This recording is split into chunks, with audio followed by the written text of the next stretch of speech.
What a good boy.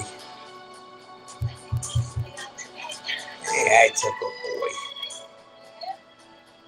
All you need is a good boy. All you need is a good boy. Or is it a girl?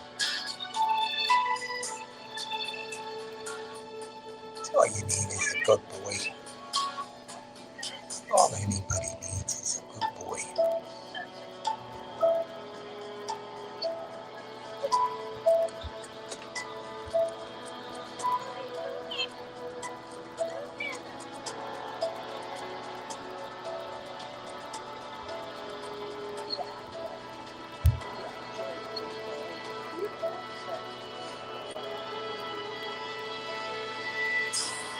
Who can be unhappy with a good boy?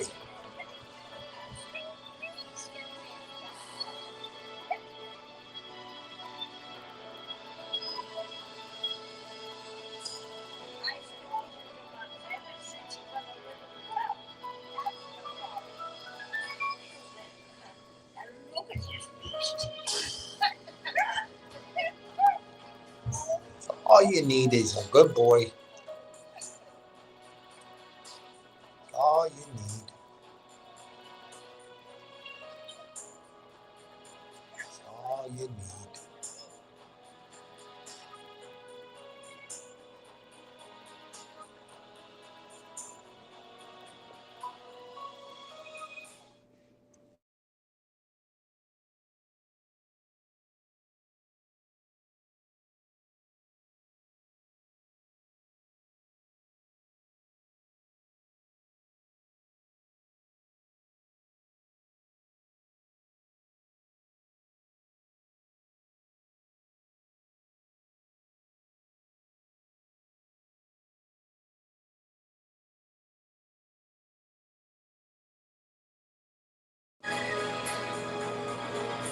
There we go.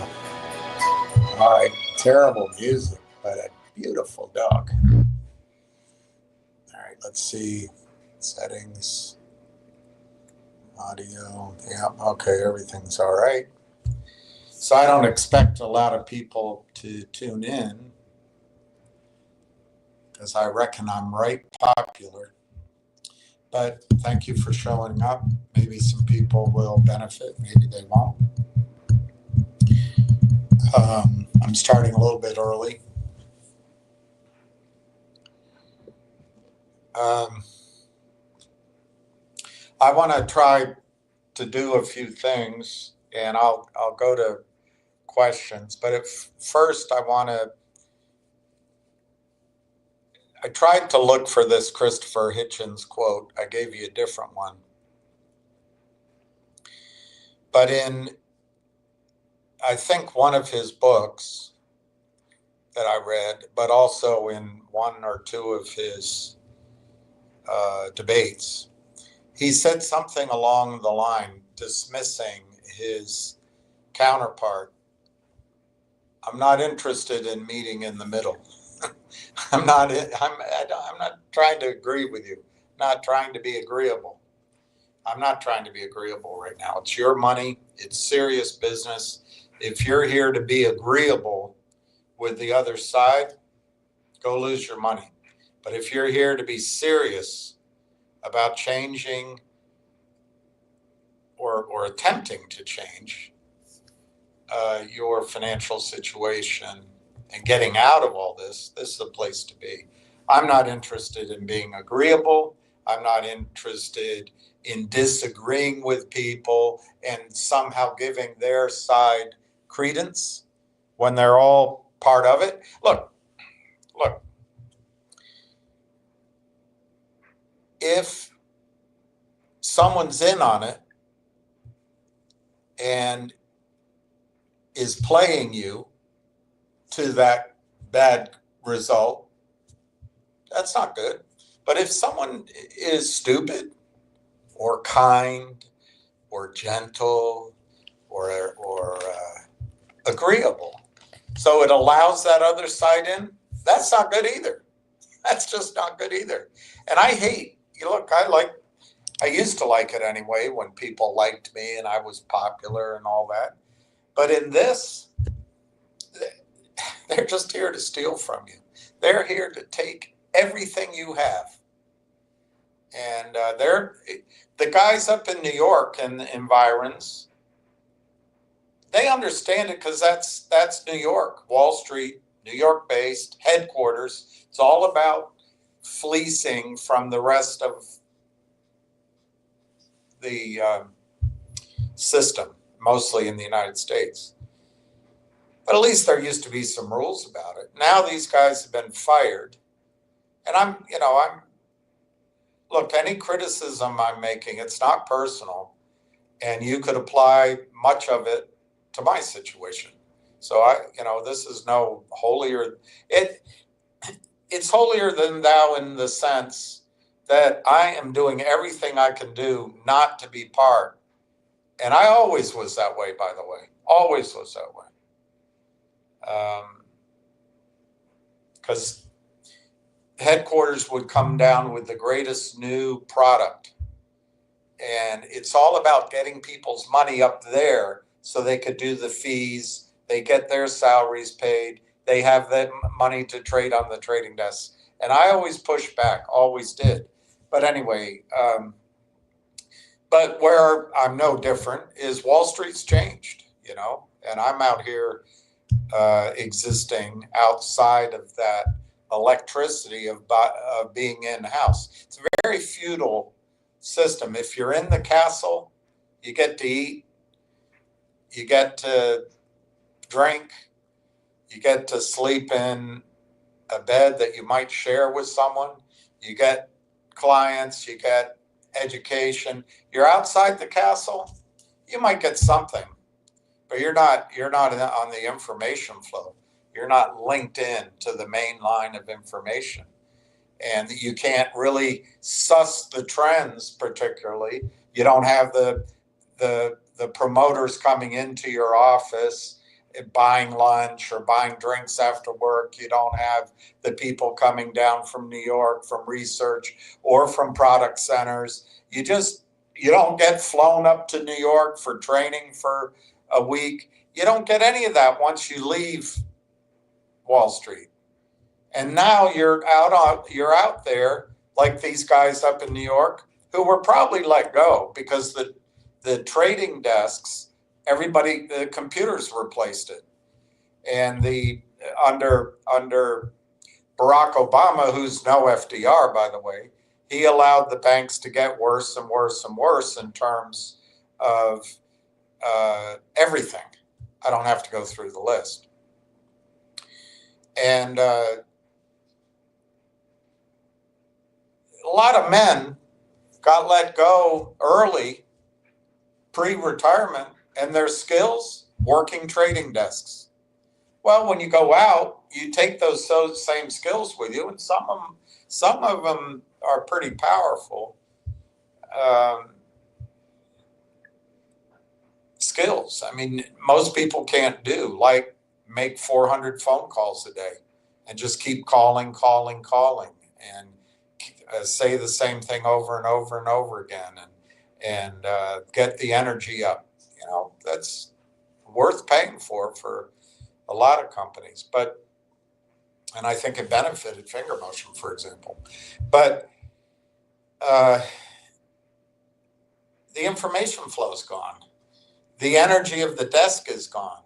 The knowledge of other people's clients is gone. You don't go in and if someone's using the urinal, hey Bob, what's up? Well, I got we're buying this and this is gone, and so you quickly wash your hands and you run in, you establish. You don't have any of that anymore. You're just out on your own. So what do? They go get IR contracts. They work with small companies. Here you can get 100,000 shares. Here you can get 500,000 shares. Yeah, we'll pay you 15 grand a month. Yeah, we'll pay you 5 grand a month. It pays the bills. But what are the companies buying? They're buying that these guys can come get you to move your money, keep it hot, move it to the next one, move it to the next one. And the only people getting benefit out of that are the IR guys, are the promoters. The bashers bash them, but really the bashers benefit from it. The so-called financial, I don't know what they call themselves. In the documents, they say they're not investment dealers. I guess they claim they have clients. I guess they claim they're investment banks. But your Jeff Eastons, your Kurt Kramers, your Ari Rubensteins.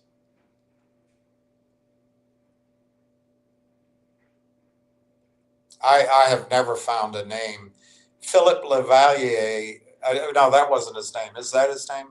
The guy that works with Jeff Easton. But the face of the thing is Jeff Easton. Anyway, maybe it's not a characteristic to notice, but they're backed by people like Steve Cohen at SAC, those kind of people.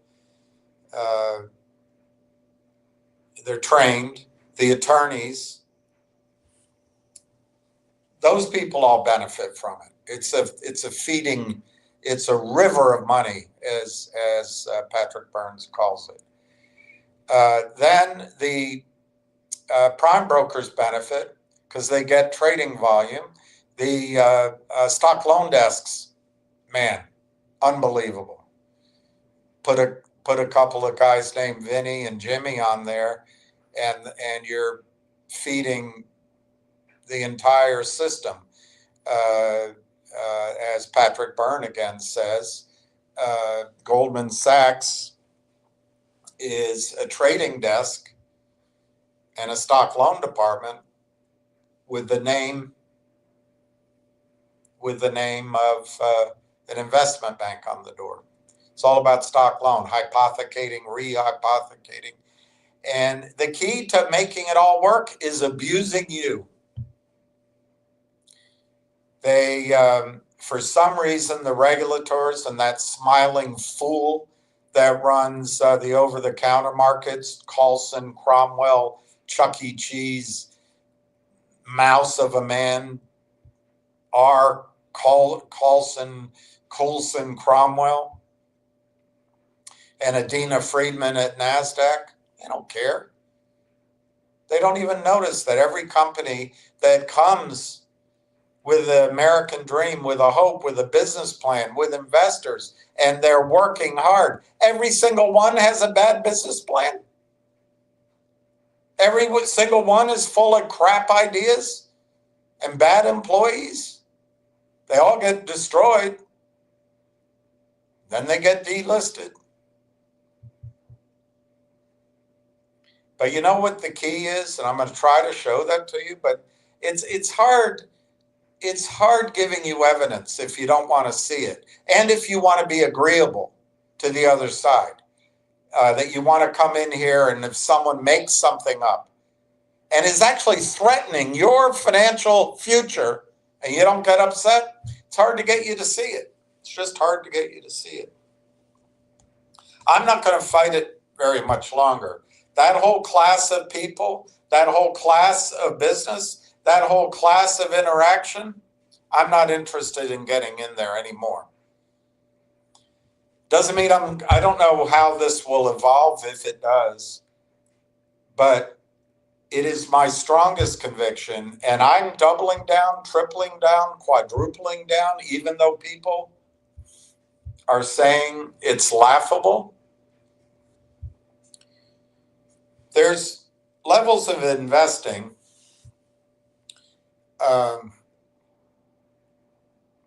and where we are is the stock market. We are investing in stocks. But you have homes, you have skills like being a sportsman, being a plumber, etc., the nurse, a doctor. You can invest in those. You can invest in farmland, a fleet of taxi cabs. You can build a painting company. You can build a company. You can There's just endless ideas of what to invest in. But all of those investments are separate from the stock market. And then you're in the stock market and people say to you, diversify. It's laughable to focus on Railtown versus Nix and I don't know, all whatever the hell. Well, it's not really diversification. It's not really diversification. You're all in, that's all a high risk, low price stock bucket that Wall Street has set up over 20 years, and particularly post Obama, well, end of Bush, Reg Show, which was 2006, I think, onward. They've really put the accelerator on a lot of trends in the stock market. And it's not just fleecing you. It's also about control.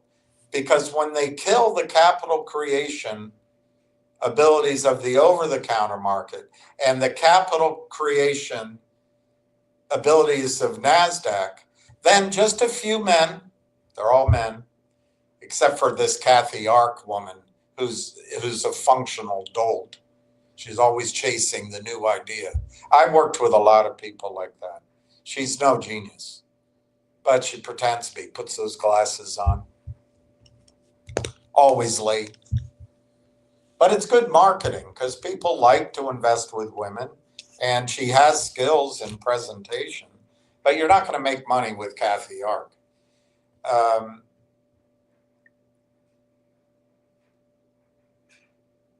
You'll know what the trends are. You got to learn to be against the trend. It's very hard to be. You got, as I think Warren Buffett says, buy when others are fearful and sell when others are greedy. And that's pretty much it. It's hard to do because you got to fight your own emotions. But it's not all about this fleecing. It's about putting the power. Look, Jeffrey Bezos, this guy Goonberg or whatever his name is at Facebook, and Sheryl Steinberg or whoever leaned in, and I can't remember all the other names, Alpha and Beta and Google, and they all I was on a board of a company, or our company was, I guess. That's how we compromised everything. But I went to all the board meetings. And I was on a board when a guy came from Silicon, arrogant guy. This back when the phones were the size of a shoebox. And it'd ring and open up. Everybody had to wait while he answered the phone. But he showed us Google when it was beta, when no one knew about it. I came back to the bottom line with all my what's now Morgan Stanley compatriots. I told them all about it. I put my name in to get my email. I got others to do it too. You got to get invited at that stage. But it was all Google and the search engine. And so all the insiders know about it. They invest early and they take it soup to nuts up to the top, and then they dump it on your retirement accounts. They did it with Facebook. Of course, it kept going. It kept going. But the whole thing is about taking ideas that they handpick, and then they funnel other ideas in. It no longer, you still think it is, but the U.S. markets are no longer set up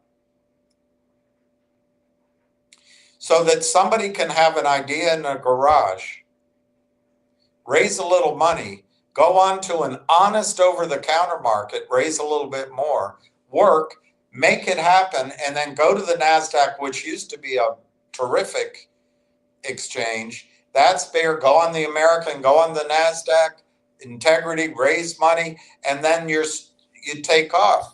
You get reward. It's no longer that. The only people directing capital are the so-called private equity guys, some girls. The the investment bankers at Morgan Stanley, Madison Dearborn, Kleiner Perkins, they pick and choose. And while you still think the over-the-counter market's the same as you read in books, and the NASDAQ market is still the same as you read in books, or you go to business school and they teach you, you're just getting fatted up. Your wool is growing. So in the over-the-counter market, they take you into the stockyards, a muddy pit, and you're bleeding and blatting and you're behaving because you're looking for the food and shelter. They just bang you over the head, cut you while you're screaming. They don't even shear you. They just take it all. You get up to the NASDAQ, you're not going down to the shitty stockyards. You're going into a new abattoir built in the center of town, soundproofed. They drive you in an air-conditioned truck. You're offloaded. It's all air-conditioned. You go up an escalator. They rub you and say goo goo gaga. You get on one level. They shear you. They take all your fur, and then they take you up to the next level. And they feed you and they bathe you. And then you notice that the one of you next to you in the stall next to you suddenly is missing because they don't take you out all listening to each other scream. They just take you out delicately, and then they give you, that from the No Country for Old Men thing. They just boom into your head. You feel no pain, and they knock you out. So the NASDAQ's a different kind of slaughterhouse. But the NASDAQ's a slaughterhouse. The over-the-counter market is a slaughterhouse. And this is where you choose to invest. And CEOs have no choice. And how do you pick one company, one story versus the other? I was told by a friend of mine, why don't we just put it in an ETF, get 8%, and let them have the rest? That's what Wall Street wants you to do. I actually think we're coming to an end of that stratagem. Somewhere back in the mists of time, I was taught at Merrill Lynch by somebody I can't remember, a strategist, that the baby boom generation, that's all you had to follow in the whole investment cycle. Well, I don't want to go through it all. I've told it to you before. It's like watching a boa constrictor consume a pig, and it just moves down the length of the snake. And then the snake is like the life cycle, everything getting expensive on the way up. Well, the one thing that could happen on Wall Street is they learned they could shift from making the customers men brokers. They could shift it to making them asset gatherers. They might as well be insurance agents. And a lot of women came into it, and very successfully. All they got to do is schmooze and flirt, which they're pretty good with men. Bring the money in, give it to an asset manager. Young men come in, golfers and baseball guys. They don't have to think much. Hey, yeah, we're going to just put it with a manager. It's the same skills they have hitting on girls, and if they're out trying to get laid, if they're particularly good at lying, they get laid a lot. If you're willing to lie, you can get laid. Or you do the same thing, maybe playing baseball, or it's all about going for the hits and clipping somebody as you round second base. Who knows? But it all works because all you're trying to do is get those people to put money in managed accounts. Then you let somebody else manage it. And then the investment banking function is managed by a few people at the top at Goldman Sachs. It's not organically done in the over-the-counter market. It's not done in NASDAQ. It's not. It's done by a few people. And then assets get concentrated with Stephen Flink or Fink. They get concentrated in BlackRock and you know, that guy with the index fund, Vantage. It's not Vantage. Vanguard. They have trillions of dollars. These people have more power than most countries, and they sit next to Donald Trump and they buy his canal for him.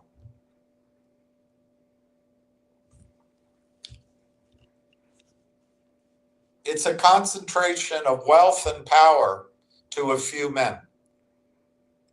But you still think, in your mind, you still think you're going to be able to find a stock if you listen. I heard things. I've heard things. I've heard things. You still think you're going to hear something. Welcome to the Joe Pesci Show. Here he is now, my brother, Joe Pesci.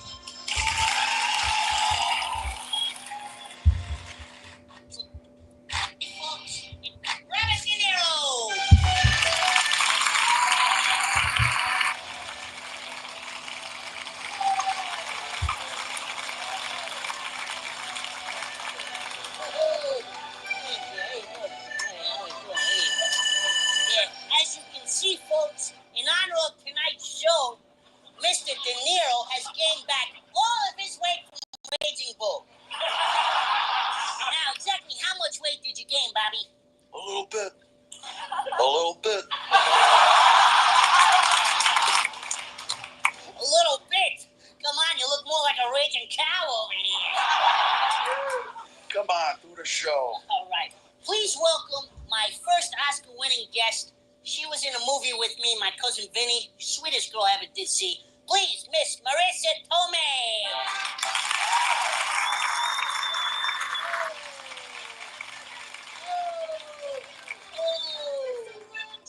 Mr. De Niro! Oh my God, it's such a pleasure to meet you. If I meet to be in a movie with you. Talk to Joe. So, Marissa, sweetheart, geez, I haven't seen you since we worked in our movie together, you know? Oh, it's been a long Now, time. since then, I heard that you won an Oscar. Yeah, any great? What you win that for, then? My cousin Vinny, Joe. Yeah, that's what bothers me about that is that's great for you. What about cousin Vinny over here, you know? All the Academy gave me was a swift kick to my good fellas over here. Joe, I guess they thought I was better than you. You were better? Oh, sorry, but who'd you bang for that trophy? What? You heard me. Whose Joe did you DiMaggio to win that thing? Hey, I won that fair and square. Oh, that's not what I heard. Bobby, what did you hear? I heard things. I heard things. That's you investing here and me. I'm not leaving myself out. I heard things. I heard things. I heard things. Hey, I heard something. Oh, let's go race invest in it. I heard things. I heard things. Here's where we are in Railtown. I haven't counted everything, but I did count what Dirty Randy said he had. That's where you are. Railtown, 10. There's some big numbers I left off too, but anyway, it's all Scouts honor, right? Railtown, 10,380,000 shares. We collectively have 7.5%. Tony De Niro, who I think living down in Texas, he doesn't hear things. When he's down there, I hear things. I hear things. What's he hearing? It's a long ass way from the center of the action, either in Miami or in New York City. But just for Tony De Niro information, that's not a price target. That's the number of people who make up that 10 1,380,000 shares. It's pretty impressive, gives you a lot of power. And if we can stick together, we can get out of this. And then we can be, and it doesn't have to be me, by the way, it can be, you form a committee. But we can be our own capital formation group, and we can run honest exchanges, funds, investment banks, or maybe just a company. Well, an ETF, we'll have to settle that later on. But when we have that, then we can fight the shorts. Right now, fighting your shorts, losing your money, it's not the best thing. I hear things. All right, let me go. I got to go start from the very beginning. I've heard that's a good place to start. All right, I'm going to write it down, because as I do these, I'm going to delete them. So let's just go through the proposal is, what's been stated is it's laughable to focus your investment on Railtown. Let me be clear again. Other than silver, which I've intentionally not talked about, unfortunately now it's been 2 months because of the tardiness, in my judgment, of the attorneys. On the other hand, maybe it's such a lot of work that the poor dear heart attorneys can't get it done. But I'm not criticizing. Railtown never asked me to do anything, so I'm here by my own volition. I can't expect them to hurry up what they're doing for me, nor can you. But it's been approximately 8 weeks that the only thing I've talked about is Railtown. Now, I've talked about it for 9 months. But the reason I'm focused on Railtown is it's how to get out of here. By spreading your so-called investment dollars, they're not invested, they're going to take it all. It's like spreading manure.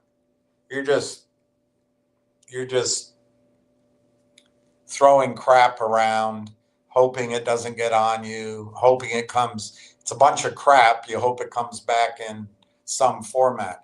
By instead taking all of that crap and putting it in one, I don't know how to continue that analogy, one beanstalk, that's how you grow up and out. I don't think it's a magic beanstalk either. I think it's real. But let's go through these. I'm not picking on any one person. Several of these are Frank Benedetto beauties. I think 3 of them are ham short killer beauties.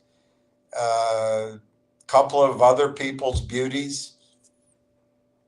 Tony De Niro's main jams are, this is what you're listening to, AMC and GME, they're in here. So it's not personal against anybody. I'm trying to lay out whether or not these people are consciously doing it, or they're just useful tools for smarter manipulators. The net impact to you is this is what's going on. And they need your money to trigger the computers.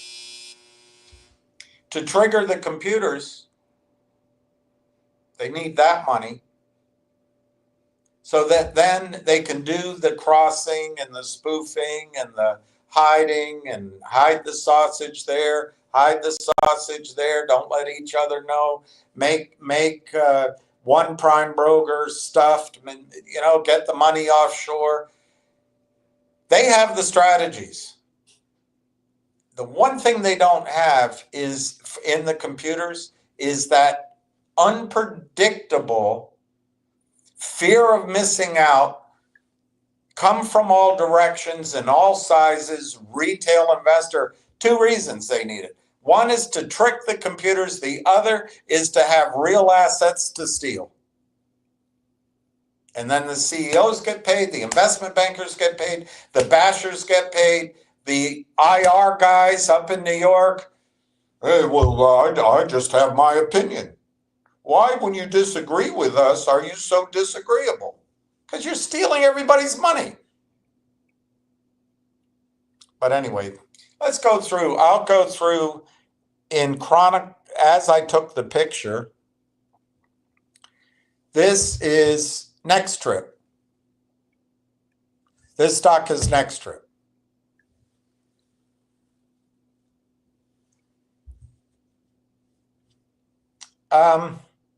So here's the idea with Next Trip. It's been down, down, down, down, down. It has a great story. I've actually talked to the principals and I like them. It's a great story. But it's just down, down, down, down. And then a guy on, I guess, Twitter said you should start buying it, and it went up a bit. I even told you I liked it. I don't know if they did a financing, but then it's just down, down, down, down. Now it's up. And I don't know, maybe you can fight all that destruction, and this is the one.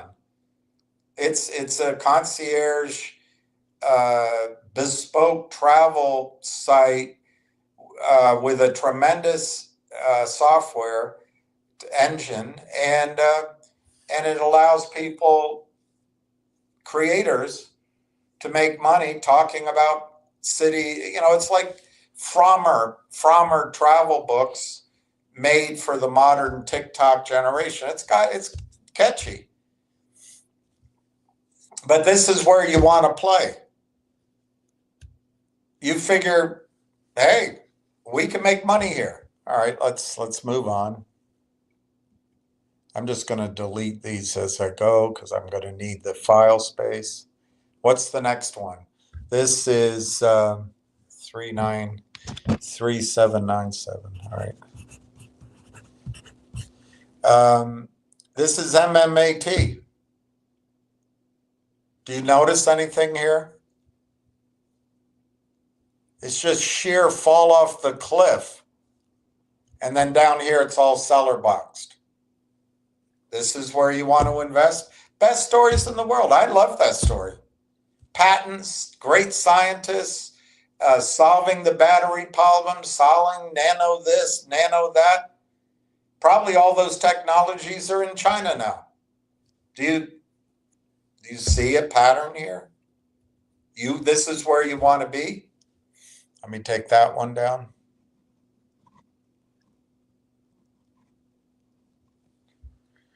Okay, 3798. This is DBMM. Hey, you got to be in DBMM. This is going to go. This is unbelievable. The yellow here, I mean, it's hard for me to point, but that yellow, that was the rise. That's where they suck you in. That's where they need you to turn on the machines. Now, you might be a very agile trader, and you can play those ups and downs. I haven't seen any of you do it. There's one investor who I think whenever she hears the story, she gets in early and gets out while everybody else is getting in. If she were an insider, that would be pump and dumping, but she's not. She's just smart. She knows what she's doing. She's like, hey, it'll run, but I'm not going to stick in it for when it collapses. This is DBMM. Hey, it's great. It's wonderful. You know what the CEO did here? She gave the name of Alpine, I think it was. Great. They're hardworking. But you know what? All those people working, They can pay their mortgage. They can send their kids to school. You're putting up your money, and what I hear back is people are losing their houses, there's pain, they can't pay their medical bills, and then there's this milquetoast advice that it's laughable and you should spread your money out amongst all this many others. That's horseshit. Literally manure. All right, that's DBMM. You're going to find a pony in here. We'll just keep looking. There's got to be a pony here. What's this one? 3799. Northwest Bio. Oh, Northwest Bio, the greatest thing. They've solved this and they've solved that, and it's going to be great. You know what they haven't solved?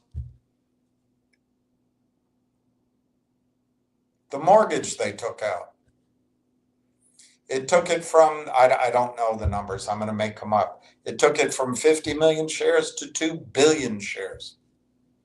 And they're still borrowing money.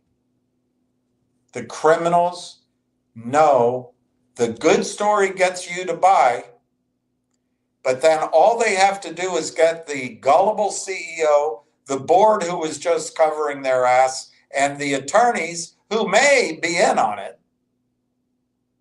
But they certainly, if they're successful attorneys, understand the way to continue being in the high productive part of Attorneyville is kind of look the other way. Don't ask too many questions. And so the attorney's advice, the board's advice, the so-called investment banker's advice, if you don't take this money, the company's going to have to shut down. But that's not the CEO's primary concern. It's supposed to be for shareholders. But somehow the attorneys over time have separated conscience from expediency. It's Northwest Bio. You want to try to invest in that? Are you going to make money in that?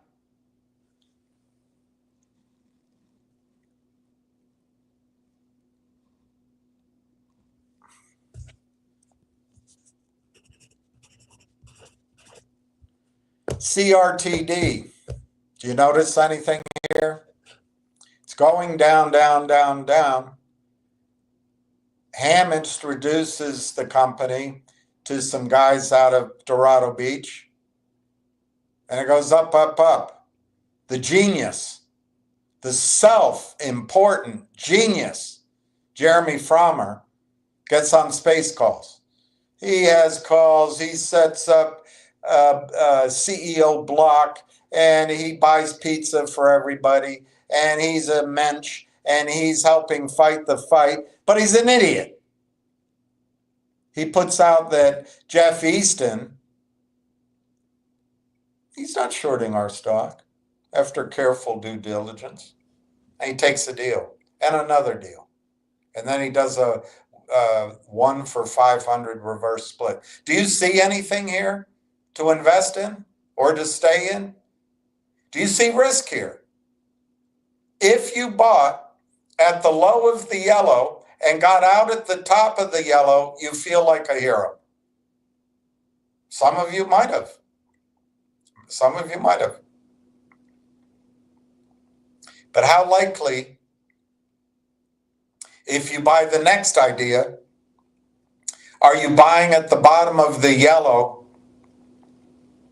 And then with the story being so big, do you have the discipline of this one investor? She sells. Do you have that discipline to sell? Or you don't, and as it comes down, you wait. And then it comes down further, you wait. Then it comes down further, you wait, because you want to make it back. Only you know. It's your relationship with money. It's your relationship with yourself. But if it's laughable for me to tell you that you're stupid to not concentrate all your money in Railtown, in this bucket of money. I'm not saying sell your house. I'm not saying sell your farm. I'm not saying sell, I don't know, CDs don't look that safe. I'm not saying sell your CDs. I'm not saying sell whatever inherited blue chip stock you have. I'm saying in this crap space, the advice to be agreeable, diversify, try to trade one of these. The idiocy of trying to trade one of these. Are you going to trade that yellow line, or are you going to spend the rest of the time in misery? And then the shills will come on and blame me. It's never your fault because they want you to keep playing. I'm going to tell you it's your fault too. You can't buy these stocks. But that's up to you, of course.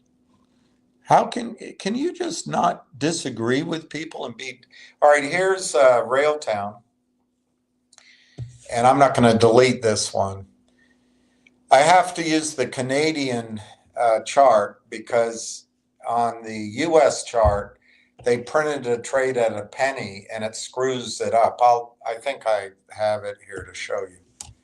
But anyway, early on the stock went down. I don't know what happened then. I don't know, but I suspect they did a toxic deal way back when. Or it was that DeepSeek, or it was COVID.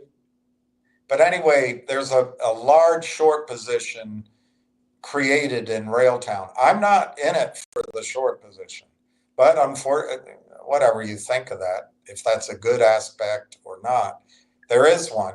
So I think in that red downturn in rail, and this is before the stock traded on the over-the-counter market, by the way, I think shorts got committed to this because it works everywhere. The scam works everywhere. Well, anyway, it rallies. Maybe you see that first yellow line.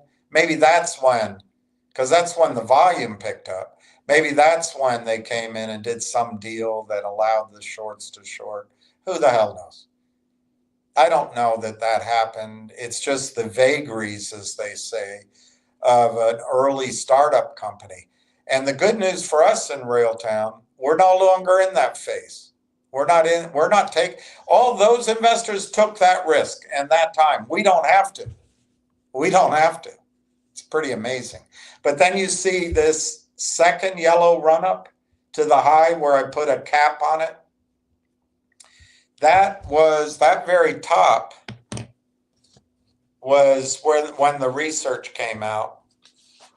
That's when the research came out from Research Capital, was that very top. And today, right here, you're buying it cheaper than that top, which was a year ago. And Research Capital came out with a $2 target on Railtown. And yes, it came back down. I can't explain that. I didn't know the story then.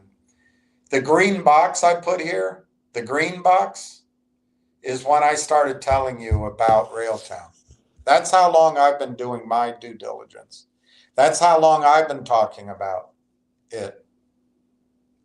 The blue box is where I started focusing. This is the only thing that I've been telling you, because I've learned that this audience, if I'm not explicitly clear, the message doesn't get across. So I bang my drum slowly. Tony De Niro, by the way, came in at the beginning of that blue box and trashed the idea, trashed me without doing due diligence, apparently. But now Tony, I notice, likes the risk reward. That's an amateur. Or it's somebody that works for the shorts. But he's an amateur. We'll go over that later. So anyway, Railtown a year ago goes up to this high, pulls back, up, back. I started really emphasizing it during these 2 months, the blue box, and that's been a pretty good move for those of you who experienced it. Now it's pulled back a little bit. As much as I'm impatient, my impatience isn't so much that the company's not doing a good job. I just think if attorneys realize the risk that you guys are going through, because the shorts never quit. They just never quit. The bashing and the trashing and the trying to scare you. And I'm sorry I'm disagreeable, but I'm trying to defend you. So I'm a disagreeable guy. I don't like being that way, but you're not doing it. Well, Tony's just giving you his opinion. Yeah, he can stuff his opinion. If he doesn't know what he's talking about, he didn't do any due diligence. Oh, I read the 10K. Great. Everybody reads the 10Ks. If he doesn't have judgment, he shouldn't be giving advice. Oh, I don't give advice, he says. Bullshit. All right, so I'm going to take that. I'm not going to take that one down. I might have to go back to it. This is just to show you the United States Railtown, which started, it's only about a year and a half ago. But that one trade there, I can't point it to you, but that one trade at a penny turned the whole chart into a level chart. But you can see that you're not overpaying for Railtown. If you believe what I'm going to try to finish today with, I want you to realize that Railtown is not the same as the rest of these crapola stocks, manipulated stocks, stocks you're trying to find the one that works. And then on top of that, trade it properly. It's two massive things. But anyway, you can see here that you're not much higher than the price over here a year and a half ago. And in fact, there's the peak. It's not a very useful chart, and I'm going to take that one down. But you're not paying a lot for a company which has made all this progress. All right, let me see what the next one is. So that one was, I did 3801, 3802, and now we're at 3803. Okay, this is the more recent Railtown in the United States. And what I'm trying to show here to you is, let's start at the top and come down. The yellow here is to remind you that this stock hit a high, which I can't show you. I just showed you the chart. It doesn't show up, but it hit a high prior to this chart beginning of 62 cents. So you come over to this side, and Railtown got up to the 62 cents, which I think correctly Frank Benedetto pointed out, that it's blue sky above 62. I would only amend it that you've got to see the bid above 62 with volume and frankly follow through. But here, because of the delays and because they put out a fluff piece of news, it's great news, but they didn't put any meat on it. There's no revenues. So the shorts took advantage of it and sold it off. Look, it's okay. It's okay. In a normal market, that happens. But I don't think the the attorneys understand the risk to your financial future that the delays are causing. But it might not, they may have no choice but to do it very carefully. So I'm here, I'm trying to fight so you don't get shaken out. But make no mistake about it. You remember that guy the other day, Northwest? He's making a bet with me. I think he's a short. he comes in trying to be nice. He said it's going to go to 36 before it goes to 470. I think he knows that they're going to try to attack this stock. And let's look at, so if we come down here, this yellow line, the top line, which runs over to here too, that top line, I think that's the first support that I see where the stock has support. The bottom line that comes here in yellow, that's the bottom of the support. These guys could crush this stock, and if you panic, and the attorneys take their time, they can get it back down into that yellow box, in my opinion. And I don't think they will, but I don't see anything up here. I don't see anything in this chart up here that shows any kind of support line at all. I guess I could have drawn a horizontal, but they're not thinking about horizontals. Verticals, a slant. They are only thinking of horizontals. And they're going to do their best to kill this stock while the attorneys take their time. I want you to survive. If that happens, I want you to have the courage to ride it out, because it won't last very long. It will not last very long. But I can't predict when the attorneys will be done. They run on their own scheme of time. They're in it's like a different universe, attorneys. They go out in some disassociated experience of life. All right, I'm going to keep that one too. Okay, let's look at this one.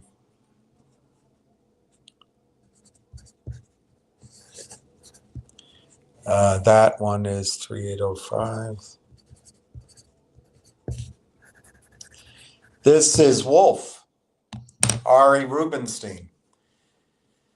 I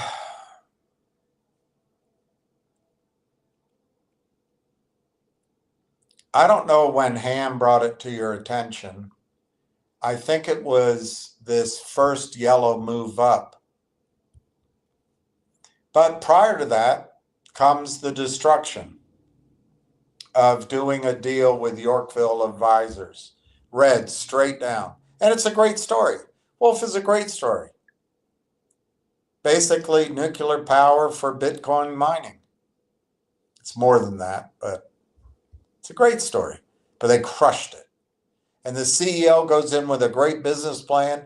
The team has a great business plan. You go on Adina Friedman's markets, and she says, put them in the gold-plated slaughterhouse, not the silver-plated slaughterhouse. Make sure all the walls are washed down, the blood is gone, and when it gets up there, let's just do it one at a time, and we'll do it clean, and we'll get the meat, we'll get the blood, we'll get the hooves, we'll get we'll make glue, we'll make sweaters. Let's get it all, Adina Friedman says. Because in her mind, if a company's killed by the shorts are just doing everybody a favor, getting rid of the bad companies. That's the story. Well, anyway, this is Wolf, a great company. It rallies, I think, this first yellow line, but it might have been the second one. Doesn't matter. And then it's down. Now, you tell me, are you going to trade that one well? Where would your entry point be? And then where would your exit be if you believe the story? And if it's laughable, so you need to spread your money across all this manure, where are you going to spread it? Who flung dung?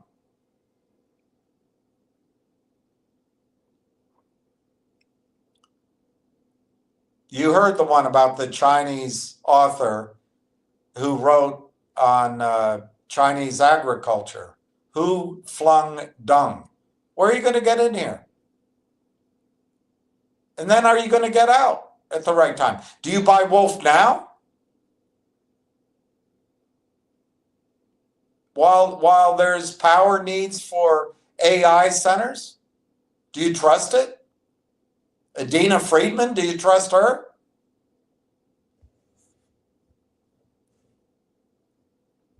I don't know. It's up to you.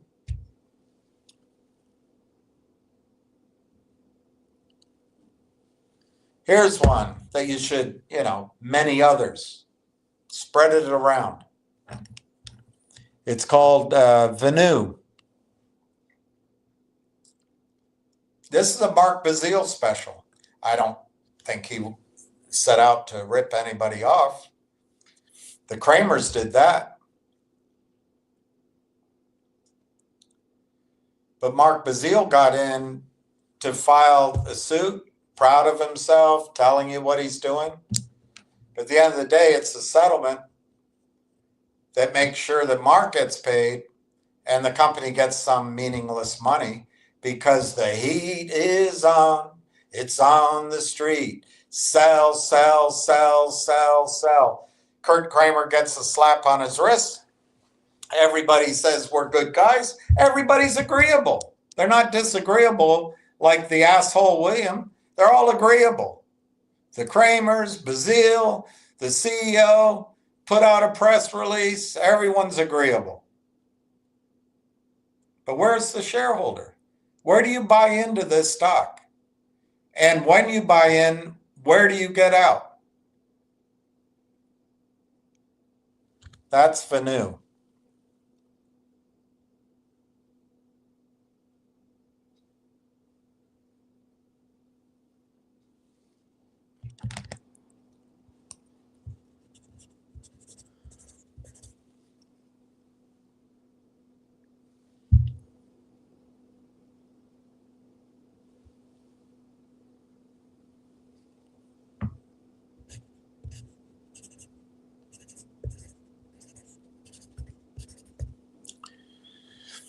What's this one? Oh, the man with three names. This is my fight.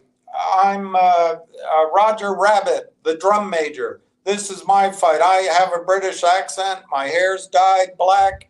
And I'm in your fight. I'm in your space calls. I'm here to fight short selling. You see the yellow line? That was his fight, all right. The stock goes up. That's you. That's you.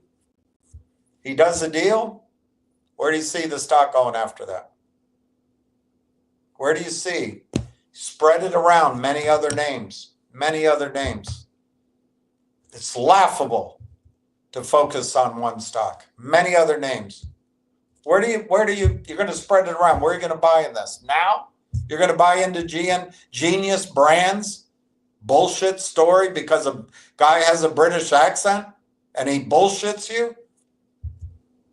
He took his money out.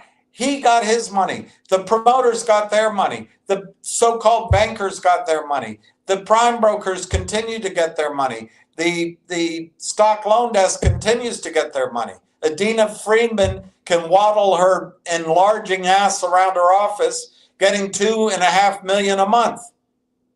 And the goofball, Cromwell, Colson, are we dumbasses at the over-the-counter market or not, can have his shit-eating grin on his website. But where are you? Where are you? Well, I diversified. I sprinkled my money across all of the manure because it wasn't a good idea to concentrate it in one position. It's really bad advice, ladies and gents. Really bad advice. All right, so that's 3809. Let me delete that one. Here's 3810. What's this one? Finger. Well, this story's been going on so long, I think you can ascribe all the uplifts to Ham talking about it and people coming in. But I asked the same basic question. There's some great opportunities to make money there. There's this one woman investor who I bet made profits at least 3 out of those 4 uplifts because she's disciplined. She knows her emotions. She's professional. She's smart. But are you that person? Where did you buy Finger? Where did you sell Finger? Did you buy it and it went up and you had a chance to sell? So you're saying you're going to stay in Finger because next time you're going to know when to sell? This isn't an investment. This is an electrocardiogram.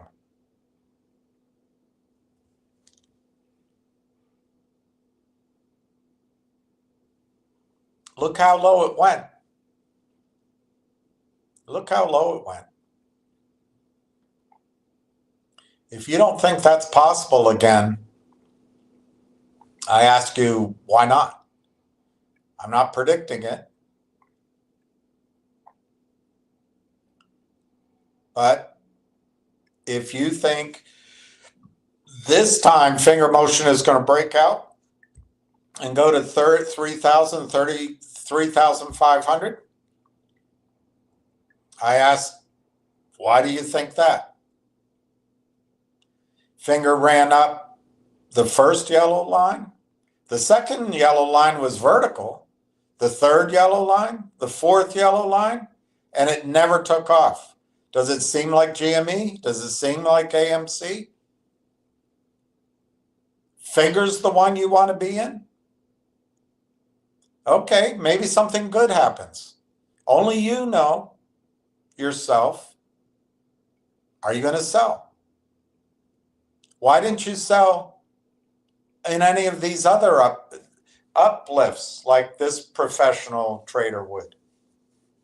She probably did. You know why? Because you're being told it's going to 3,000. You're scared to miss out on that. So who's making the money? The churners and the burners. Jeff Easton's clients. But anyway, that's Finger Motion.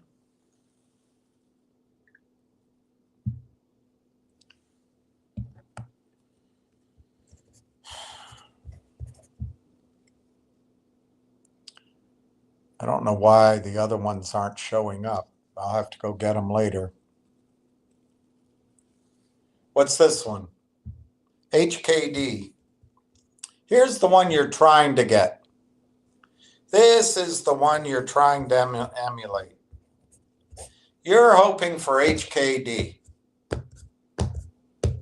Well, number one, did you hear about HKD down at its low? And if you did you buy it and then sell it as it went up?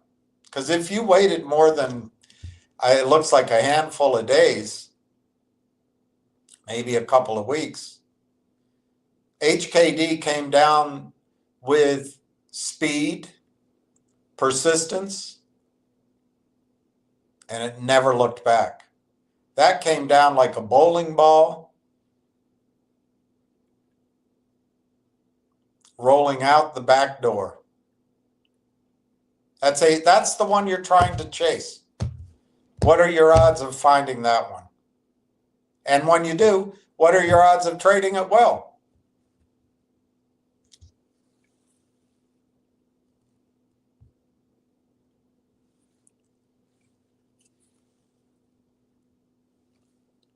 This is TOP, the other one you're chasing. These are both Chinese companies. It started by getting crushed, and then it had a squeeze. Where would you have purchased it if you knew about it? And if you did buy it, where would you have sold? Would you have sold at the top or in the middle of that rise? Or is that where you would have been buying because of fear of missing out. Only you know your personality. But after the squeeze, what did TOP do?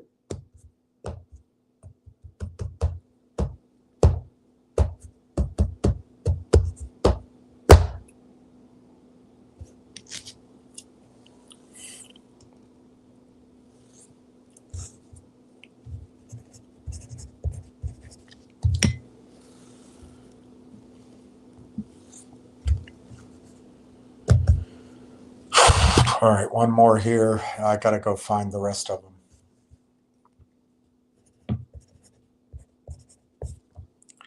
This is Quantum. This is one of Ham's.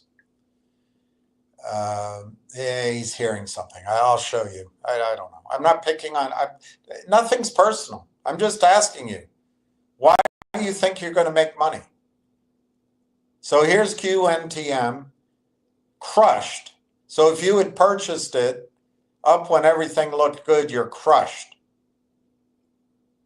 But then maybe you heard about it at the same time Ham heard about it, and you got in at the very lows.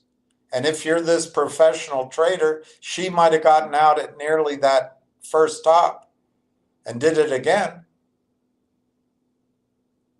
But Quantum's up. Is this the one that goes like HKD or TOP? Maybe it's got all the perfect things in its name.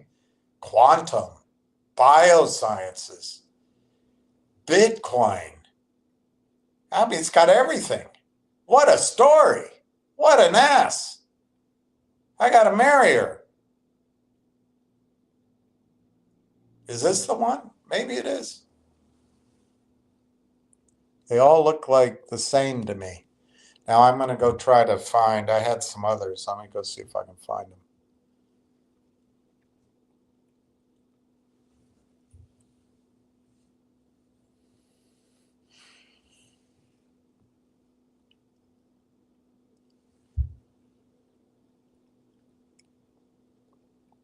Well, let's just bring them up.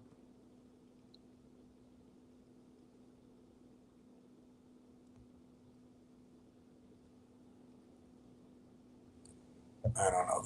I need a better methodology. All right, so 3787. I didn't show you that one. Okay. So 3787. Is that what it says? 3787. Yeah, I didn't show you that one. Okay, let me show you that one. This is CLNV. This is a Frank Benedetto beauty. And if he came on here, he'd get angry at you. You had a chance to get out. I sold mine already. Do your own due diligence. I'm almost quoting him verbatim.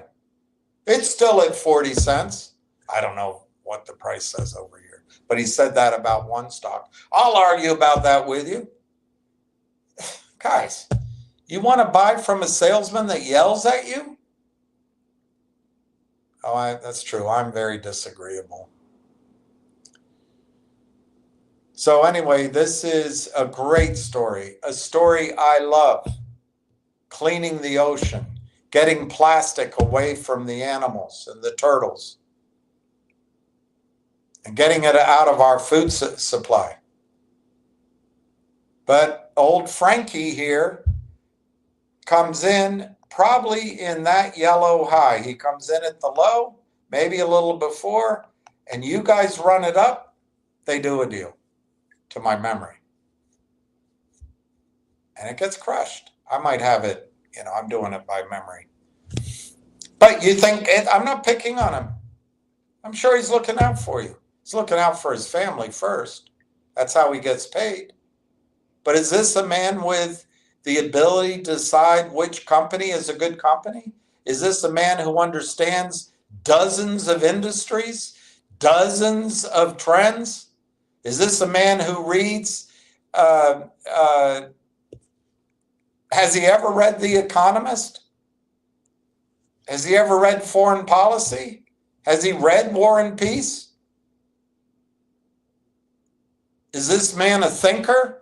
Or does he, an opportunist, he sees a company, hey, just give me a contract, I'll go out there, and then it's you that runs it up so the machines can turn on the spoofing and the crossing and the deal gets done, and then it's down, dive, dive, dive. Which deal are you gonna, number one, which deal is gonna work? And then which deal are you gonna trade properly?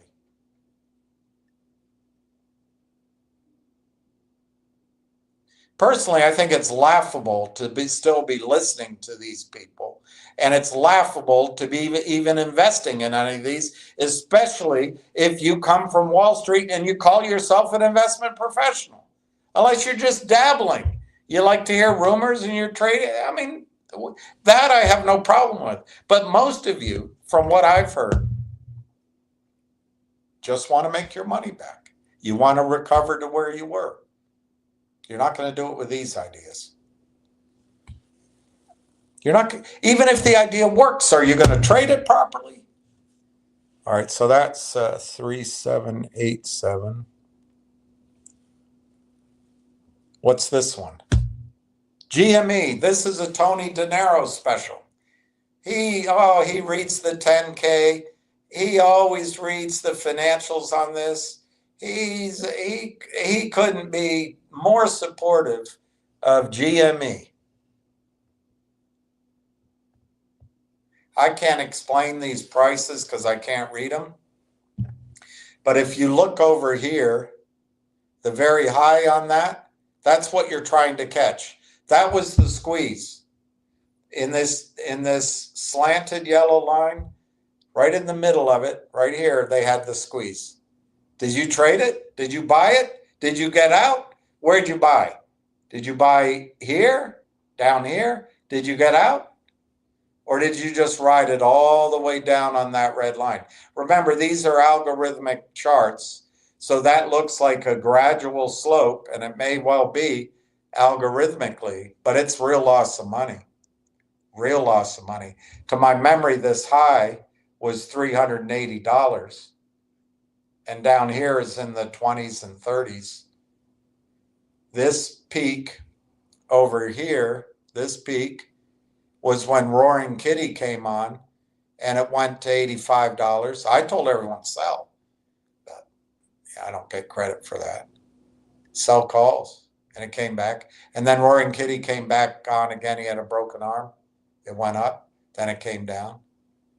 And then Laughing Lion comes on, and he says, oh, it's going to moon. I said, you said it's going to the moon. I never said that. You want to listen to these guys? You want to be reasonable with them? You want me to disagree with them and be reasonable as they try to pick your pockets? Yeah. I don't think that's a good deal. Well, at least I was reasonable with them as they stole from me. So here's GME. Now, the reason it stays up is because Roy Cohen is taking capital out of the market. Every time that fraudster, in my judgment, Roaring Kitty comes on, they take capital out. So I was surprised to find out last time we talked that they now have $10 or $11 a share in cash. So he's slowly building that up. But it's insanity to be up here. You guys are paying him, and you believe Roy Cohen, or whatever this name is, adds value because he bought some Bitcoin? Because he has cash?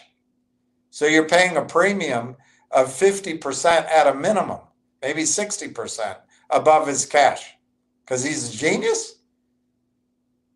It's going to end in tears, but you think you're going to miss out on the chance to get this experience, this drug addicted high of, oh my gosh, it's working. And the serotonin and the adrenaline runs through your veins. That's what you're trying to get. And so you waited 3 more years. It's not happening. It's under control. So that's 3786. Okay.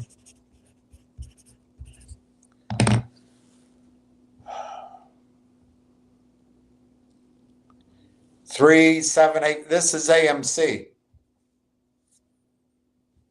Laughable to even think that you shouldn't leave your money spread out across all this crap.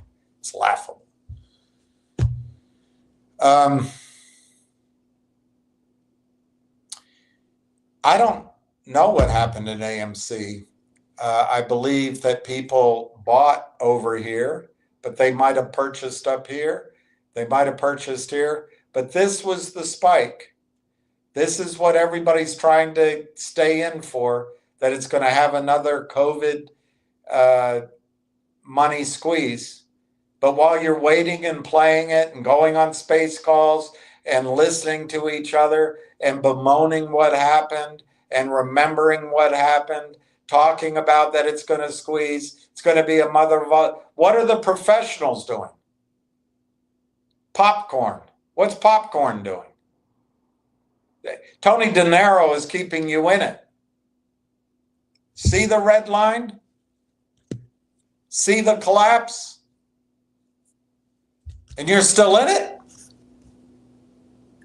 And you think I'm off my rocker? It's laughable to tell you just to get the hell out and go over to Railtown?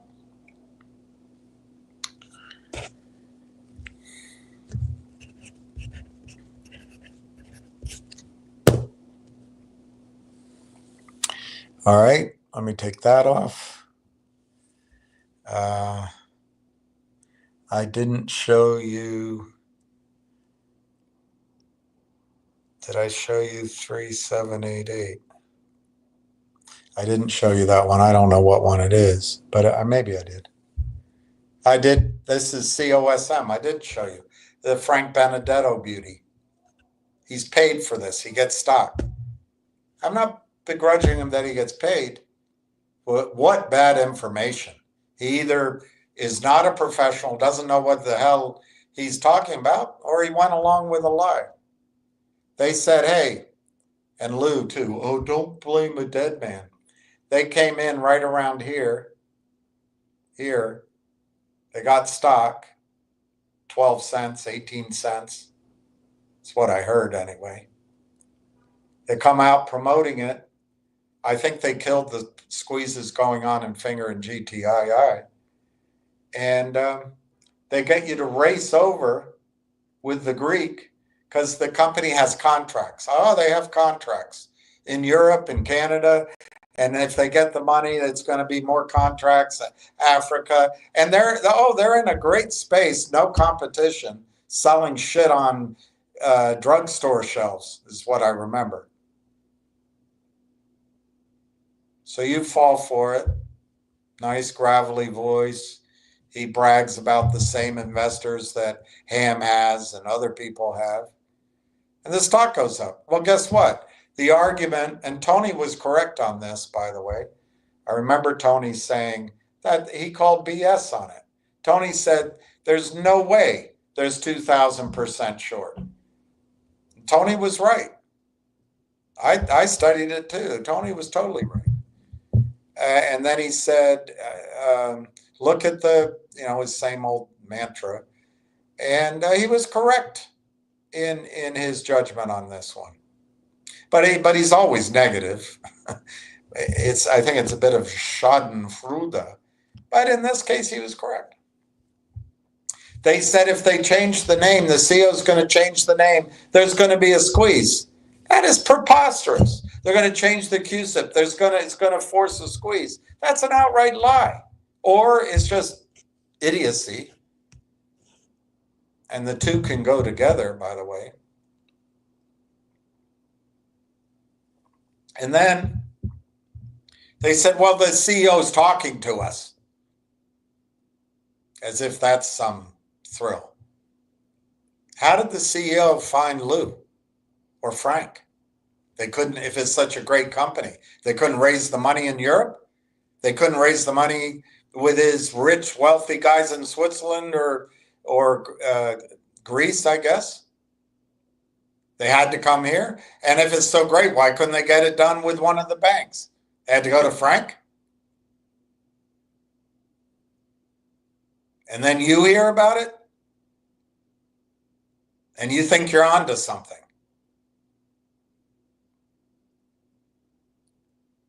And then the biggest whopper of all, he's not going to do a deal. He's not going to take a deal. It's going to squeeze. Well, if you see the first line of volume at the bottom, that's you. And above it, it's actually the second line at the top. That's you. You're buying it up. You're turning the computers on. And if you look at the bulb in the middle of that line, that's the CEO doing a deal. And the money goes to Frank, goes to Lou, kickbacks. Oh, don't blame a dead guy. Look, it's not about blaming anybody. It's about telling you what the hell's going on and start to realize that it's not laughable. Get the hell out of these stocks. This isn't diversification. This is bloodletting. This is bleeding. This is sapping the very life out of your soul.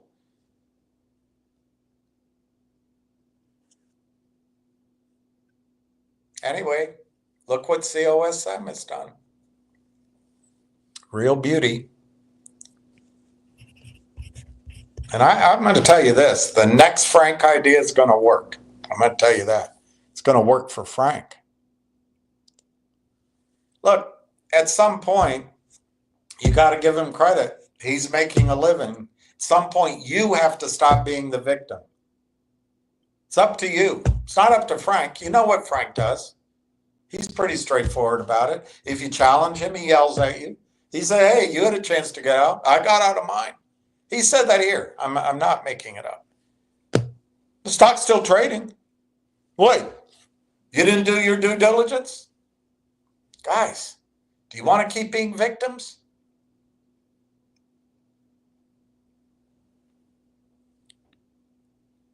Did I do that one?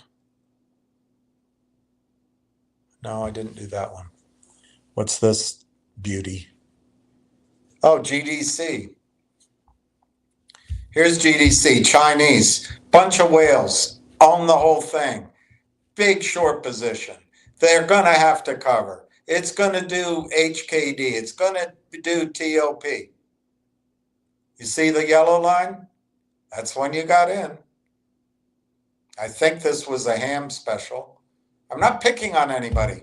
I'm just telling you, you're hearing the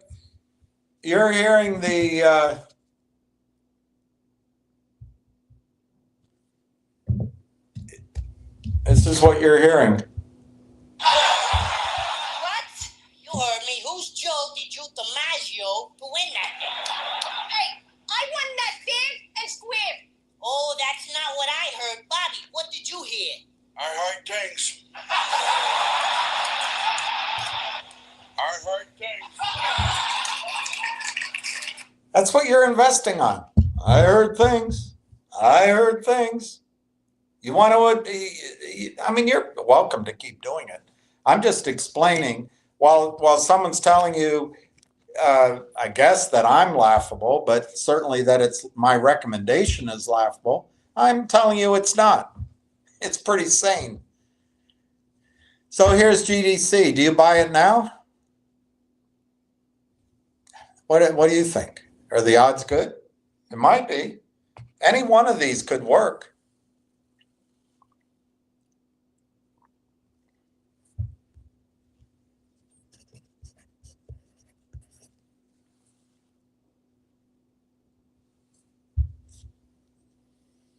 What's this one? Oh, G-Bucks. G-Bucks. This is the one. That past history of trading, that's a good stock.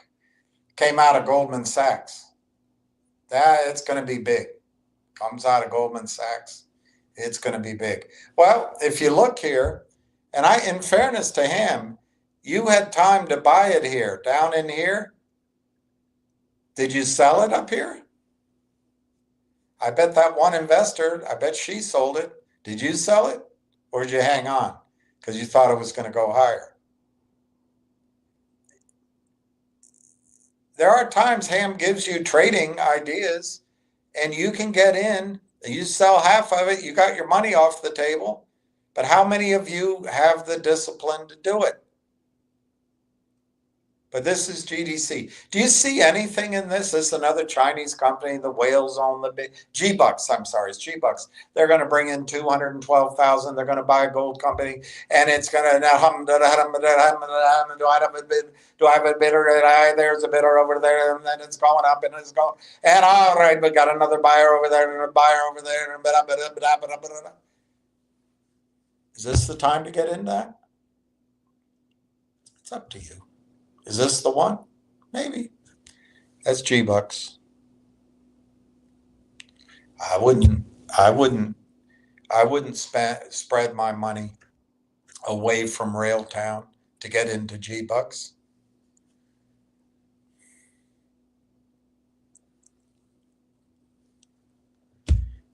M10. Oh, this is the one. Billionaires coming in, and it's China, and they're gonna, what are they gonna do? I mean, I'll give you one thing. It doesn't look like M10's ever been crushed by toxic financing. I'll give you that. And it doesn't look like the stock has ever really hurt, at least for a prolonged time, any investors. So maybe this is the one. Maybe M10 is the one. First yellow line here, the first yellow line, that's a nice move, and that's an orderly pullback. Then the second yellow line, that's a nice move. The pullback's a little steep, but it's reasonable. Maybe this is the one to buy instead of focusing entirely on Railtown. Is this the one? Are you going to be able to trade it properly? What if it does like HKD? Goes up. Are you going to get out right before it comes down? I don't know. It's you know your heart, you know your emotions, you know your tolerance and your time.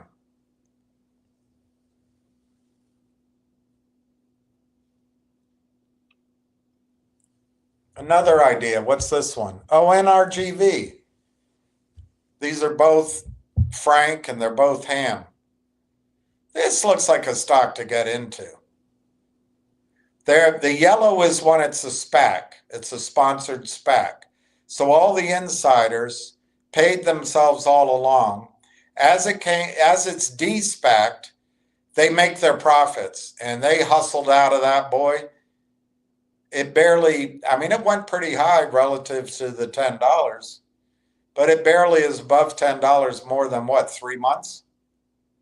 And then it's just down, down, down, down, down. And now you need to get into it. Why? Because they want to squeeze the blood and the marrow and the I don't know what else, ligaments out of the sheep. They want the whole cow. Every bit of the cow is worth something. You have the courage to get into this? This is the one that's going to work?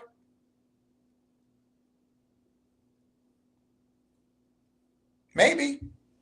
Look, I'm not saying that anything's possible. I just think it's lunacy.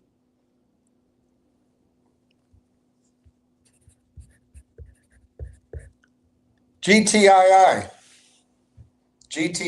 This is Ham's. But although I had Ham on my, whatever you call these, my station, my podcast, whatever these are. And I did charts on it. So,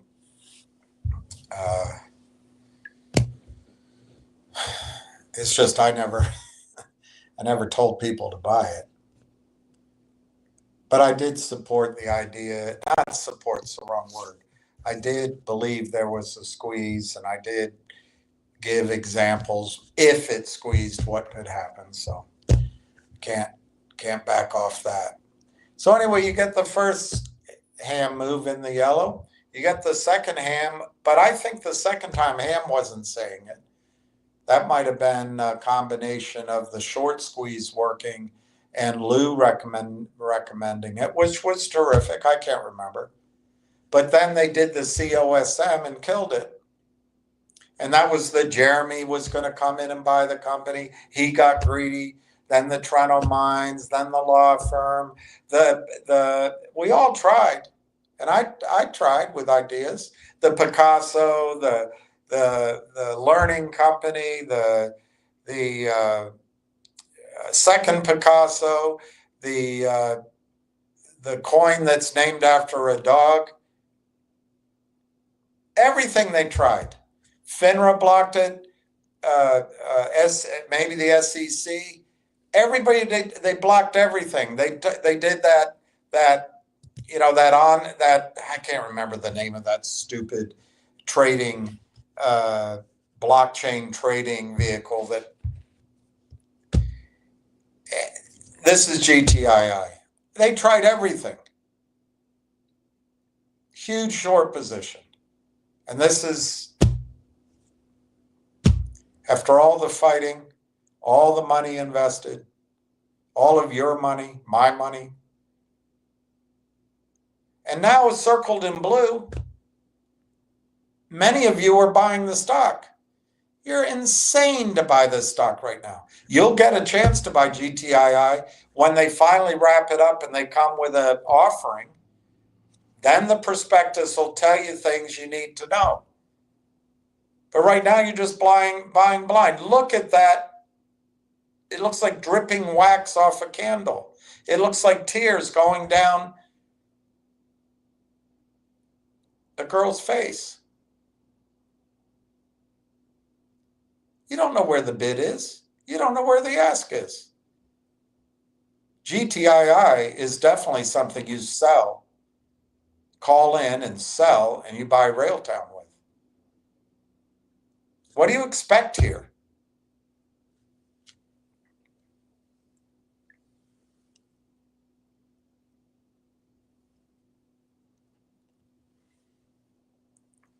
ZJYL.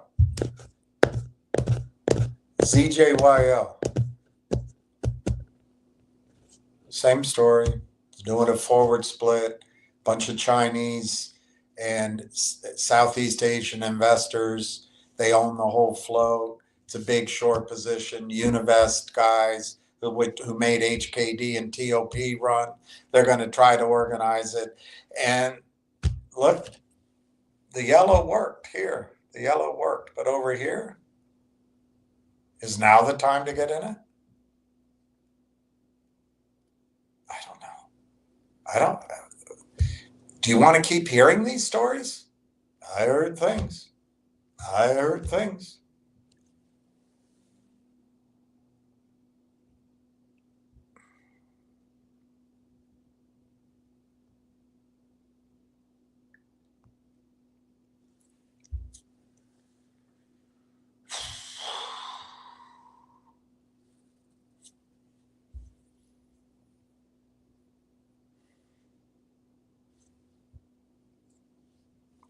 So I've shown you 1, 2, 3, 4, 5, 6, 7, 8, 9, 10, 11, 12, 13, 14, 15, 16, 17, 18, 19, 20, 21, 22. I'm missing 2 of them, but I'm not going to go through and try to find 2 for you. You get my point. I have 2 other charts I can't find. There's no chart for logic. There's no chart for a collective audience. There's no chart for obviously Torchlight, MMTLP. I couldn't find a chart. There's no chart for one or other stocks. There wasn't a chart. There's 2 here. They didn't pop up, and I'm not going to go back because it'll be too hard to tell which one is missing. I do want to go through this with you quickly. I always have to try to back up what I say to you because I guess I'm just being disagreeable. This is just a Google. It's very tame. But short sellers employing high frequency trading, definitely, they do that in low price stocks, utilize several strategies. Remember, this is all written with the idea that what short sellers do is kosher.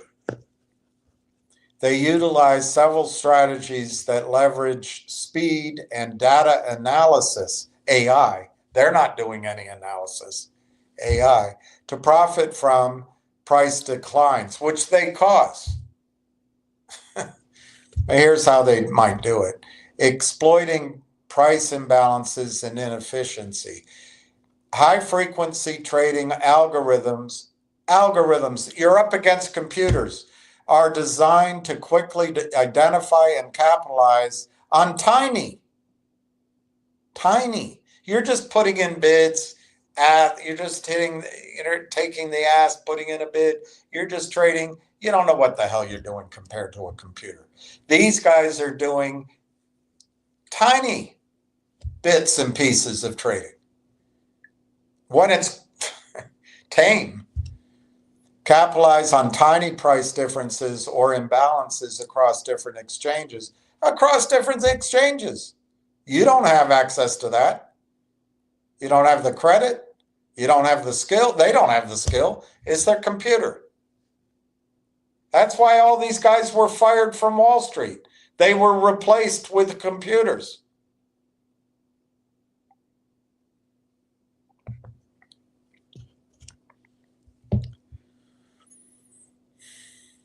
By identifying situations where a low price stock is briefly trading at a slightly higher price. Hey, retail, hear all about it. I heard things. Run in, boom. By identifying situations where a low price stock is briefly trading at a slightly higher price on one venue compared to another, short sellers using high frequency trading can rapidly sell the stocks at the higher price and then buy it back lower at the lower price on another venue, which, by the way, isn't reflected in wrong short numbers. Securing a small profit. They're doing that all day long, and you're dreaming. You heard things. I heard things. This is a form of arbitrage executed at high speed. You can't do that. You can't make up your losses. They may predict order flow and market sentiment. High frequency can analyze order book data. You don't even know the order book, including pending orders. You don't know that. They spoof, scare you, and their sizes. At extremely high speeds, you can't even think as quickly as those computers are doing it to gain insights into potential market movements. What's brown and sits on a piano bench? Beethoven's Last Movement. For instance, if HFT algorithms detect a pattern of large-scale buy orders, that's what, and I'm not saying he's doing it on purpose, but that's what Frank or Ham or that guy that ran Genius, or the guy that gets on the calls that ran CRTD, or any of these space call cowboys. What are they doing? HFT can analyze order book data, including pending orders and their sizes, at extremely high speeds to gain insights into potential market movements. For example, if high frequency trading algorithms detect a pattern of large scale buy orders for a low price stock. If HFT algorithms detect a pattern of large-scale buy orders for a low-price stock. If HFT algorithms detect a sudden buying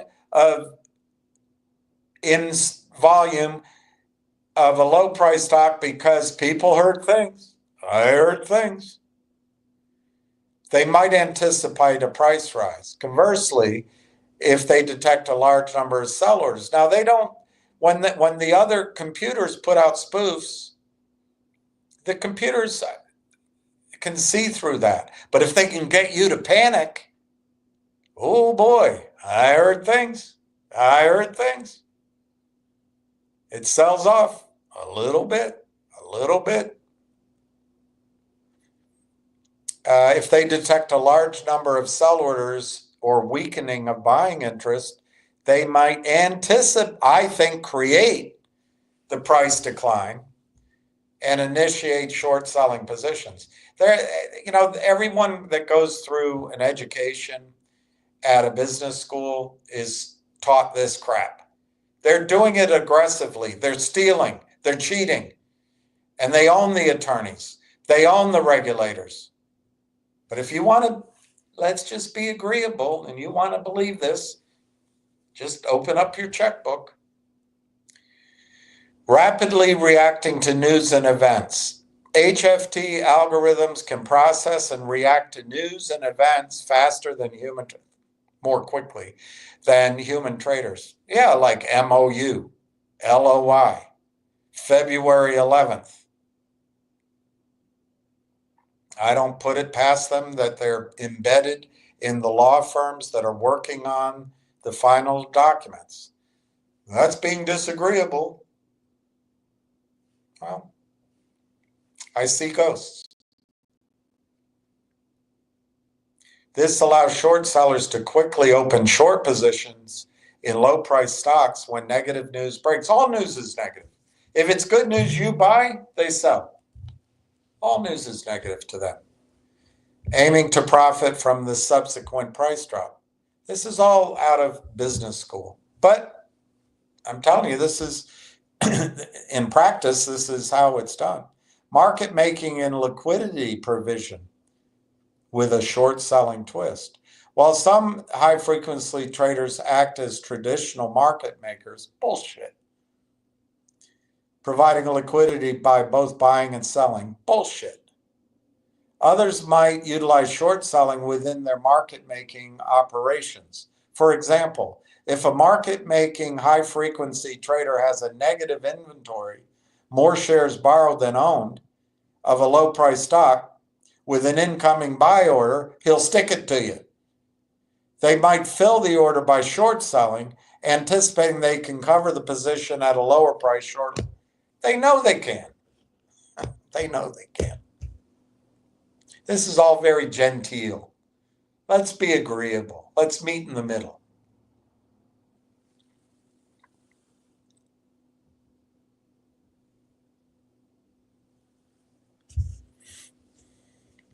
Specific considerations for low-price stocks. Volatility. Low-price stocks can be more volatile. Can be. Why doesn't anybody just say it the way it is? Low-price stocks are more volatile if they're trading, creating more opportunities for small price movements that high-frequency trading can exploit. Steal would be a better word. Bid-ask spreads. While high-frequency trading can generally narrow bid-ask spreads, one study suggests HFT short selling can actually increase spreads. Oh, no shit. Especially during volatile periods. This might create opportunities. This might create opportunities for short sellers to profit from wider spreads. The Senator Larry Craig spread. Rule 201. I wanted to look that up, actually.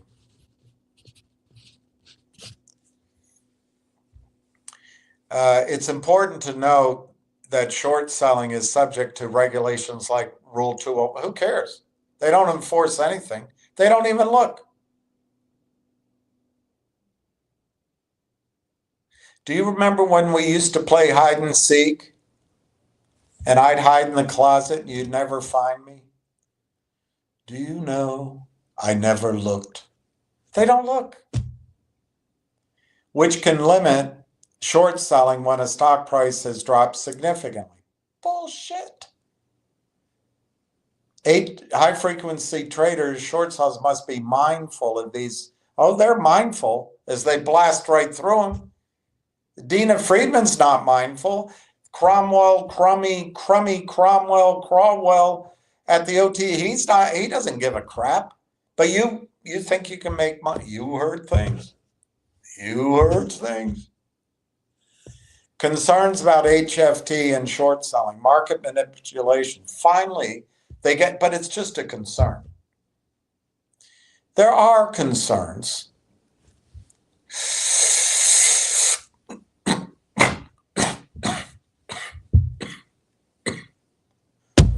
There are concerns that some HFT tactics, such as quote stuffing, it's illegal. Rapidly placing and canceling orders, illegal. Could be used to manipulate market prices and create false signals. Can I write that the way it should be? High frequency traders use illegal tactics such as quote stuffing. There are concerns. Let's be agreeable. Let's disagree, but do it agreeably. I don't know, guys. I really don't know.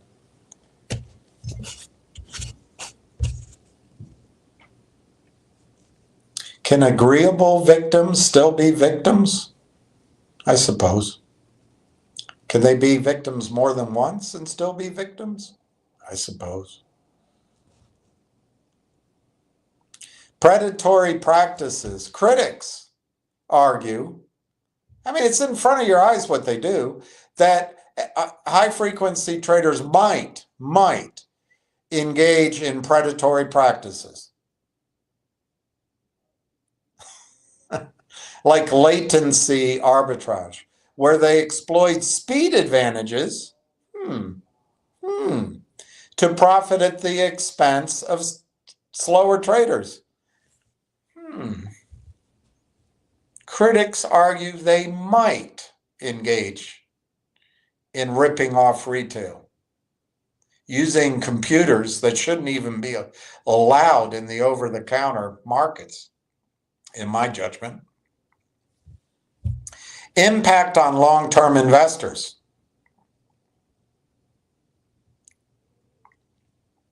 Some believe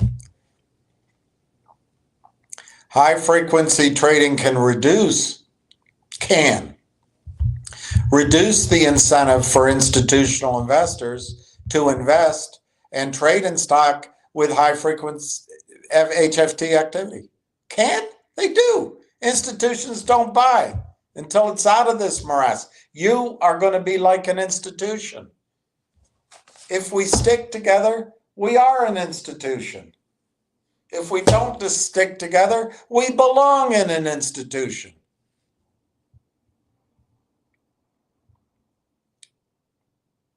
Potentially having an impact on fundamental news in stock prices. In essence, short sellers using high-frequency trading in low-price stocks leverage the speed and data processing capabilities of high-frequency trading to identify and execute their victims. But you want to keep playing. And you think that because you hear things, you're going to be able to win on the next idea. I think you should get out of every single one of these ideas and come over to, you should come over to Railtown AI. I'm going to go through your comments because I'll start losing them if I don't. but I have more to show you. I hear things. I hear things.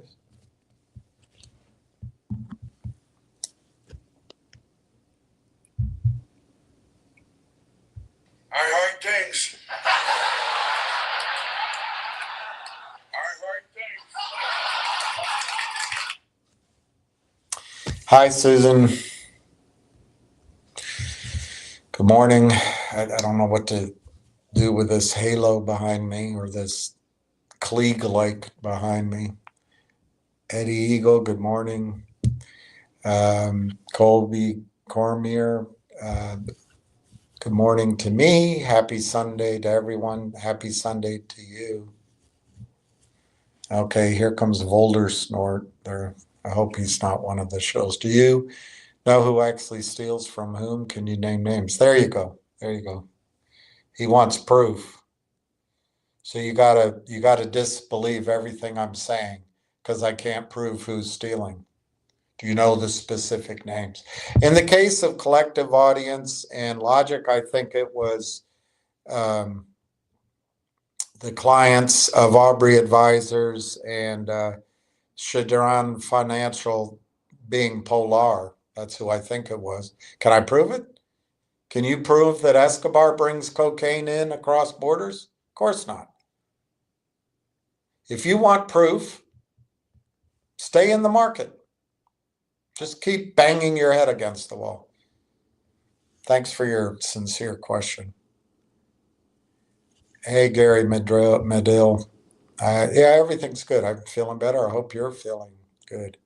Hey, Steve. Friday, you were a boss. Started while I had kids at Chuck E. Cheese. Took a little nap, watched a show with the wife, and you're still going, passion. That's why I follow you. Thanks. Thank you, Steve.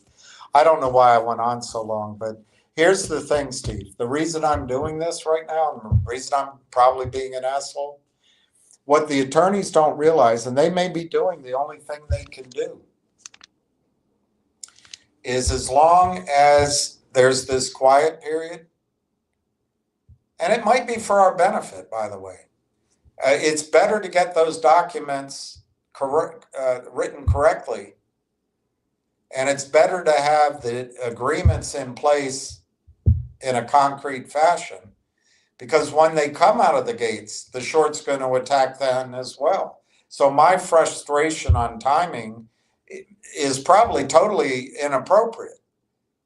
But what I recognize is they're going to nip you off one at a time if they can. And I don't want that to happen, because then you're going to be stuck down in the mire. I'm not going to fight ideas. I'm not going to even listen to ideas in this phase. Perhaps after there's an account that I have once again, maybe I'll listen to a couple ideas. Maybe I'll be like that trader. She hears the idea, buys some, when it's up, gets out. Maybe that's what I'll do. But that's fun money. That's when you have, you don't mind if you lose $5,000. You're making 15 grand a month in income on your account anyway. That's not where most of you are right now. So I just want to get away from it all. I think Ham, bless his heart, I really do believe that he's trying to do the right thing and fight short sellers. But I see that as a different track than having people invest in a story, hoping that this piece and that thing is going to catch it, and then the market's going to buy it in. I don't believe in the buy-ins anymore. I just don't.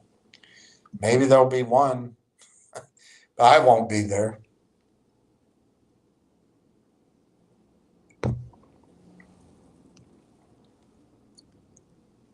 Looks like you're feeling better. Yeah, as I'm talking, I'm realizing that I am feeling better.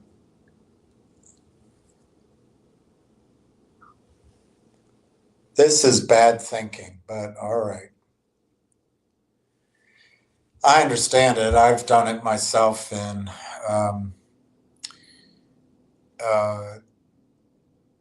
to try to treat your investing like a report card.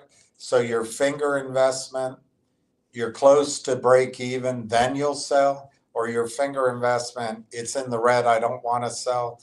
The finger investment's green, then I'll sell. That's not, your goal is to make money. I was told when I, was a youngster at Merrill Lynch that there's 3 times to sell. When the story changes, when you have a better idea, or you need the money. Otherwise, you got to stick. If that's the best idea you have, if finger's the best idea you have, I guess you stick with it. But I'm telling you, for the next 4 to 8 weeks, the best idea you have is Railtown. Doesn't mean that finger couldn't go up. But that decision, the best decision in my judgment, and you got to make your own decision, of course, is that Railtown's a better place to be than finger, let's say by September 15th. I don't know when the attorneys are going to finish. I really don't. They don't seem to have the same motivation that the short sellers have. The short sellers every single day ridicule, criticize, keep selling, make fun, hire people, distract with other ideas. Every day, it doesn't stop. So they're going to keep criming. And then I'm sure the business side at Railtown and at AI Partnerships, they're continuing to do business. But every time they put out a press release, I think you got to take those press releases not only as important, but I think you have to take them seriously as real positives for the future of the company. But they can't talk about revenue because they're in the quiet period. It's almost meaningless to put those out, but I appreciate that they do it because they're letting you know they're still working. They're doing their job, but the attorneys are motivated, I don't know by what. Something they learned in law school. I don't know. Maybe they know, and I don't, that the key to a good document is to make sure it can't be challenged later on in a class action suit, or it can't be challenged later on in a dispute over who owned the asset or not. So,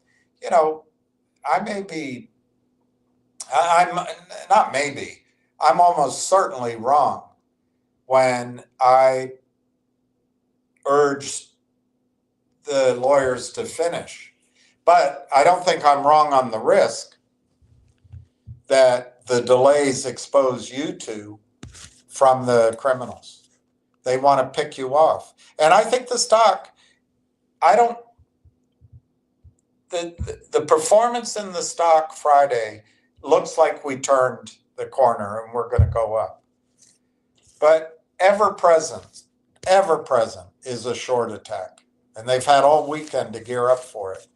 So I think, I don't know, Vin, I would be buying Railtown. I don't know where finger closed. I gotta look it up.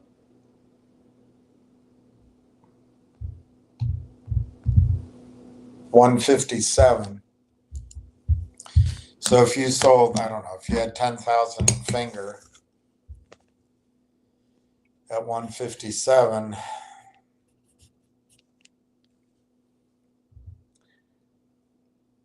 I think I remember where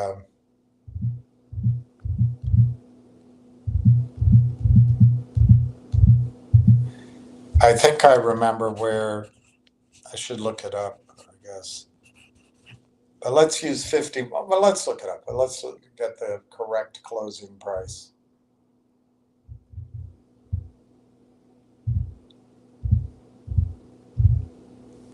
Yeah, it was 51 cents. I was right. So let's just use 10,000 shares as an example. You could sell Finger. It's shitty because you could have sold it if you had, not you, some of you, if you hadn't listened to Tony De Niro or, still dreaming about this. I guess that's directed at you a little bit, still dreaming about it going into the green. Any day, the attorneys can finish with Railtown and you won't have a chance to buy it at 51 cents. So if you start with 15 on 10,000 shares, $15,700 Monday, and you're able to buy Railtown at 51 cents, you can buy 30,784. Let's just call it 30,000 shares of Railtown. So Monday morning, you can turn 10,000 shares of Finger into 30,000 shares of Railtown. I don't know where your green number is on Finger, but you say it's close. So let's assume that your green number on Finger is $2.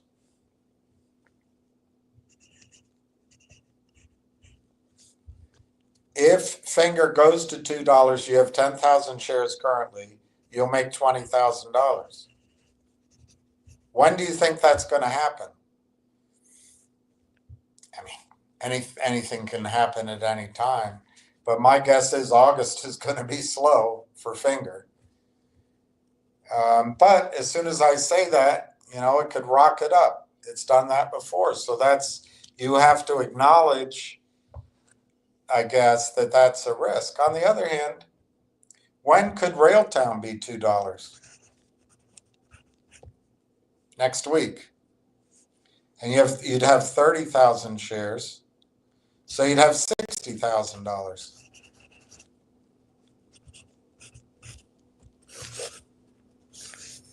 So you can hang on to your 10,000. I'm making it up, of course, Vin.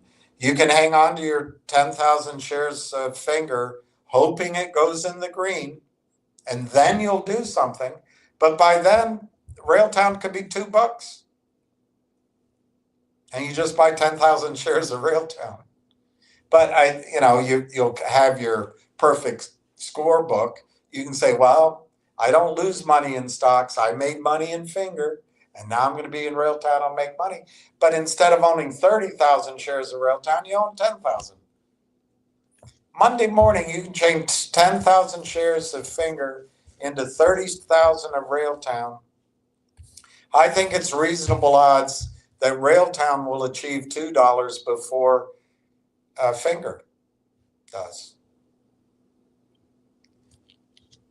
It might not happen, but I think the likelihood is there. I think by the time Finger gets to $2, Railtown will already be close to that price anyway. So you won't be able to change 10,000 for 30,000. I know it sucks, because if you had, like that woman that I think she ended up buying shares, but she had a chance to get out at 1,000 shares of Finger at 360. Let's use 350. And at that time, she could have purchased Railtown. It was under 28 cents, but let's use 28 cents. She could have purchased 12,500 shares of Railtown. Now Railtown's doubled. So at 51, her account, that position of 1,000 shares of Finger worth 3,500 would almost have doubled at 51 cents. It'd be 6,375. But instead, if she were to do it Monday morning, she'd get 1,500 for Finger and a little more. She'd be able to buy 3,000 shares. If she had made the move before Tony De Niro crapped all over the idea of Railtown, oh, I don't give advice. Do your own due diligence. Then why should anyone listen to you? Why should you be criticizing? You don't stand by your ideas? I'm here standing by my idea. But anyway, by waiting, She turned her opportunity into buying 12,500 shares of Railtown. Monday morning, it's 3,000 shares. I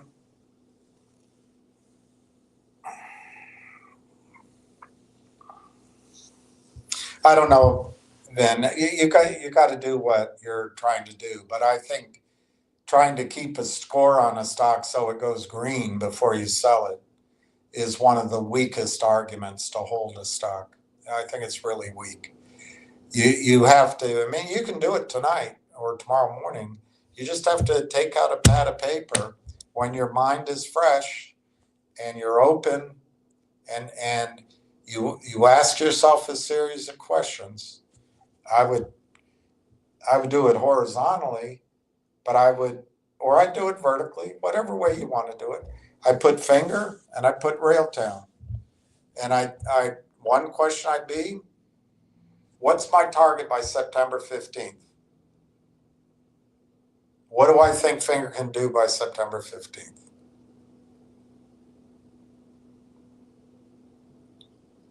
I think I still have my own projections. Yeah, I used October 1, Vin, October 1. My projection, when I did this, I always reserve the right. You sit down with an open mind and you do it. Just like you're answering questions on a quiz. My target for finger October 1 is $1.25. Why do I think that? I think August is dead. Where's the excitement going to come from? And then you get into September, and what concerns me is if they have another C2 contract, they have to raise money. And if finger is, let's say it's your number, $2. Well, it's not your number. I made it up for you. But let's say it goes to $2 and they go to Roth Capital. Roth Capital's going to say, all right, we'll go to the Toad. We'll do a deal. We'll price it at $1.25. That's why I picked that. My gut tells me the next time they price the deal, it's going to suck. But I could be wrong. Maybe October 1 fingers $5. I don't know. It's up to you to decide. But that's my projection when I wrote this the other day. If I sat down tomorrow morning, I might have a different feeling. But what's my projection on Railtown by October 1? $5. $5. So if you have 10,000 shares of finger right now, to me, the most likely thing while you wait to go green is it's going to get redder, unless you're a hot trader. But then if it goes green, you're hoping Railtown's still 50 cents. Any day you could come in, turn on your screen, and Railtown's $1.25. But this is just 2 data points, August 1 to October 1, just ignoring trading opportunities. If you have 10,000 shares of finger right now, I think it's going to get redder. But you got to make your own decision. But you can turn 10,000 shares into 30,000 shares of Railtown. And October 1, I think it's $5.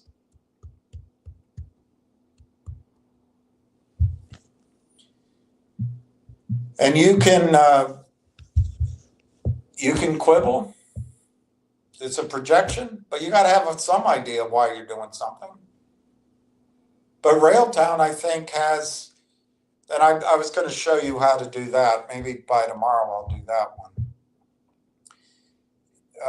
I think Railtown, I would risk it at 90%. That Railtown will be $5 by October 1. So if you want to take 10% off of that, maybe it's $4.50. But I believe Railtown will be at $5 October 1. And if you swap your finger to Railtown, you get a red entry on your report card. But in basically less than 2 months, that same 10,000 shares of finger becomes 30,000 shares of Railtown Monday morning, and you got 150 grand. So while you're waiting for this to go green, you're going to miss out on the chance to turn that 10,000 shares into 150 grand in Railtown. That's my thinking. You can have your own thinking. You can have your own thinking. Anyway, then, I'm not picking on you. I'm just being annoying, I guess. Yeah. MD. That was great. I don't know what I said. What happened with the Texas stock market? I mean, I like the idea of the Texas stock market. I'm intrigued by this other one called, I think it's called ILEX or IREX. They're going to come up with honest stock markets. I'd like to come up with one, but I'm not in that position right now. I'm not in that position right now. Somebody's going to realize, MD, that if they come up with an honest market, they're going to have more business than they can stay grace over. People are going to get sick of all of this country's resources going to a few good men. They're going to get sick of it, who don't pay taxes, and then ask us to bomb everybody in the Middle East and in Russia.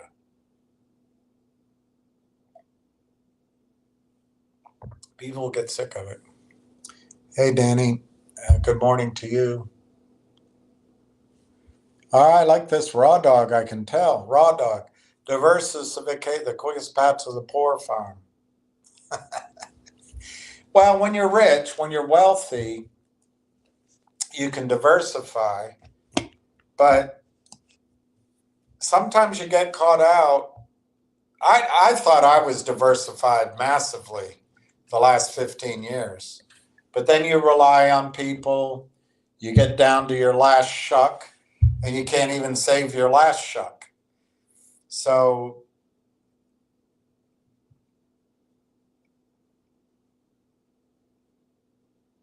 I don't know how to summarize it, but I think when you have knowledge and you have an opportunity to make your account substantially worth more than it is, you got to act on it.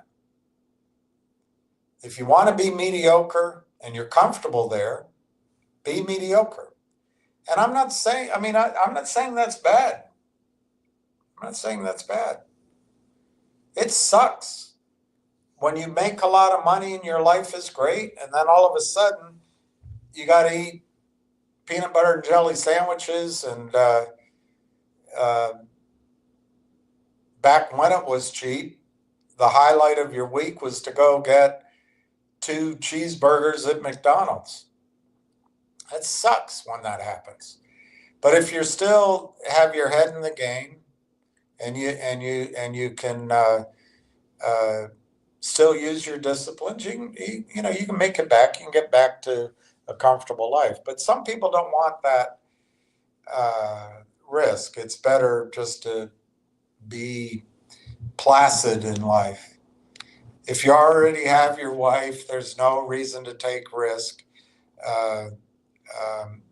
Your wife isn't going to understand risk. She'd rather you just do what you promised her in the beginning.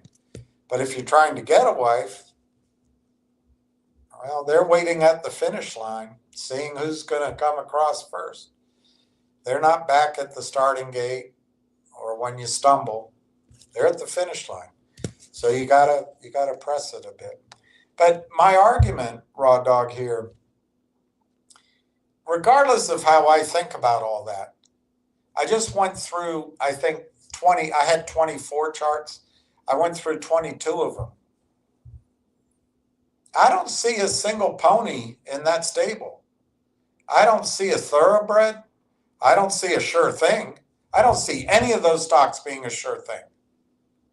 Railtown's as close to a sure, and I'm going to try to go through that before I have to go to Mass. But Railtown's as close to a sure thing in the speculative bucket that you're going to find. And that's a combination of things. It's not just the company. But it's, and we'll go through that later. But the trajectory for Railtown, all these other things, I don't even think they qualify for high risk. I think they're just junk. So you got junk, high risk, then you have speculative. Railtown's going to zoom out of the speculative category, and it'll be, I don't know what they'll call it, medium risk, overperform. They'll name it something. And then it'll be in the, maybe the, every analyst has different things. It might be in the super outperform. But then, guess what? It's going to be blue chip. Maybe not on their own. Maybe NVIDIA buys it. And would you say NVIDIA is speculative? I don't know how they rank that. But some people say that's a blue chip stock. I personally think the whole market, whatever you're talking about, is going to have its up and come. But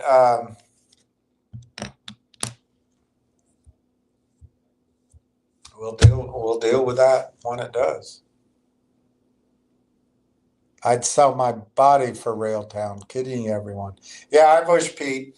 I'm a little annoyed at myself. I think maybe that I was telling you that story about Dolly Varden. It's out of the system. I worked so hard on that for months to try to get it back in. Maybe if I had just kept going, I'd have, I forget what I said, 15 grand? I forget what it was that I could put into real, but I can't do it at this point. So I'm just grateful for what I have. But yeah, I wish I could buy more. Daniel Wissington, Railtown Rebels, hurry up and buy. Bravo. Emil, good morning. G. Diddy, I think people, sorry, I read that incorrectly. I think the reason people don't sell stocks like Finger is that, I guess on social, we hear that the buy button is taken away by the broker and you can't get back in after, like I say about Railtown. What I mean by Railtown when I say that is if you sell out of Railtown in a panic, I don't think you'll be able to buy your same position back for the same amount of money. My shorthand of saying it, I don't think you'll be able to buy it back in. I guess that can be misinterpreted, but that's my point. If you sell 50,000 of Railtown, thinking you're going to somehow turn that into 60,000, you very easily could be sitting with the same money and you turned your 50,000 shares of Railtown into 20,000. That's what I mean. Literally, you'll be able to buy something, but will it be the same number of shares? In other words, will it be the same price? That's what I mean. With Finger, I don't know what people are saying on social media with Finger, but I don't see it that way. I think there'll always be a lot of stock of Finger available, unless it squeezes. But I don't see a squeeze get G Diddy and Finger. I did before, I've lost track of time. I don't know if it was 3 years or 4 years ago, but I did those charts and all that, and I believed in the buy-ins. But, let me see if I have it here.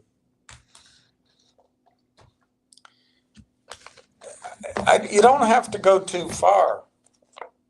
You can go to Dr. Susan Trimbaugh. You don't even have to read the book. You can just go to the bookstore. You can flip it. You can flip the page to part 1. You don't have to read very far.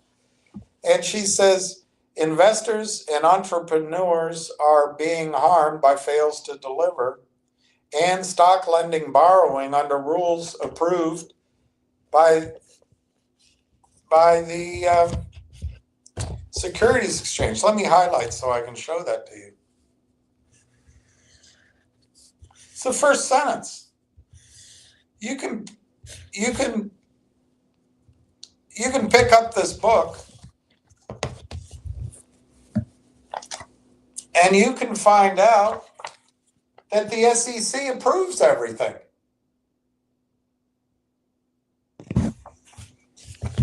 And you think you're going to see a squeezing finger? Neither the government regulators nor the financial industry self-regulatory organizations are capable of correcting themselves. Second sentence. Neither the government regulators or the regulatory organizations are capable of correcting this. The second sentence.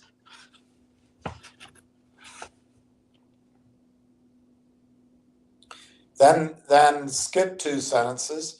This book will show that there are failures to deliver securities to settle trades throughout the global financial system. And they're going to buy in finger? It happens everywhere that the financial industry includes self-regulatory organizations. Second paragraph. My solution is the government should take over the over-the-counter market.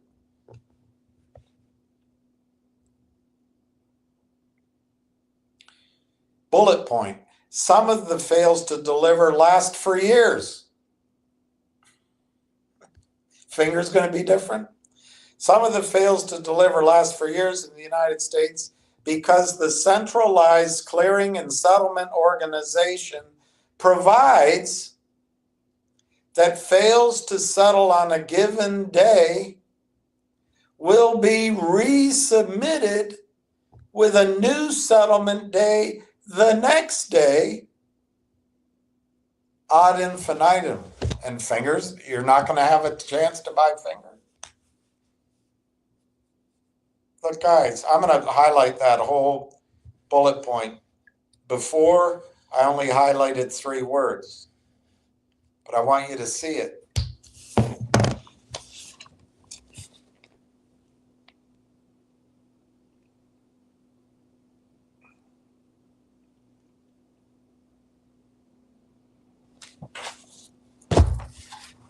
Some of the fails to deliver for last 4 years. Some of the fails to deliver last for years in the United States because the centralized clearing and settlement organization provides that fails to settle on a given day will be resubmitted with a new settlement date the next day. Ad infinitum. Finger's going to squeeze. You're not going to have a chance to buy it back. Then she talks about the one share, one vote. Then she says, no regulation in the U.S. requires the borrower of shares to close out long-term outstanding loans and settlement failures. Let me highlight that in full. I've shown you this before, but I've never highlighted it in full.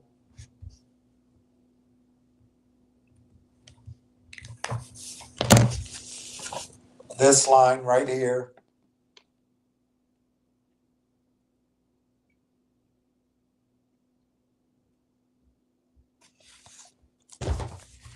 No regulation in the United States requires the borrower of shares to close out long-term outstanding stock loans and settlement failures.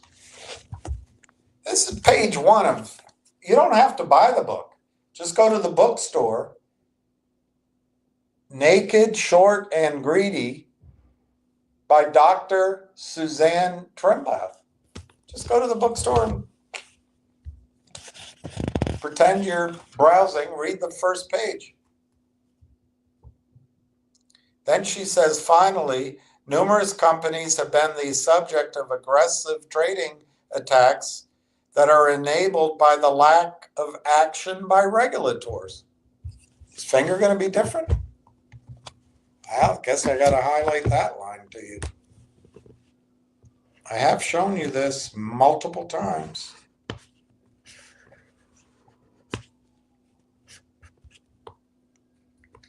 Aggressive trading tactics, such as naked short selling, they do, impair access to capital, and in the worst case, have driven small companies to ruin. So I'm showing you now this line. Finally, numerous companies have been the subject of aggressive trading attacks that are enabled by the lack of action by regulators.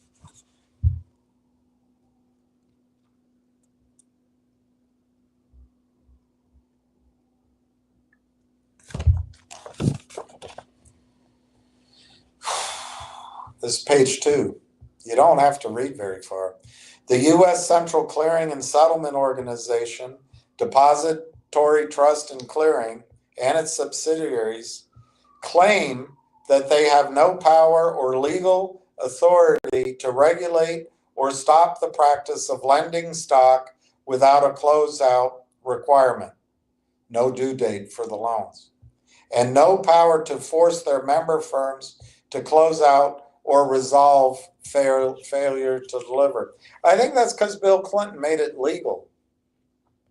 She doesn't talk about that for some reason.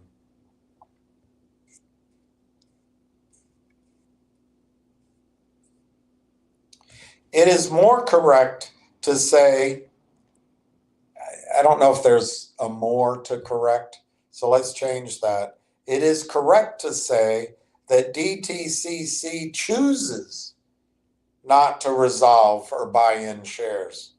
And they're going to buy in finger? Where the seller fails to deliver the shares they sold. DTC and its subsidiaries can and do change their own rules and procedures after notice to the public and approval by the SEC. Their rules allow them to credit their members with an entitlement for undelivered securities, which allows their members to credit the account, your account, representing the buying investor in a failed trade. So they credit the entitlements, not the securities, the entitlements, and they're allowed to do it. And finger's going to be bought in. This process creates extra shares of the stock of public companies, all within the rules. I'll show it to you. I'll put it in the record. And finger's going to squeeze.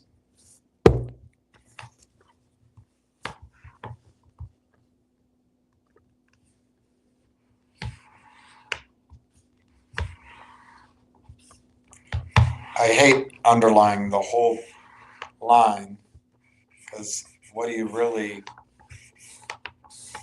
but I want you to see what I'm showing to you. What I'm about to show you says their rules allow them to credit their members with an entitlement for undelivered shares, which allows their members to credit the account representing the buying investor with the entitlement in a failed trade. This process creates extra shares of the stock of public companies, all within the rules, and they're going to squeeze finger?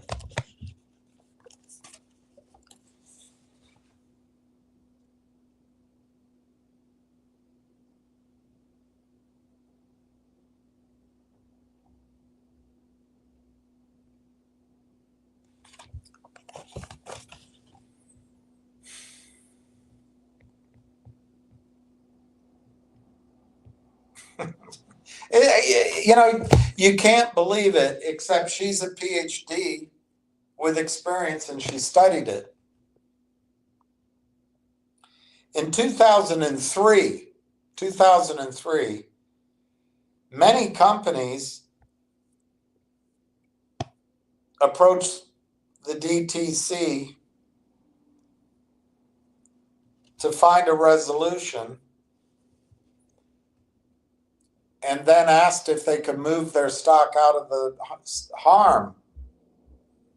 If they could get out of harm's way, which is all I'm asking you to do. Get out of harm's way, go to Railtown. Get out of the system, they asked. The Depository Trust Corporation turned to the SEC and got approval for a rule to prohibit companies from taking action to protect themselves. I'll show you that.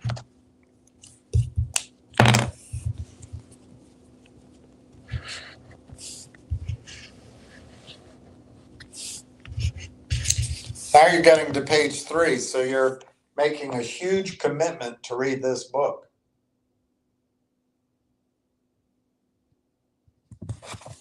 I'll read it again.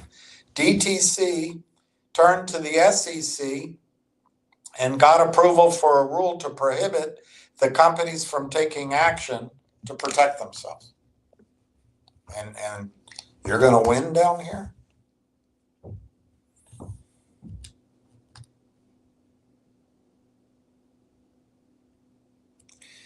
The DTCC approached the SEC for rulemaking to protect its members, it's not you, it's the banksters, from having to close out failed trades by forcing an open market buy-in. So let's read that again. You think fingers going to squeeze?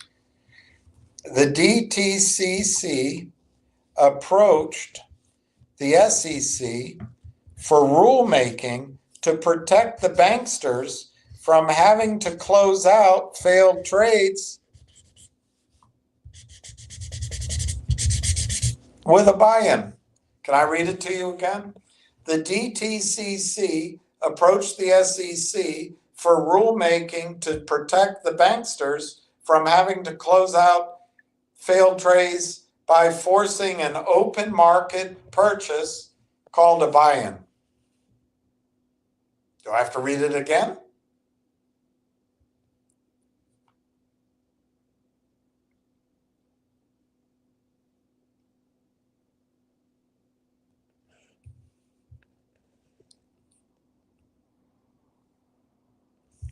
I'll show it to you.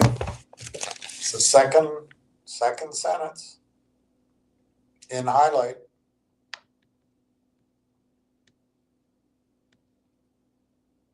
You know, this is a heavy commitment to reading her book. You're on page 3. And now you got to go to page 4.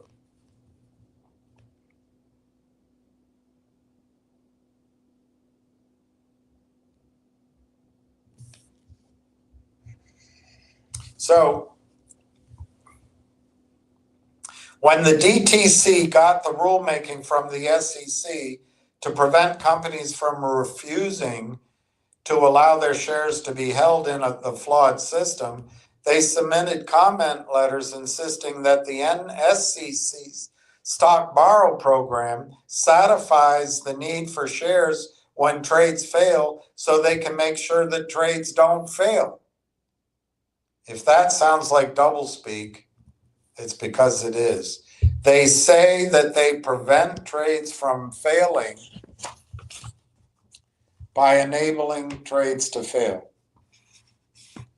This takes you to page 4. Bottom. They say that they prevent trades from failing by enabling trades to fail. You're committing a lot of your time now. You're up to page 4.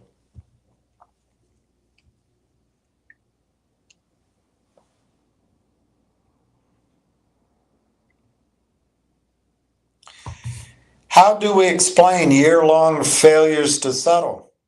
How do we explain that some companies are on a list and others blah? How do we explain that at least half half of the trades that failed to settle are more than 2 months old.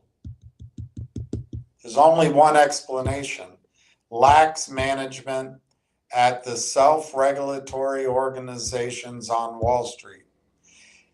A complete failure in oversight by the SEC and a willingness to look the other way when the broker members who hold positions of board of directors at the self-regulatory organizations and who have ambitions to political appointments, a willingness to look the other way when broker members violate their duty to perform in the best interest of investors.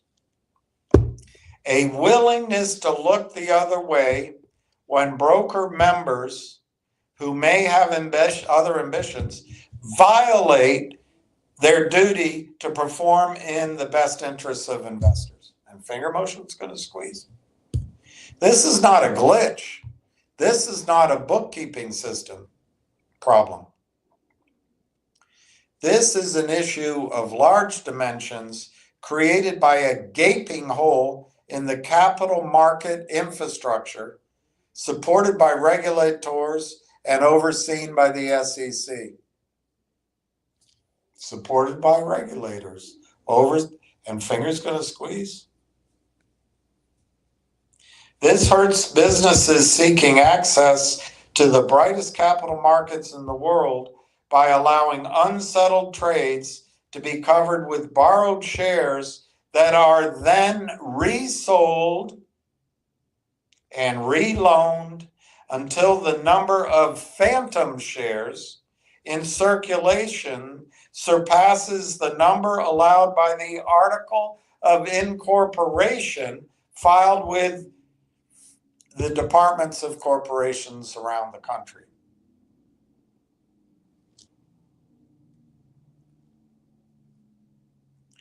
The failure to enforce closeout of stock lending and to enforce final settlement is generating phantom shares, which through the most basic laws of supply and demand, depress the prices of stocks by increasing the supply of shares. Now we're on page 5. That's a hell of a commitment to this book. The circumstances present in the securities industry where the self-regulatory organization on Wall Street all adhere to the rules that they wrote and got approved by the regulators in Washington is a regulatory crisis.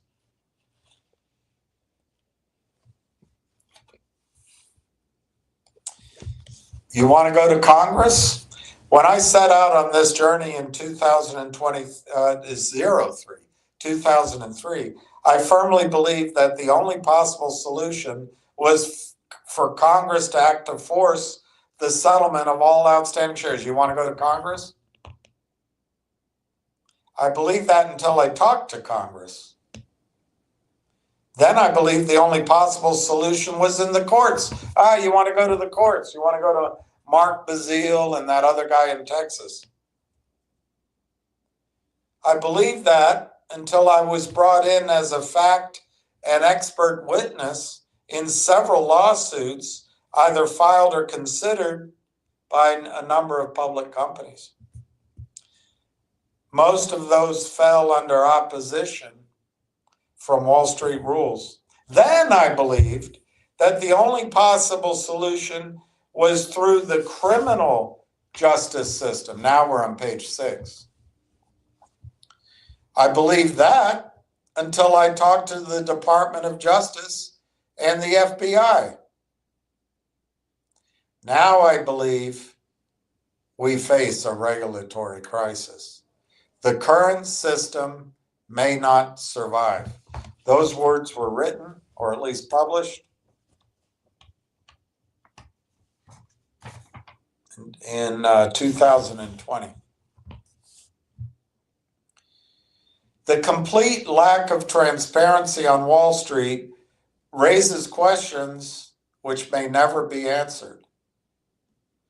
Earning income from covering fails with stock loans provides an economic incentive for maintaining the status quo to the detriment of shareholders and entrepreneurs.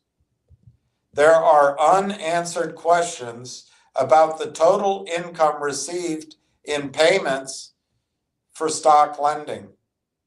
We know from industry reports that borrowed shares are not restricted in any way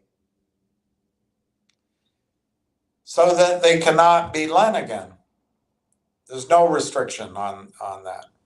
Once the borrowed share is delivered to the purchaser, they're able to vote, receive dividends, and lend the shares without restriction. Lend the shares without restriction. It's all Bill Clinton. It's all Bill Clinton. 1994, change to the UCC, Section 8. Stock lending resolves only 18% of total fails. The remaining 82% of outstanding fails may remain open for years. And you think Finger's going to fit in the 18% or the 82%? I will warn you, there is no happy ending to this story. So why don't we just leave it? Why don't we just get out of it? Let's stop playing in their sandbox. I get no respect. I got no respect when I was a kid. I'd go play in the sandbox and the cat would cover me up. Let's get out of there. You said a month or two ago you think HKD was engineered short. Well, I think it was HKD. What I heard is that Ken Griffin,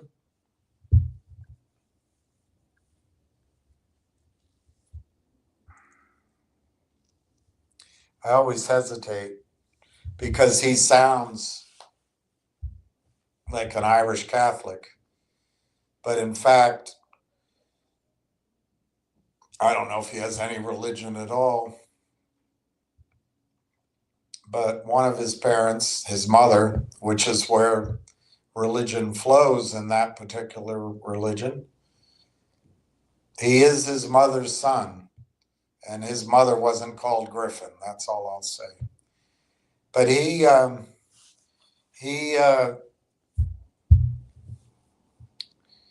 apparently got trapped with a capital requirement or a capital call. So what I heard, and there's no way to prove it, but he engineered that squeeze so he could survive his cash call. And it worked.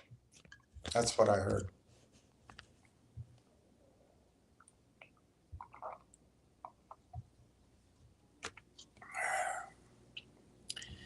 Oh, Donna, good morning. Glad you're feeling better. Hi, everyone. Not legal advice. I didn't read this. GTI could not complete anything because management. I think that's right. I don't say that just so you know. I don't say it because I think that management is litigious. So I try to say, how do I put it? Reportedly, or it's according to the filings. But I've never read the filings, so I think not legal advice knows, so he can say it. I think he has firsthand knowledge that management was corrupt. And I even wonder if the management was so corrupt that they were in on the original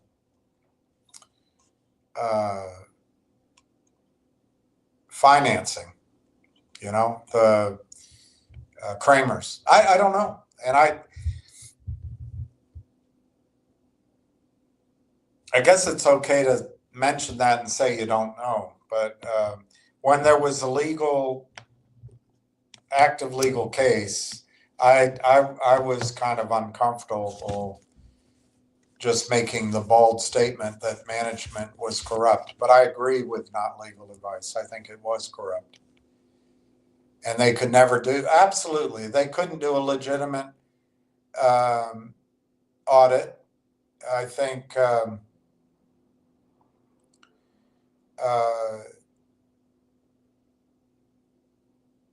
to remember, I can't remember the history of the audits, but I think it was fraud. I agree with legal advice here. Not legal advice, sorry. You can't trade GTI in the US. I don't know. I can't trade it at Morgan Stanley. I know that. But I don't know. People here have traded it. It's called the expert market, which means there's no guaranteed bid and ask. There's no requirement that an accurate market be maintained. But I do think that the expert market means that you can put bid and asks out there. You have no responsibility to be honest or true or anything. And I do a number of people here have been able to sell GTII. One gentleman sold it at 20 cents. Another woman sold it at 20 or 22 cents. Some got it at 18, 17, 16 cents, 15 cents, and they put it in Railtown. But I haven't been able to sell. And I would say it was about 6 to 8 people that did that I know of. I don't know if they all did it. I think they live in the United States. I think their account's in the United States. I don't know if they called in, if the account did the trade in Germany or the account did the trade in Canada. I don't know. But I wouldn't trade it. I wouldn't buy it, let me put it that way. If you can sell it and move to Railtown, I would do that all day long. I think GTII, we do not know. You're expecting the whales and the new company coming in and the court system to leave enough of the new company that it's worthwhile to us. I don't see anything in my experience, which admittedly I'm not an attorney or a receiver, but I've had to hire them. I don't believe shareholders are going to get, but they're not going to get more than a very tiny piece of the so-called newco. At that time, I believe that people are probably with good heart, good intentions. I think they will come with some kind of offering and probably make it available to shareholders. But that's a guess. I don't know. It might be first come, first serve. Might be a Dutch auction. But I think at that time you'll have a prospectus, and then you can make a sensible decision about adding shares. But in any scenario, even the most excellent of scenarios, I don't think you get more than 1 or 2 pennies a share of your stock out of the merger, and that's it's better than nothing, and then it grows. But I don't think there'll be a short squeeze in GTII. I don't see it.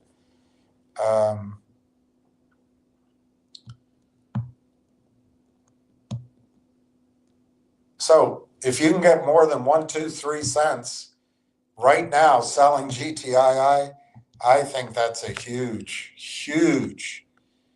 But that's just my opinion. You got to sit down and think it through yourself and write down the number of shares and do all. I only divide by 100 million shares. What if there's 200 million out? Oh gosh, I would sell GTII while they're buying. Hey Donna, thanks Richard. Thanks for the videos. Tarek, VGLS, what's your point about VGLS? Did you buy VGLS? Are you losing money in VGLS? What's your point? What do you want to know? Ask a question. I'll answer it. You're not asking a question. I'll just read it. VGLS, VGLS, VGLS, VGLS. Tarek's reasoned and thoughtful question. David, it's really a shame you have turned on him. He has never said anything bad about you. When you was going through your loss of luck, but times have changed. I'm not trying to, David, I'm not trying to say anything bad about him. I will contradict you. Apparently, I didn't hear it myself, but apparently on a call, he said I have my head up my fucking ass. So I'm not offended. That's just talking. You know, you're in the middle of answering questions. I'm not offended by it. He also, according to Frank Benedetto, hates my fucking guts. Ham does. Well, that's according to Frank, but that's what I heard back. So I'm not sure you're right that he hasn't said anything bad. But I haven't said anything bad about him. If you want me to be supportive of his call that finger motion is going to 3,500, I can't do it. But that's not saying anything bad about him. I guess I have to, it's a problem. People don't hear. It's just the problem with communication. I think Ham has, God, I've said all of this many times, but I think Ham works tirelessly and without stop on behalf of fighting the short sellers. And he's been the same for 4 or 5 years I've known him. He's never quit fighting short sellers. He goes out of his way to help anyone, to drive anywhere, fly anywhere, go to any congressman's office, meet any investor, help any investor. Ham goes all out in this fight.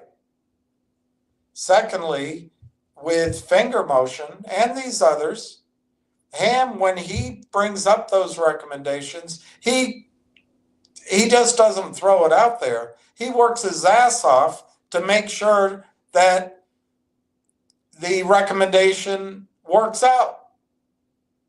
He never quits. Thirdly, Ham teaches you, if you listen, how to trade. If the stock runs up, take some money off the table. And most people, had they listened to Ham,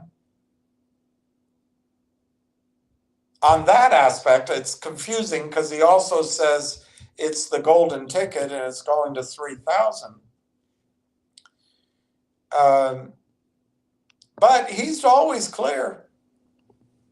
Sell the stock as it goes up. Save a little bit for the last bit.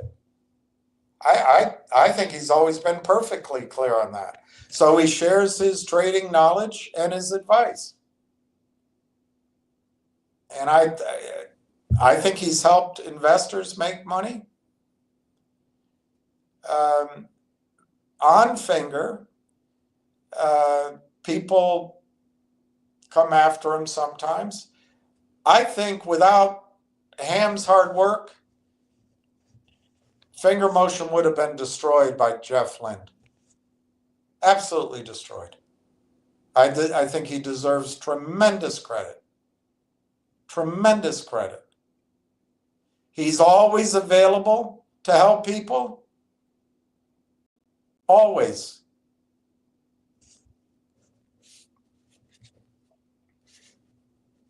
But I have to correct you. I have not turned on Ham. And just because you write it doesn't make it so. I have not turned on Ham. I guess you weren't listening.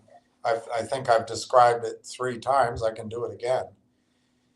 Ham went down to meet the, and this was probably the second time kind of miscommunication or frustration came in, But Ham went down to meet the two FBI guys. I'm not going to tell you what happened, but I will say it was very frustrating for him. And he called me. I called immediately. I don't know. I was on the phone with my brother. He called me, I guess, when he landed, and maybe I was in taking a shower, but I came out and called him right back. But his phone's not set up with a message. It says the person who you were calling has a voice message system that has not been set up, and clicks.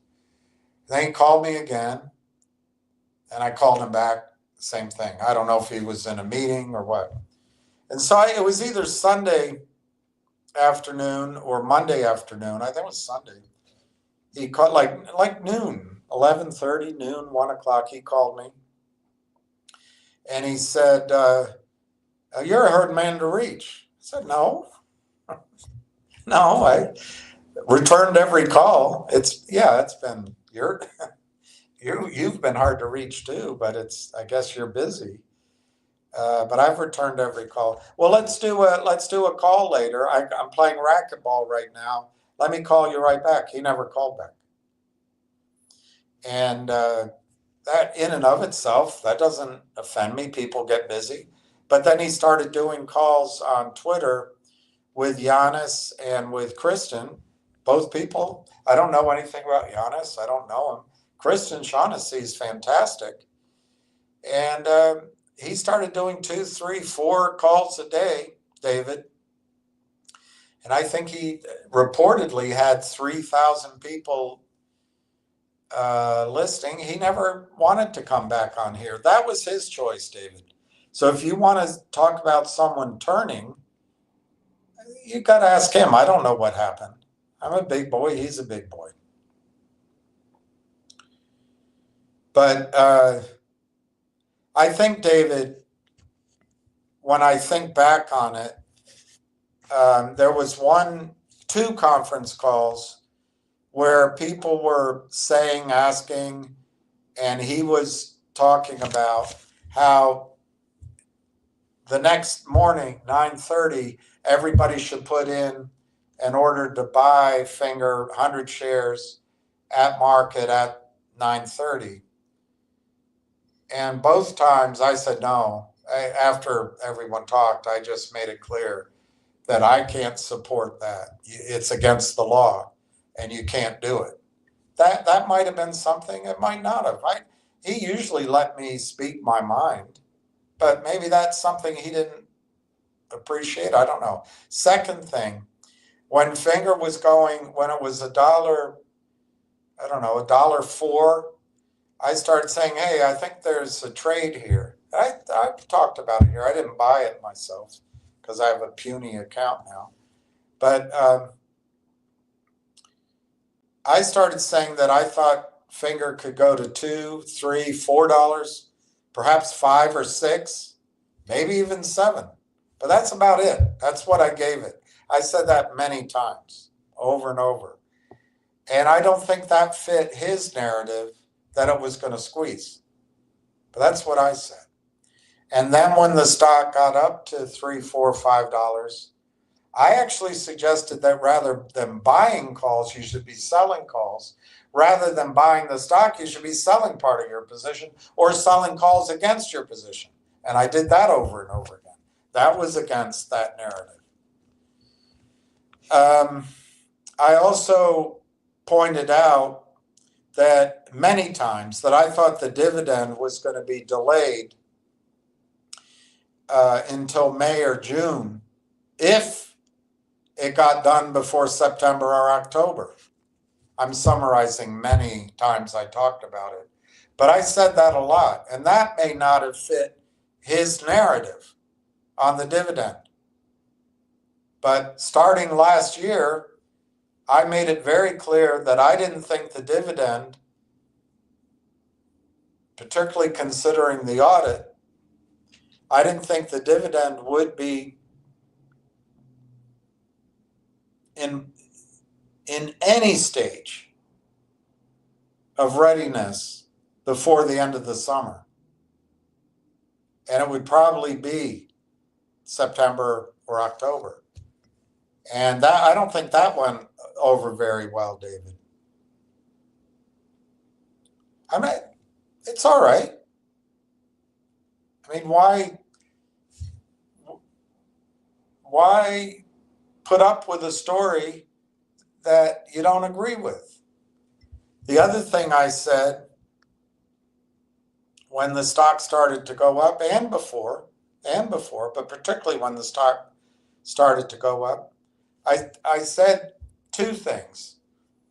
One, I said it might be that the toad, Moez Kassam, who owned 90% of that other deal, they might be turning their computer on to get the stock price up so that people come in to buy Finger so that they can do another deal through Roth Capital. I said that. And I also said I think they're going to have to raise money.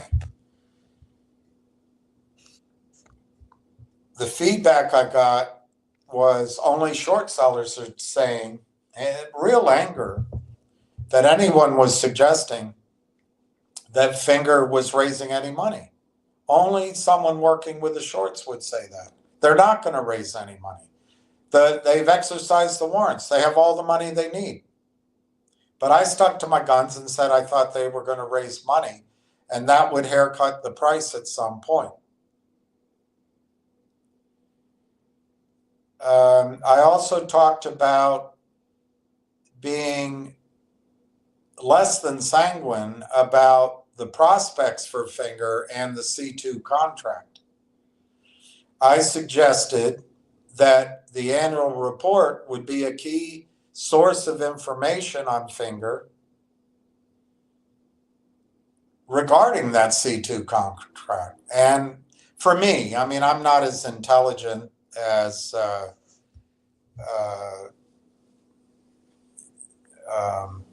I'm trying to think who the auditor is, but I'm not an auditor. I'm not as smart as, say, Richard is. I'm not a lawyer.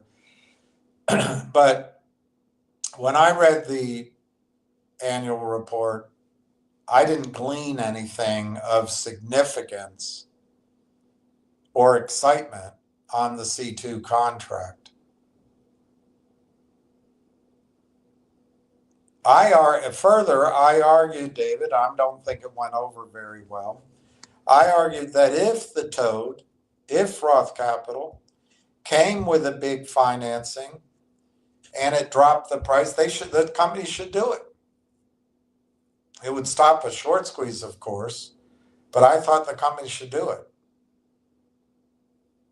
Because I explained many times, I think they need, I don't know why the exclusive contract for the entire country requires bids, but I think they need to get C2 contracts going every single quarter. So eventually there's revenues coming in every single quarter, and this becomes a perpetual revenue machine. And I think they should have done that. What does it mean that they didn't? And I expressed this. It might mean that C2 contract is not as exciting as, at least for right now.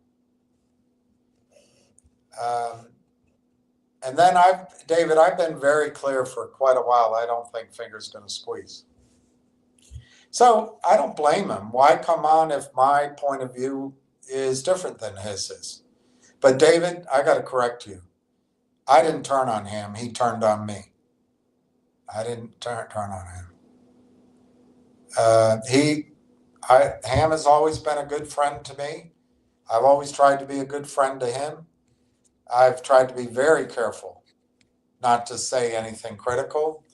The reason I mentioned Frank Benedetto and Ham at the same time, they're both pushing, supporting, talking about, whatever word you want to use, the same three stocks. I think Frank Benedetto exaggerates his importance by claiming that Ham's whales belong to Frank. Ham's generous. He gave the phone number away, but make no mistake, Frank should not be taking credit for Ham's investors, but he does. That's what Frank does. But apparently they're friends and working together, I guess. I don't know. But I haven't turned on Ham. But David, if you want to continue with misplaced loyalty and say that the best way to support Ham is to buy Finger because it's going to 3,000, then that's the best thing you feel to do. I think it's wrong. And to be clear on Finger,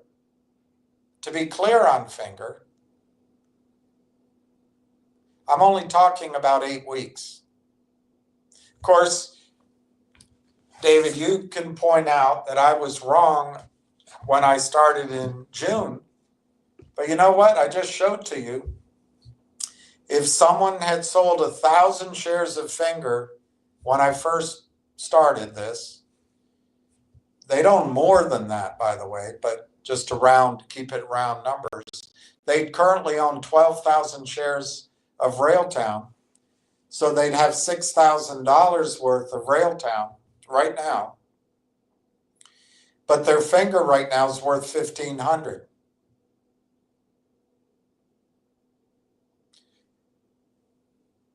On or around June 5th, I don't remember the exact date that the woman asked me. I forget who it was, but she was a nice person.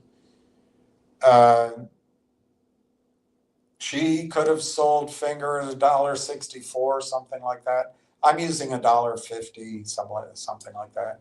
She could have bought Railtown at, I think it was 25 or 26 cents. I think I used 28 cents. Anyway, it doesn't matter, just rough numbers.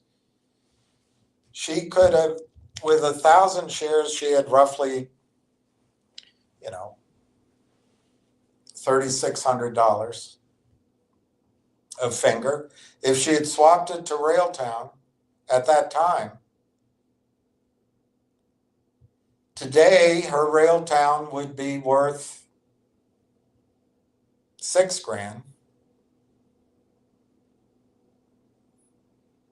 If she stayed in Finger, her Finger today's worth $1,500. So that was my recommendation. That's not personal against Ham. That's not turning on Ham. That's making my judgment call on where the two stocks are going to be. Now, I will admit, when I brought up my calendar, I thought it was going to be any day. I thought that in May, I thought that in June, I thought that in July. Here we are in August. I thought it would be any day. But I'm not an attorney, so I don't know what goes on. I don't know what they're doing, finalizing letters or finalizing contracts or finalizing submissions to, I don't know what's going on.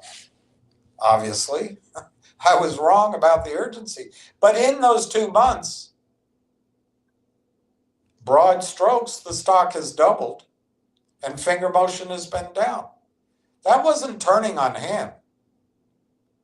And in fact, I would argue, David, the best way to help Ham in his fight, because I think his number one goal is to fight the criminality in the system and look out for investors. I think the best way we could do that is to turn 10 million shares of Railtown into a significant amount of capital. And then we can fund lobbyists. We could create our own association. We could fund phone lines and letters when we have real money. Then we have strength. Then we can help Ham. But I'm sorry, David, I haven't turned on him. I mean, you can interpret it whatever way you want. If you think calling out what I see going on is turning on him, I think you probably misjudge him as well.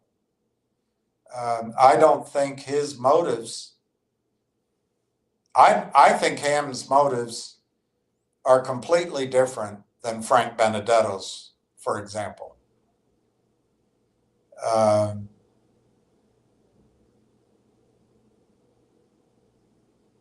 But if you think that good motives mean correct recognition of how Wall Street's changed, and I've read you other things too, and if you think, for me, losing hundreds of thousands of dollars following the advice that the best way to go forward is to keep following it, I think that's misplaced loyalty. It's an incorrectly described loyalty. You can be loyal to him. You can be friends with him. But it doesn't require pouring your last dollars into the next idea. And I guess the final thing I'd say, David, is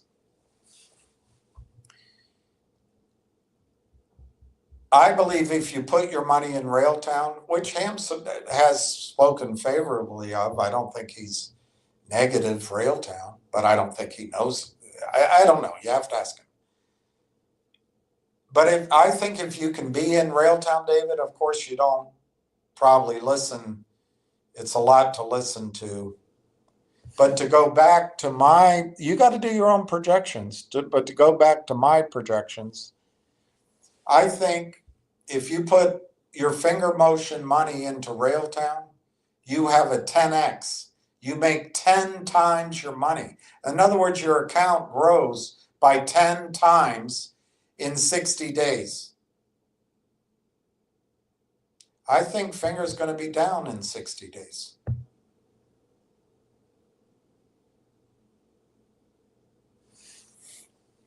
So if you think turning on Ham is saying that, I just think you're not. I don't think that's right. I think Ham, if you increased your account by 10x, I think Ham would love you to come in and buy finger in 60 days. My guess is you'll be able to buy somewhere between 2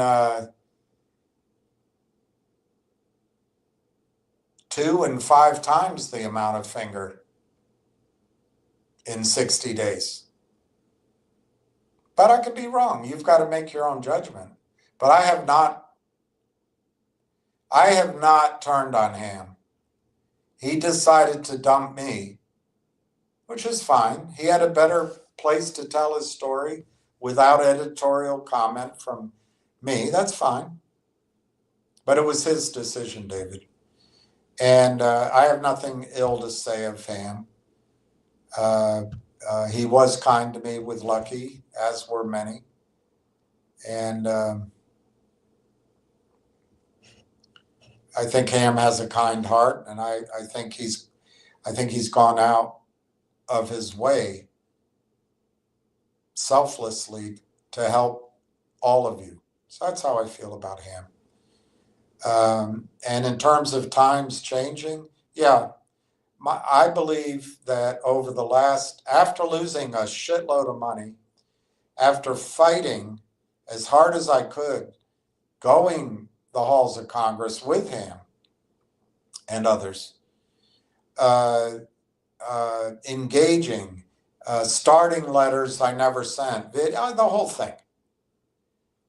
I finally understand, and I've made it clear to you, David, that Bill Clinton changed the rules in 1998. And it makes it legal In fact, it almost makes it mandatory for the system to function that all securities purchased by a broker on behalf of their clients, when they're held, they are held in pools of stock at the Depository Trust Corporation. Those pools can then be collateralized for derivatives. They can then be accessed. I don't think that's good English, but the trading desks and the stock loan desks have access to those pools to lend out the stock and relend the stock and relend the stock, all without the permission of the original investor. That's 1998. I only learned about that about 3 months ago, and I read it out here as soon as I knew. That was pretty harsh, because that means that at least one aspect of what the criminals do is legal by Bill Clinton. It's a long time ago. That's so many years ago that practice has had the ability to be almost etched in stone procedurally in the courts, in the professorships, in the business schools, in the training, in the hedge funds, in the regulators. It's a pretty big thing. But not everything's legal about what they do. In fact, almost all of what they do is illegal. But then, I've read this Susan Trimbath book all along. I think in the case of finger motion, and one of the reasons I guess he thinks I have my head up my ass, is I think finger motion's short position has gone on, I don't know, 4 years, 5 years. The last time I think the squeeze was happening, they brought in the same Benedetto, they brought in Lou, and they brought in the CEO of COSM. I'm not saying that you have to blame any of those people. They were just maybe useful chess pieces for the shorts. If that hadn't worked, they would have done something else. What I am saying is the system is bloody hard to beat. These guys work together. They collude together. They have the attorneys. They have the regulators. They have the money. They have the lobbyists. They have Goldman Sachs. That's all I'm saying, David. And if to point that out is turning on him, I just don't see it that way. I just don't see it that way.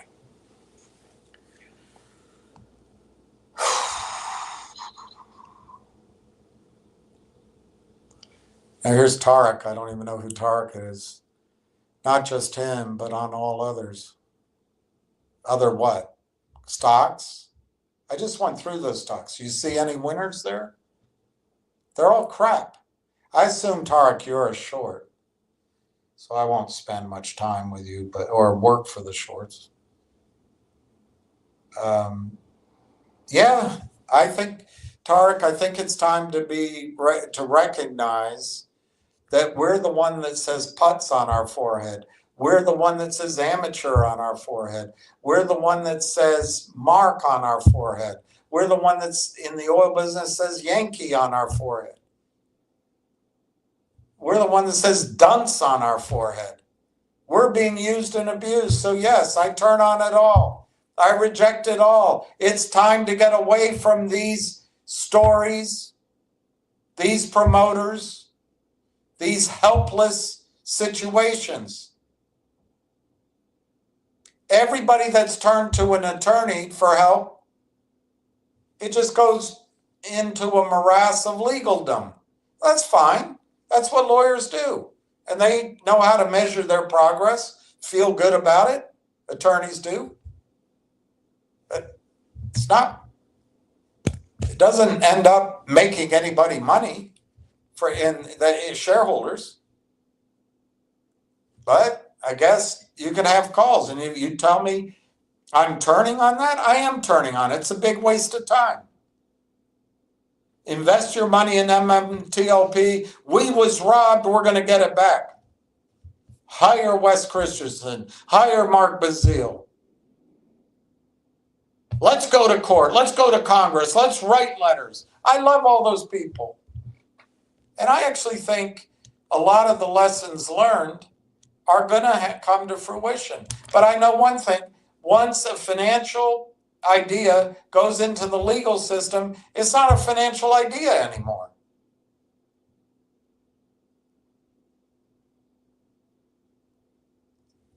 You're going to settle.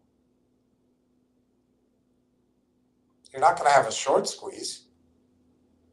You're probably not going to get your money back. Once the idea of I've learned goes to Congress, no one cares. Ann Wagner won't even authorize a consolidated audit trail because Goldman Sachs lobbyist gave her what to read that said, we got to protect your privacy, except when you drive down the highway, except when you go to an airport, except when you shop, except when you walk into some bars, except when you go to some government office buildings, except when you go down crowded CCTV streets, except your emails, except for your phone conversations. But in the area, when you're being fleeced, we got to protect your privacy to be robbed from. Look, if you want an answer from Congress, you can keep going. I'm turning my back on it. I'll still help if asked. But I'd rather help if I had some money so I could hire a legal team. I could hire a lobbyist. If you're saying I'm turning my back on being a victim, hell yeah, I'm turning my back on being a victim. And I'm telling people a way out, Tarek.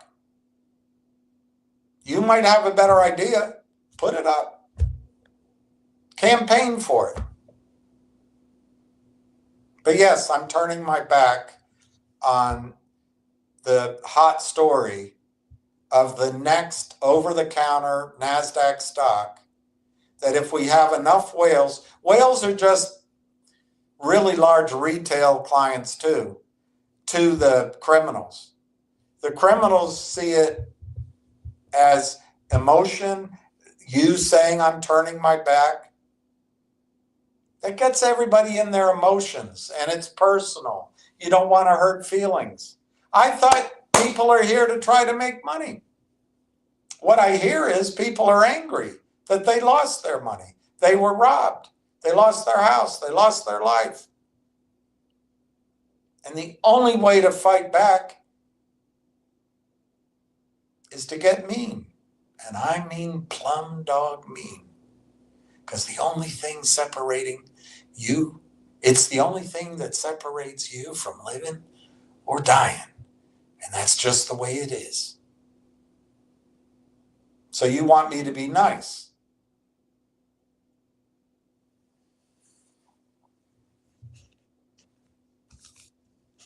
I think nice just continues the victimhood. So yes, times have changed. And if I haven't made myself clear, Tarek, I have turned my back on Frank Benedetto. I have turned my back on any group of guys trying to manipulate a stock through, if we do this piece and we own this much and this much shares are bought and you've got, and then we'll bring this on board and that on board and it's going to cause a squeeze. I've completely turned my back on that.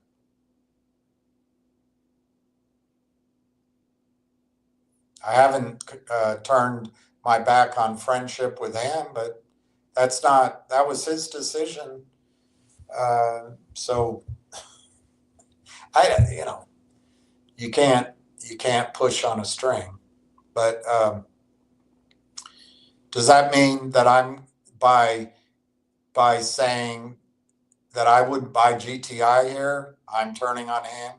That I wouldn't personally, if I had a choice between Finger and Railtown today, I'd buy Railtown. I'm somehow turning on ham. It's Ham's client, not Frank Benedetto's, Ham's client, who owns a shitload of Railtown. Not Frank's, Ham's. So I'm not working against Ham's client. I'm not working against Ham.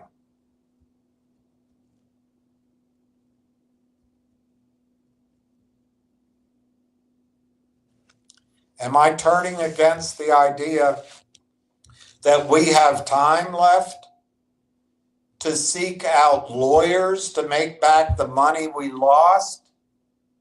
Yes, I am. It's fruitless. Am I turning my back against the best way you can make the money back you lost is buying the next idea? Yes, I'm turning my back against that. Am I turning my back against that one of these might turn into the greatest trade I ever missed? Yes, I'm turning my back to that. Am I turning my back to the addiction of being included in the newest hush-hush opportunity? Yes, I'm turning my back to that.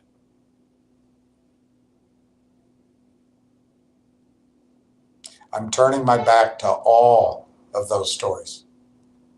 I showed you 22. I think I had 24 to show you. I showed you 22 of them. You see anything good there to hang with? Railtown's your way out, Tarek. But if you want to be pissed off at me that I've somehow turned, I haven't turned on anyone personally. I don't know Frank Benedetto. I understand he's a good family man, good father. I didn't know Lou Bravo. I liked Lou Bravo. But I would imagine he's in heaven. I've said prayers for him. Not that my prayers matter. Who else? The CEO of COSM. I don't really have a good feeling about him. I don't know him. I met Jeremy Fromner. I liked him. It's not personal. It's action. But Tarek, if you're not upset about losing money enough to make decisive changes in your life and decisive changes in what you're doing, then that's fine. But it's time, my friend, to stop listening to those stories. Because the key ingredient that you don't understand, maybe, or maybe you're one of the shorts, to make these squeezes work, they need your money and they need your randomness. They need your buying to come out of nowhere. The volume they need to go get the contracts from the CEOs. They need it, I'm talking about the bird dogs, the bird dogs the Jeff Lynns that come and say, sign this. They need the volume for the whole system to work. They're not going to put their own money up. They're not stupid. But if you want to know where your loyalty is misplaced, when you're loyal to that whole system, you're just bending over, handing them a jar of Vaseline. If that's what you want to do, that's what you want to do. I'm turning away from it. And Railtown's the way out. And if I get to it before 5:30, I'll get to it. If not, I'll come back on. But I wanted to answer the question, why am I saying you should sell all that high risk junk that's going to go nowhere and get into Railtown? I wanted to show you why I consider all of that high risk and junk, and it's just an endless emotional, financial, psychological energy drain I guess in you and David's words, to remain, what did David said? It's really a shame you have turned on him. I haven't. He's never said anything bad about you. I haven't said anything bad about him, but I think you're wrong. He has said some bad things about me. That's all right. That's what friends go through that.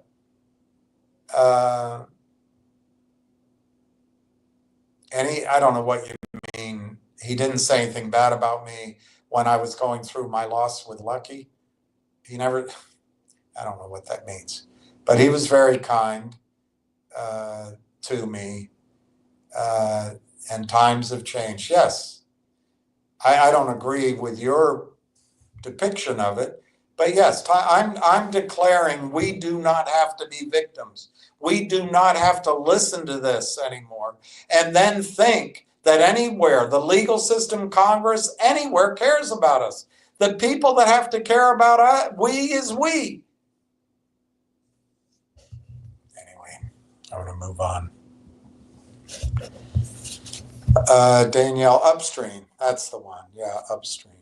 I heard that guy at Upstream was a bit of a arrogant guy too.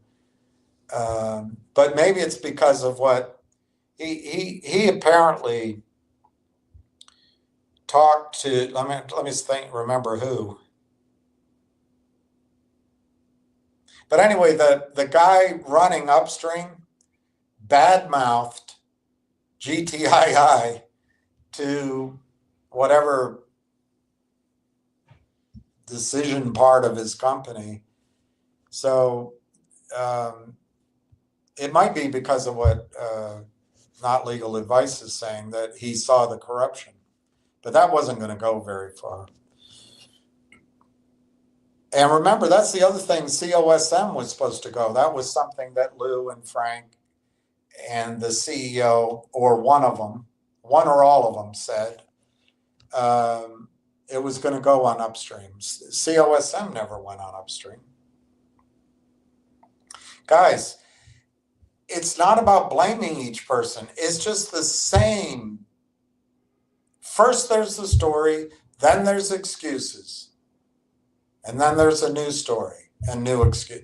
I don't know, if you want to keep playing it, I find it fruitless. I don't think you're, and on top of that, we're running out of time. I think the overall stock market, as I've said many times, I think the S&P is going to go to 8,500, the Dow to 65,000, NASDAQ to 30,000, the Russell to 4,000, gold to 5,000, silver to 120. And it's going to do it in a whoosh. And then it's over. And there will be plenty of stock market and ways to make money going ahead. But this part of it, it's going to be all different. So it's not me making the change, it's coming. Not Legal Advice says, thanks, Donna. Alpha and Omega says, absolutely, William. I forget what. Ryan Chartel wants to know, what's our share count? Here it is, Ryan. This is you. It's not me. I'm not taking credit. Railtown, 10,380,908 shares. 7.5% of the implied outstanding, according to Yahoo, when I looked at it last week. That changes, so. And then it's 186 souls. 10,380,908. Pretty awesome, you guys. Billable hours motivate attorneys. Yeah, that's their model. Some attorneys, of course, take jobs where there aren't billable hours. I think the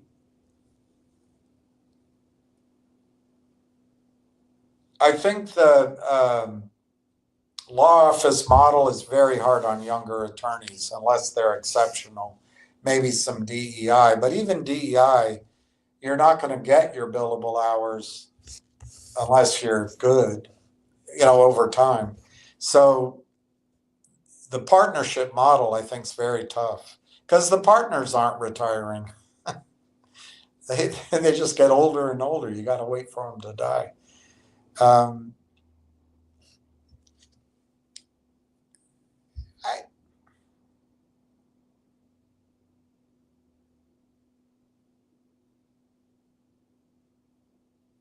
don't know. That is their system. I'm not willing to condemn attorneys for their billable hours. They're probably fair at the end of the day. I mean, that's how they get paid. So I don't think you can take that away.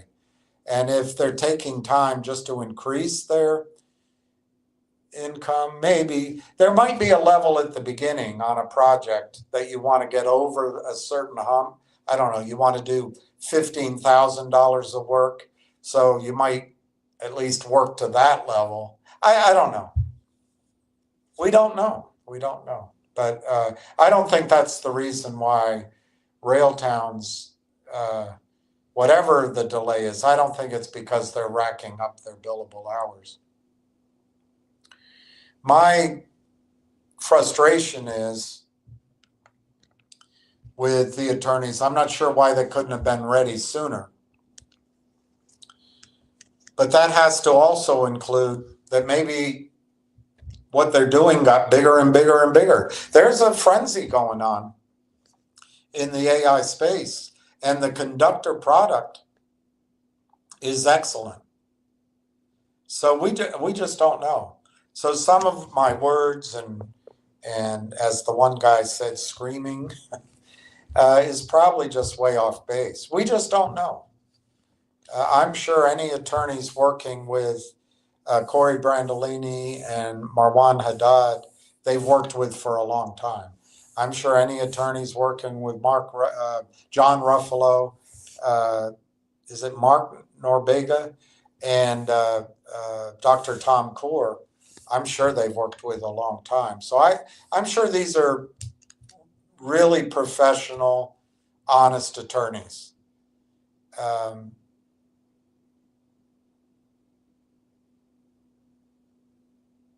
I guess my only other concern is it's been February 11th, and there's some discretion there, of course, and maybe you work with the regulators, but at some point, they've made 4 or 5 revenue announcements with no revenue. Somebody must know those revenue numbers. And at some point, that material information has to get out. Otherwise, on the other side of it, there will be bad guy attorneys that say, hey, my client, Mrs. Aloysia Jones, would have purchased the stock had she known.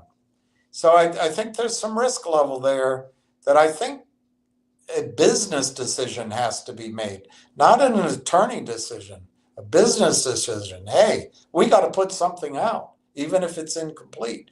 But again, I'm not an attorney, because maybe putting something out incomplete opens you up to it's a hellish thing. It's a hellish thing, this modern American world of class action lawsuits. Top 10 holdings. I did start working on it, and what I stopped because I did some of this other, but also it was too much work because several people have 2 entries or 3 entries, and I just have to go back and get that done. I didn't, so I'm not ready. I'll try to have it for tomorrow. Jimbo Baggins, the lawyers are in no hurry with this sort of matter.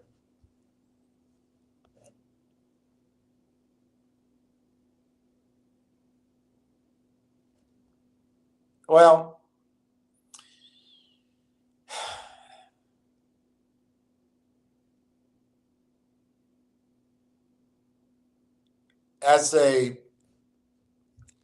I mean, in some aspects of my life, I'm a doer, a producer, make things happen. I totally understand where you're coming from. But I think attorneys, are trained, number one, not to speed, not to hurry, because that's when mistakes happen. I also think if things are really complicated, sleeping on it sometimes is the right thing to do. And you know that too. But I don't know. I don't know. I think their measurement of time is different than the urgency. Some of my worst mistakes have been going forward with a project because of my client's urgency, and then later on the documents suck. So I'm not sure. All I would say is their timeline is different. Their measure of speed is different than ours, maybe. But I'm not sure these attorneys are not moving as quickly as they can, or very quickly compared to any other law firm. So it's just, I think it's a natural friction between the doers and the paper it uppers. David, so the meetings you had with Martin were for nothing. The way you were saying Railtown will be at $2. I remember when you said Finger would never go below $3. So I have no issue with changing. I never said Finger would never go below $3. I never said that. You're just making that up. I never said that. If I said it, I don't believe I ever said it, but if I said it, it may have been in context of a short-term move. I just think you're making that up. That's not right. I don't mind criticism, but don't make it up. I've always pointed out that Finger has any stock that you own can go down by 50% at any time. So no, you're just wrong. You're making it up. But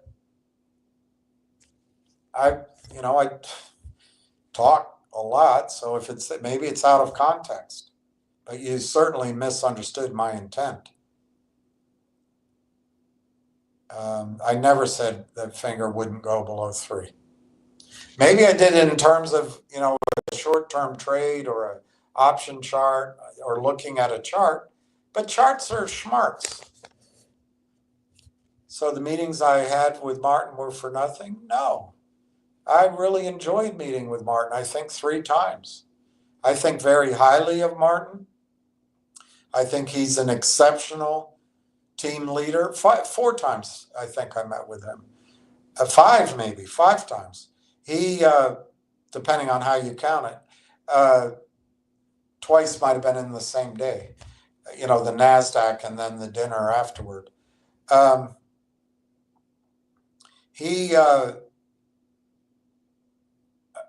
think he's highly respected. I think he's done a tremendous job at Finger Motion. I think he's built one of the reasons Finger Motion does so well. It might be this investor on the board, Leadley, too, and their whole investor group.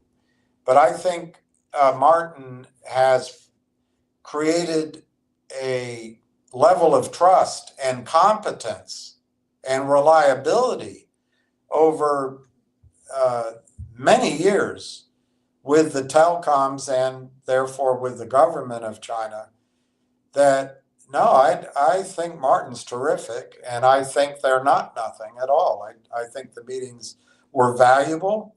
I did the videos. I still think, look, David, I guess you weren't listening the other day, so I'll go through it. I'll go through it again.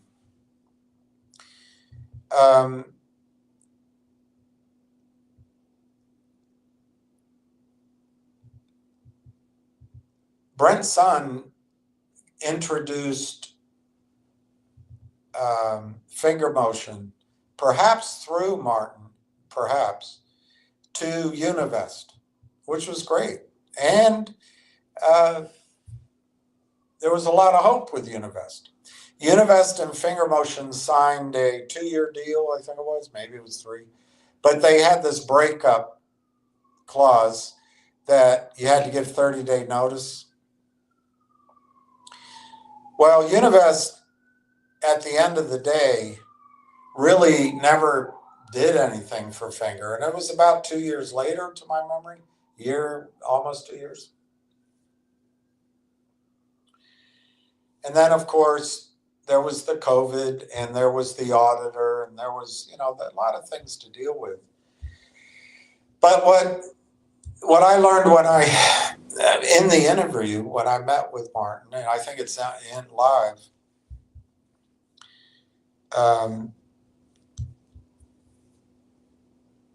was that as soon as they broke up with Univest, Roth Capital came in and was able to finance, I'd say within 45 days, they got a deal done.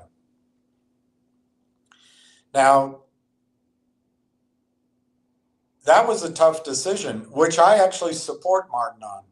I support the company on. But had Univest raised that money earlier, it would have been at much higher prices. But what happened is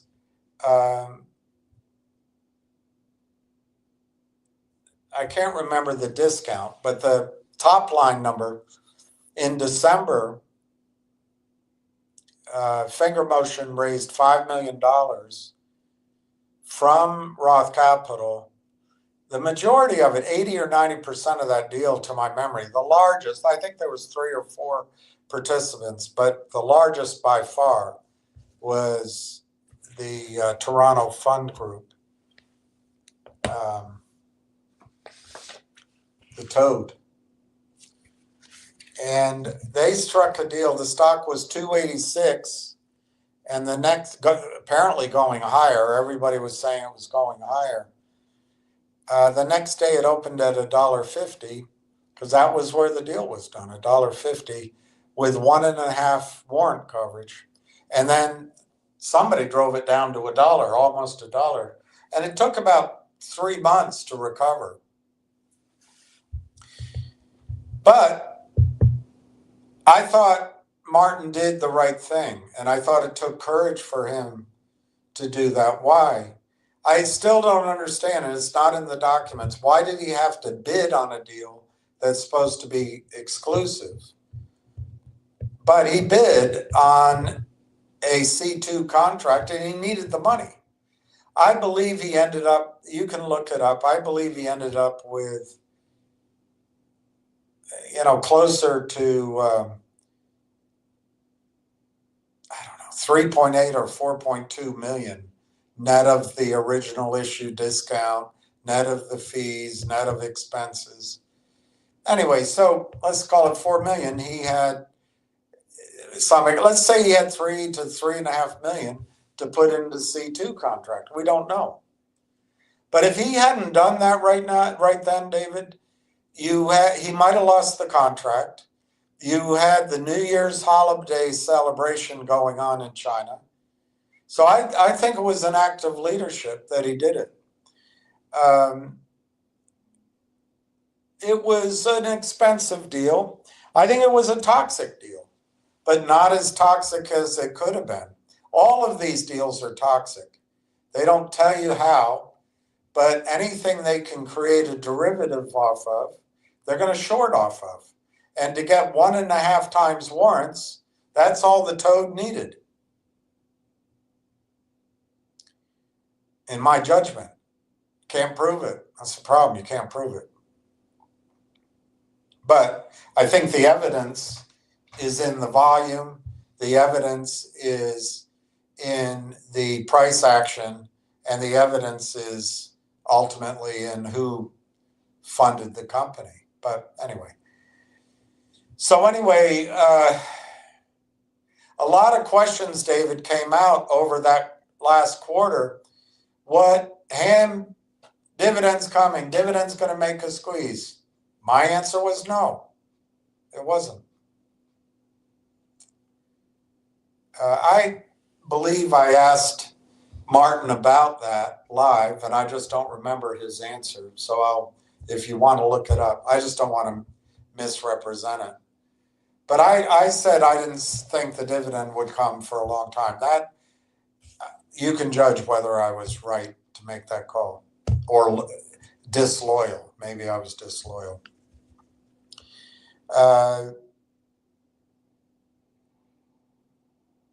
Earnings were supposed to come out. I said I didn't think it would be quick at all because of the audit. Research was supposed to come out at $20. I said I thought that was preposterous, not because the company might not someday be worth $20, but my experience with analysts, they come out, if a stock's $1.25, $1.30, they're not going to come out with a $20 target. They might, in the body of the report, mention something about long term, but it's much more likely they're going to put from $1.25 a $2, $2.50. So they can get credit and be judged on their call. I said that. Was that being disloyal?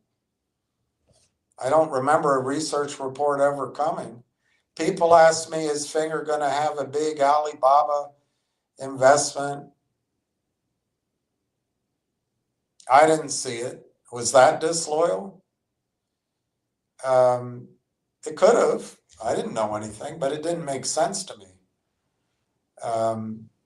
Big institutional investments like that would much more likely come through the investment bank where they can get some bells and whistles. It didn't make any sense to me.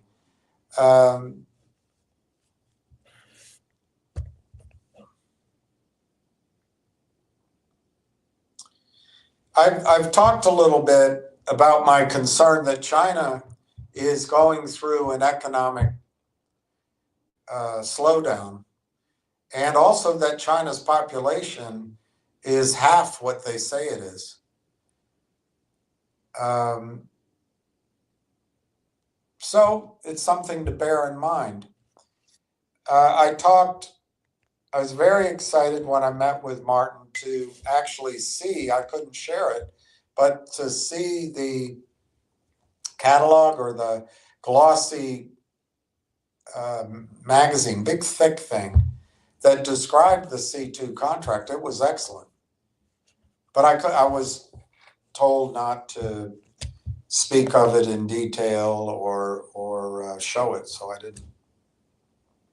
But one of the ideas I talked about, David, which I think would have been very critical to Finger Motion, is they could do a partnership with SAIC, such that, for example, that December funding does one cycle of the C2 contract. Maybe by doing a partnership, SAIC could come in with their balance sheet, could come in with their credit line, could come in with cash, or could get forbear payment so that they could get the next cycle started in the next quarter. And they could start another cycle of the C2 contract in the third quarter, and then do one in the fourth and the fifth.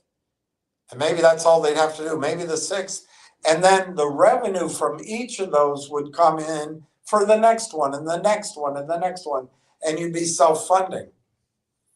And I talked about that, and I thought a partnership would be ideal. I didn't hear anybody else talk about that, a friend of mine. I don't know if that was received being disloyal or not. That wouldn't lead to a squeeze, I didn't think. I did talk about the potential of squeeze. I said I didn't think it was going to happen unless there were some surprises, and I've described that. I don't want to go back through it. And then I emphasized how important the annual report would be to learn some of this stuff.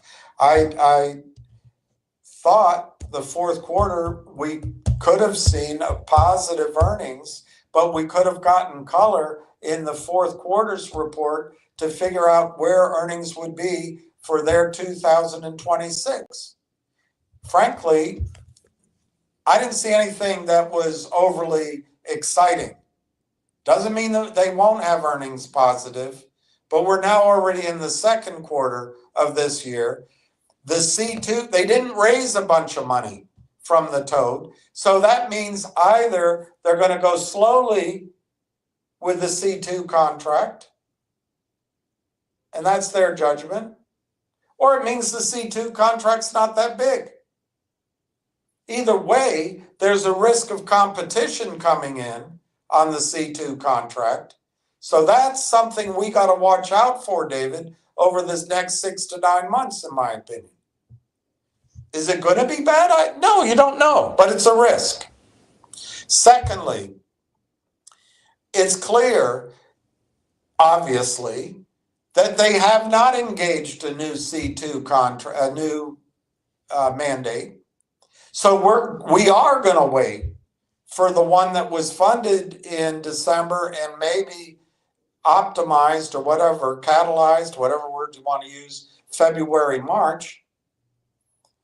We're going to wait for that revenue. That's not happening now this quarter. It may not happen in our third quarter. It's all out of whack, but it may not happen until the end of our third quarter and into fourth quarter. So I don't see, David, any excitement, but I'm a little worried that it's going to be disappointing. I don't see anything coming out of that till earnings maybe next quarter or the following quarter.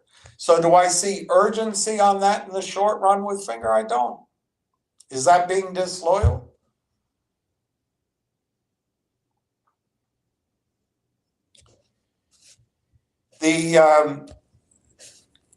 The fact that during COVID and the year after that the top-up business went to zero and then the SMS business went up is pretty fortuitous, and it shows a good team, shows great management, but it also shows something that revenue may in the future, but that revenue is not 100% reliable month after month after month. Is it a risk to the existence of the company? No. But it may not be appealing to institutional investors, and they may not add to the multiple of $35 million a year in revenue, which has essentially been the number for 2.5, 3 years.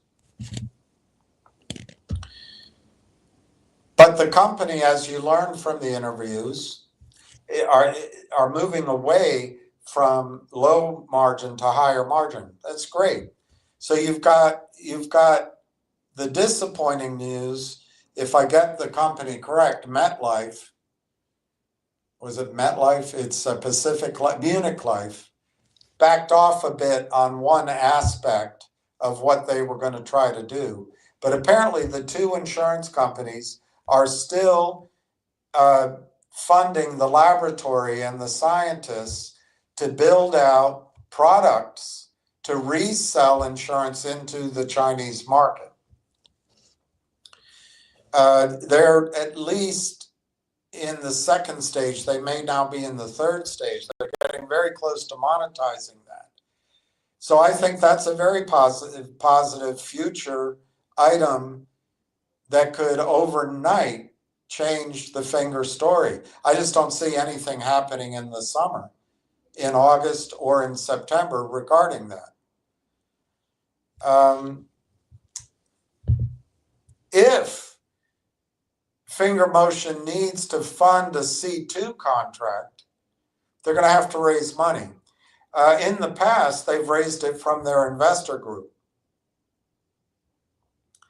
And but like all investors, they want a discount. So I think we have to acknowledge that during August, which for wealthy people is playtime, that the stock price could languish. And if they have to raise money, it could be at a discount to that languished price. It's a risk.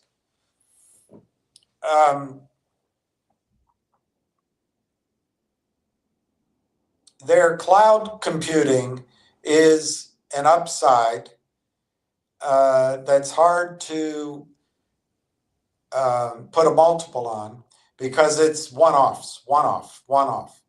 But if that ever got to be big and steady, that's an enormous value creation for Finger. So to me, the biggest upsides in Finger will be the data revenue, which has not been described, of the C2 contract. And the contract, if they can ever get it up and running steadily and in size. The insurance business, if they get that running, which I don't see it in August or September, but it could come. And the sort of that data, that cloud computing. I don't think that the SMS top-up business, the RCM data business, are ever going to get gigantic multiples. But those are sources of the revenue that keeps the whole thing going, keeps the relationships with the government, keeps new contracts coming. It's all very positive. I think the investor group is fantastic. And I think, I've never met her, Lily, I think her name is. She was in the latest presentation, and I didn't talk to her. I just, her bio and youth, frankly, her youth impressed me. I had an idea of you and know an older investor. And then the whole investor group, I think it bodes well for the future of Finger, David. Ham never quits. So I think the long term for Finger has some excellent opportunities. But to get from today to that, I think the next 6 months to 9 months are going to be a grind, and it involves some challenges. So for me, when maybe tomorrow morning before the market opens, I'll write that chart out and see it differently. But for me, Railtown, which I think addresses a $300 billion market,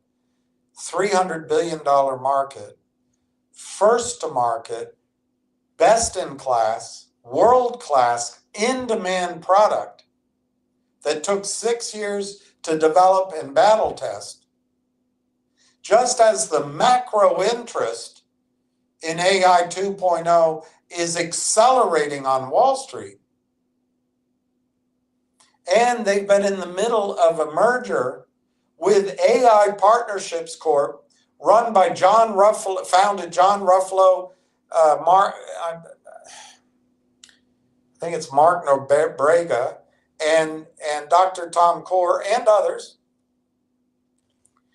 which is an agglomeration of 164 AI companies that have all already started, mostly North American, with the intent of rolling those companies up, which apparently represent 400 million in revenue collectively, according to information briefly made public, but not verifiable during the quiet period. In the midst of 100 and 150x being paid for revenues. So Railtown on its own, during this commercialization phase, could end this year with annualized revenues, recurring revenues, ARR, of $100 million. Railtown by itself. AI Partnerships by itself could end that year. I think it's a bigger number. Could be 150, 200, but let's call it 100. It's 200 million ending the year combined. Cross-selling, 200 million. Let's not use 200 million, David. Let's not use 200 million. Let's not use 100 million. Let's use 75 million. 75 million for the combined company on a forward projected annual recurring revenue. 75 million for the combined company. Railtown. Let's not use 150, which is the multiple being paid right now. Let's not use 100, which is the multiple being paid right now. But let's not use 25 either. That 25 is the average of all the AI deals over the last 6 years. Let's use 50. We won't use the top range where everything's being done, 100 to 150 in the exciting multiple of the right. Let's just use 50. I don't want to use 25 because that's yesterday. We'll multiply it by 50x. That gives you $3.75 billion valuation of Railtown, David.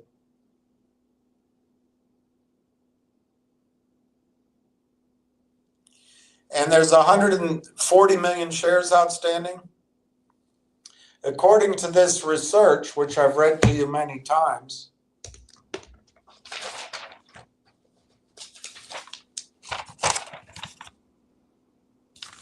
which, by the way, is Railtown by itself, and it's a year old, and it has a target of $2.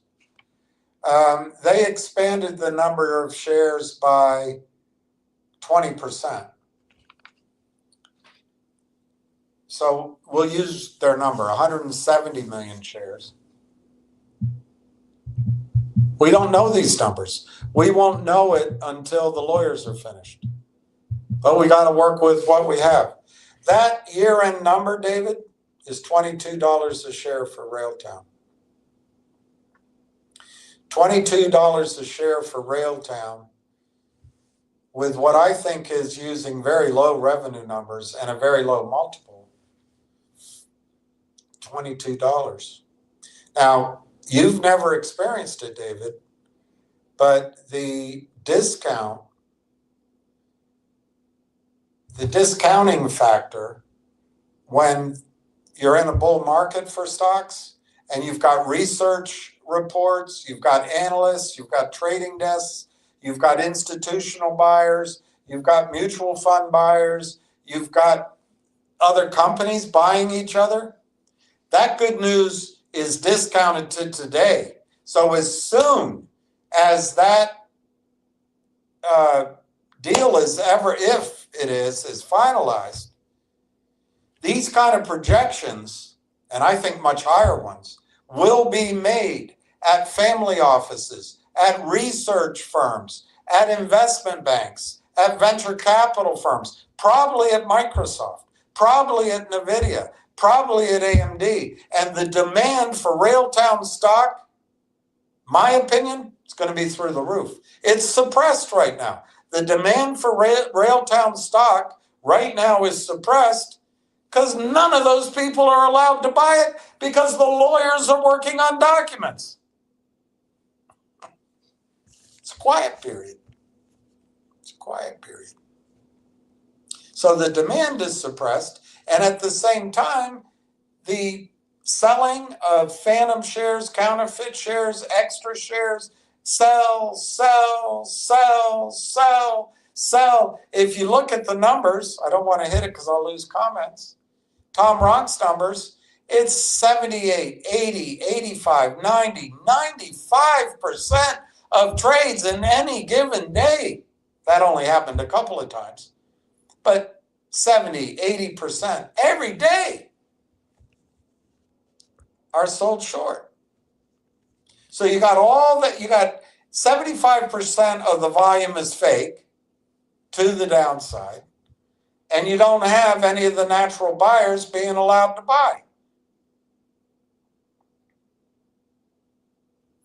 But Railtown, founded by two, I would call them visionaries, geniuses, hardworking guys, who have experience in software development, met and said, let's create a product that solves the issue in software.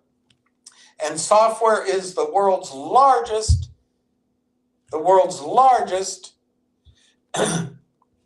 business, according to many sources,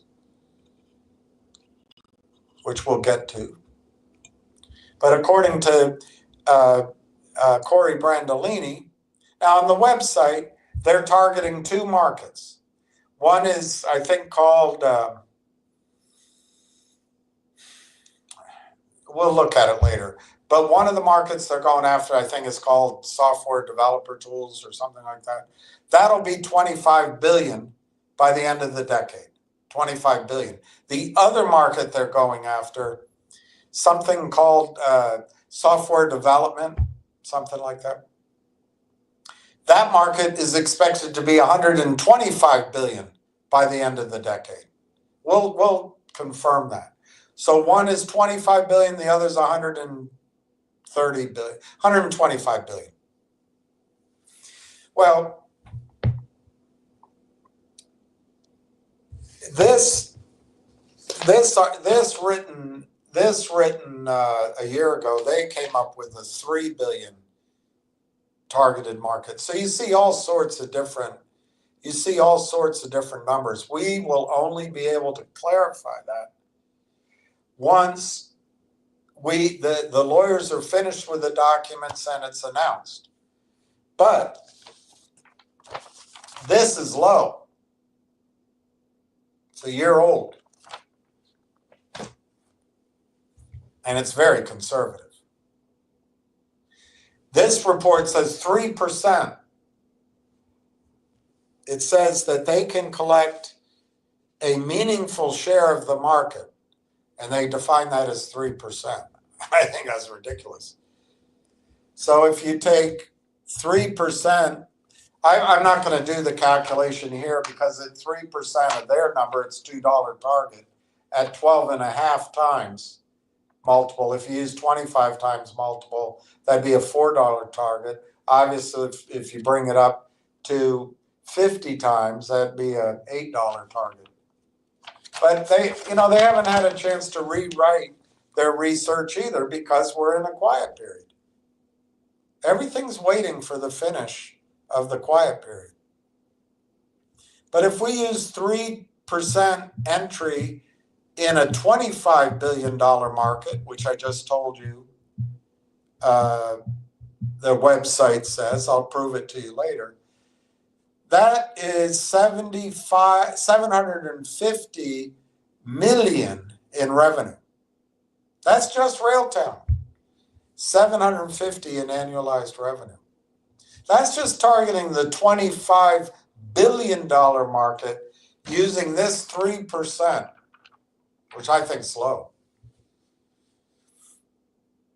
So that would lead to 750 million in revenue for Railtown on an annual recurring basis.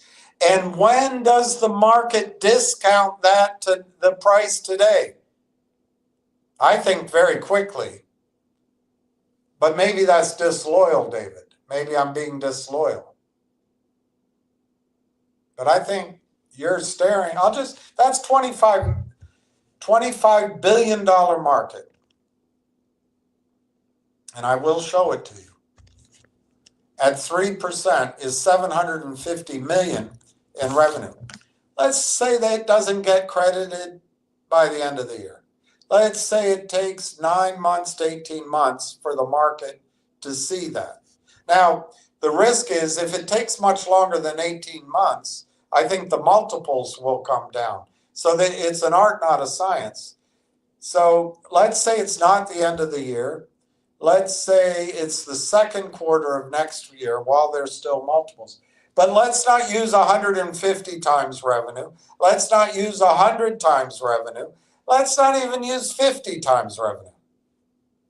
Let's use a backward looking, before the mania,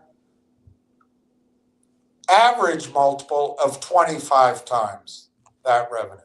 So let's multiply that times 25. That gives you an $18.7 billion company, David, in Railtown. I know it makes you angry because it makes me disloyal to Finger. But do you hear that? $18.75 billion valuation. Let's divide it by 170 million shares. That's $110. Just Railtown. Just Railtown. That, not AI partnerships. That's just Railtown at 25x on the smallest targeted market that they put up there with 3% penetration. $110 a share. Let's go to the other market they put on their website. 125 billion. And let's assume 3% penetration. That gives revenues, annualized ARR of $3.75 billion. Let's not use a multiple of 150.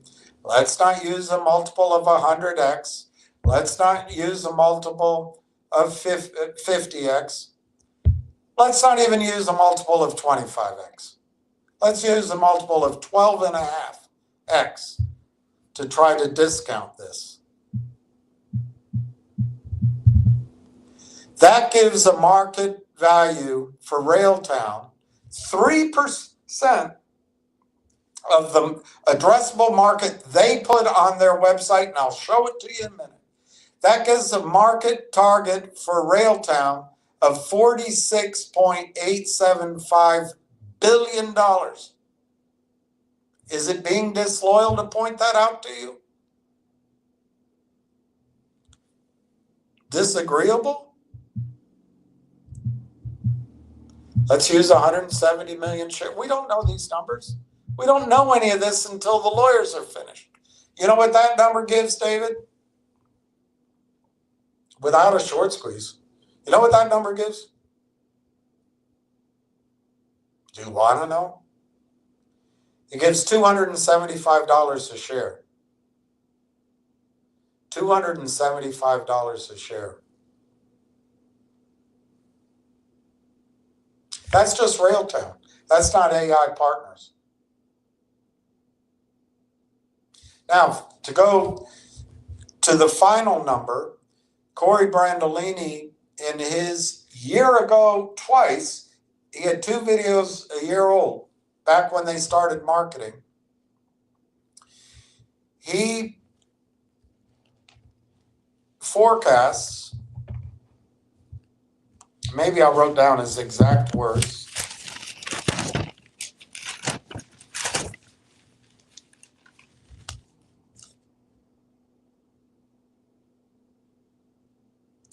What I wrote down that he put in on his video, it's my writing though, I might have misquoted him. He said that the added AI spend across all corporations, I don't know if he meant this year or next year, will be $300 billion. $300 billion. And he said that added spend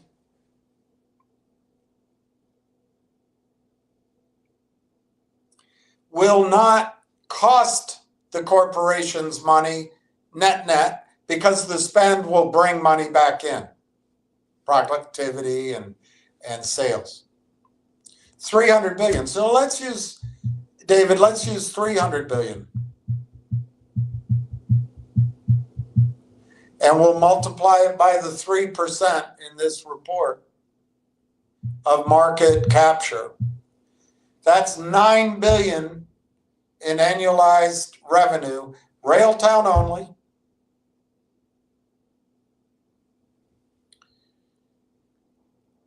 Let's not use 150 times revenue. Let's not use 100 times revenue.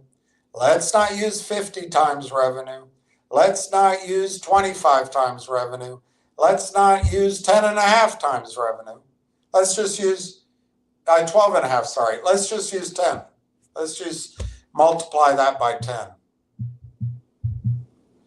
That's a $90 billion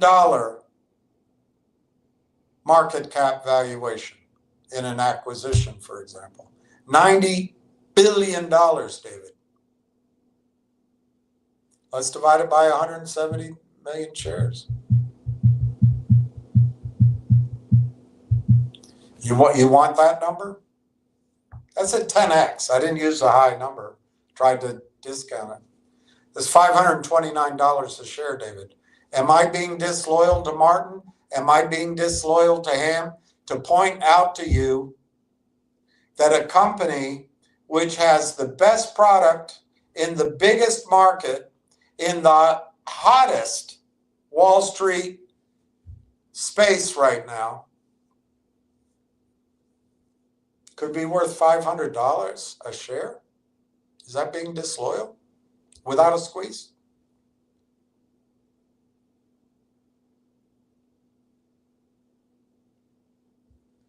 I'll go back over those numbers again. But David, I think if investing is homeroom, then I'm probably not the guy to listen to. If investing is about making money and about making people here who have lost money in MMTLP, in MMAT, in CRTD, in Finger, in Logic, in I think I already said it, CRTD, in Wolf, in there's 24 of them I just showed you. AMC, GME. I'm telling you, the stock in front of you, if you can get over your hurt feelings, is Railtown. I think you can bring your account from red to green, and then the green will grow so much that with the lessons you learned from him, which are valuable lessons in trading, and with the experience you had of all these losses, and with your understanding of Finger, and with your desire to fight the shorts, when you have that account, you can come back and do everything you want to do.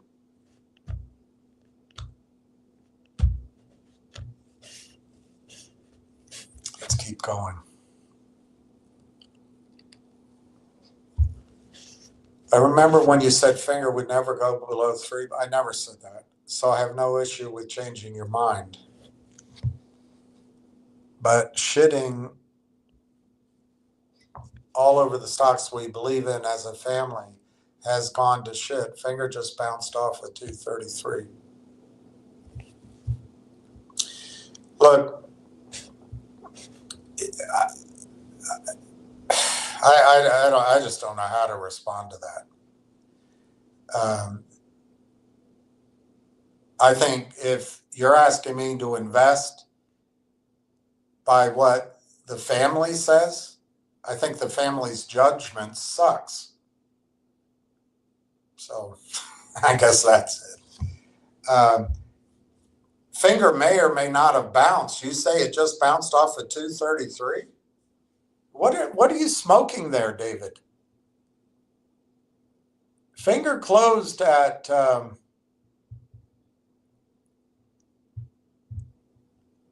157. Are you saying it bounced? I don't know where you're getting the number from. It's 157. And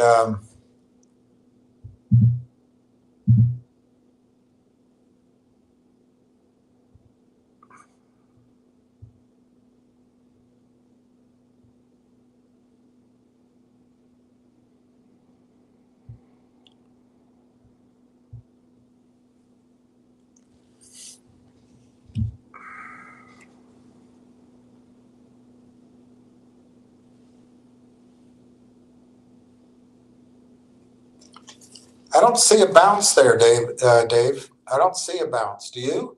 I see one that happened already, but it's back down. That's not a good looking chart. Now, it may be something you want to invest in, and do what you want to do. I'm not shitting all over the stocks to just shit all over them. I'm outright calling most of these ideas manure. And if you think somewhere in there you're going to find a nugget that the cow digested that's gold, keep going after it. But I'm telling you, Railtown on its own merits, just on the Railtown side, it's your way out, man. If you don't want to take it, lead a horse to water. I don't see finger bouncing. DB, thanks, William, for your wise advice. You're right regarding stocks I own.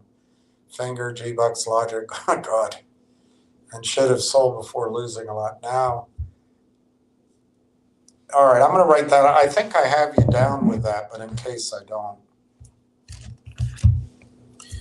DB, let me just go through. You have 150,000 Railtown. And you owned Finger, G-Bucks, Logic, Go Logic, GTII, and ZJYO.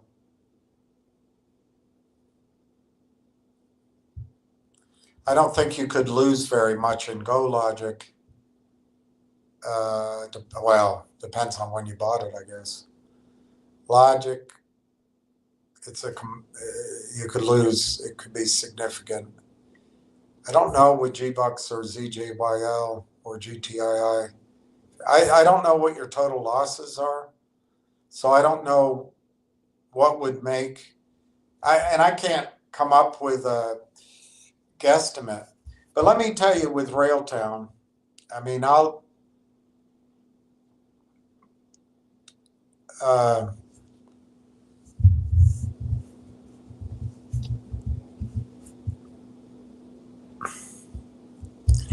the number I just came up with was $529. Is that what NVIDIA would buy the company for? I mean, anything's possible, but that's just too high, too dreamy.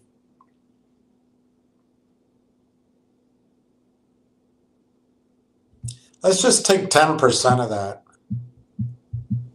52.9. So let's say the stock goes to $53, DB, by next August.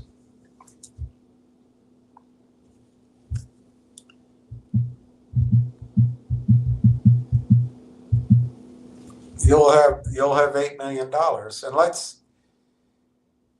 just say that's dreaming. Let's just take a third of that. Let's wipe off 2/3 of that.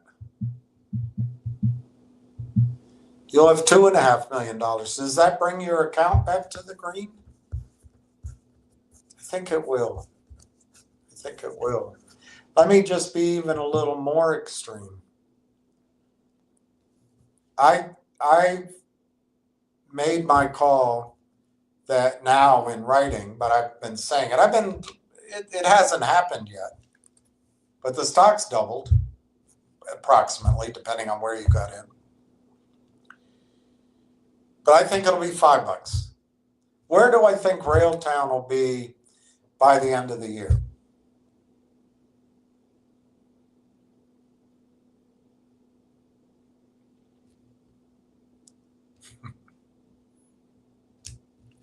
I think it'll be $35. Is that too much to suggest?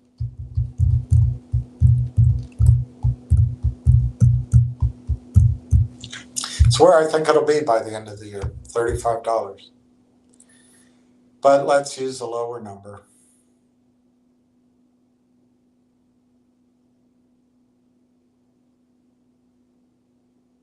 I can't justify a lower number.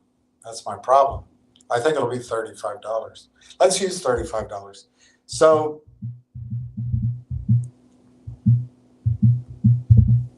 I think you'll have $5 million. Am I right? We'll find out. But DB, to stay loyal, Finger is a great company, and you can go back and buy it, and you can probably call up the CEO and offer a private placement with the CEO.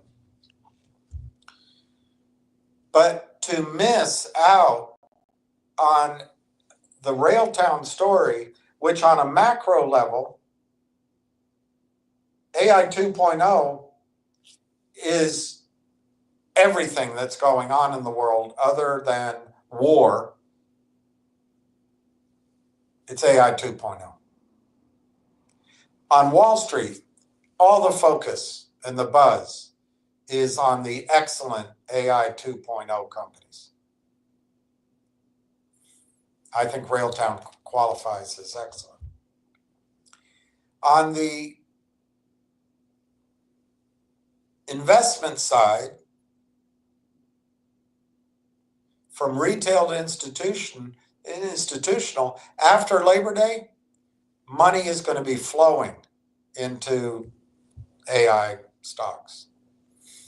That's a prediction, of course, but I think Wall Street's educating their sales force. Then on the addressable market that Railtown's geared for, the numbers are amazing. And then on Railtown itself, they've already announced 4 or 5, depending on how you count it, and there's no revenues in it, but they've announced 4 or 5 revenue deals.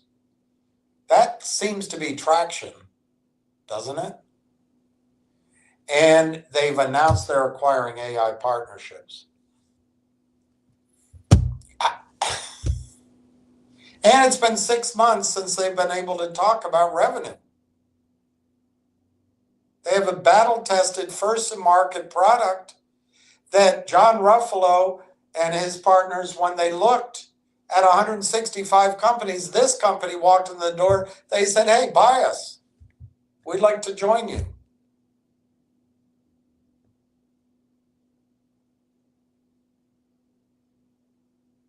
Yeah, that'd be my target. My year-end target would be $35 a share.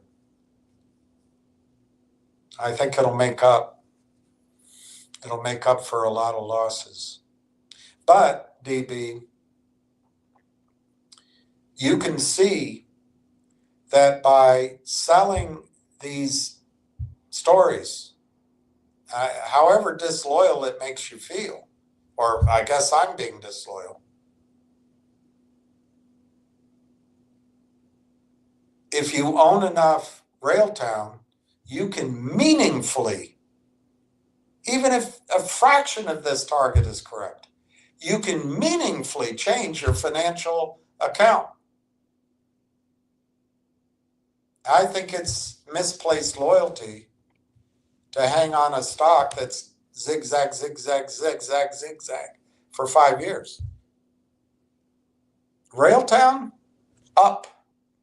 Finger. Steve, DB, I sold ZJYL at a massive loss and made that money up with Railtown. Awesome, Steve. Sold the rest of the crappy stocks as well. I'm so glad.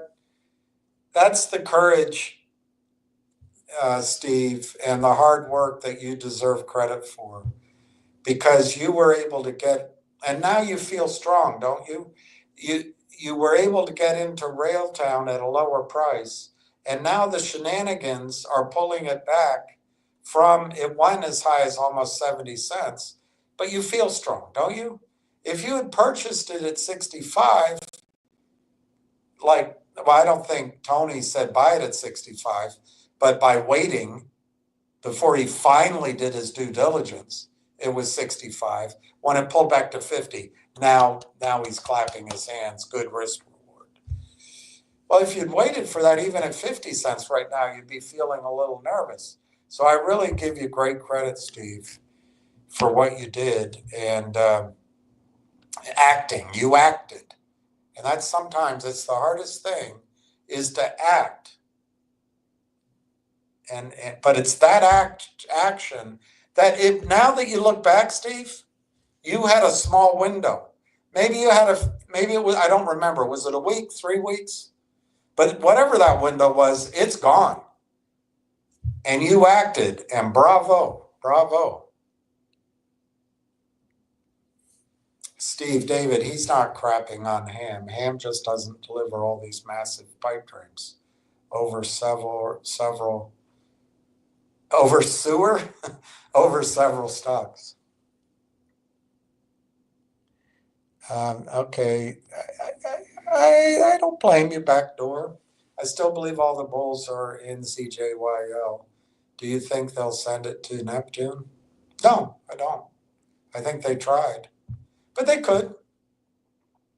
This is how they have to do it, backdoor. They have to cheat.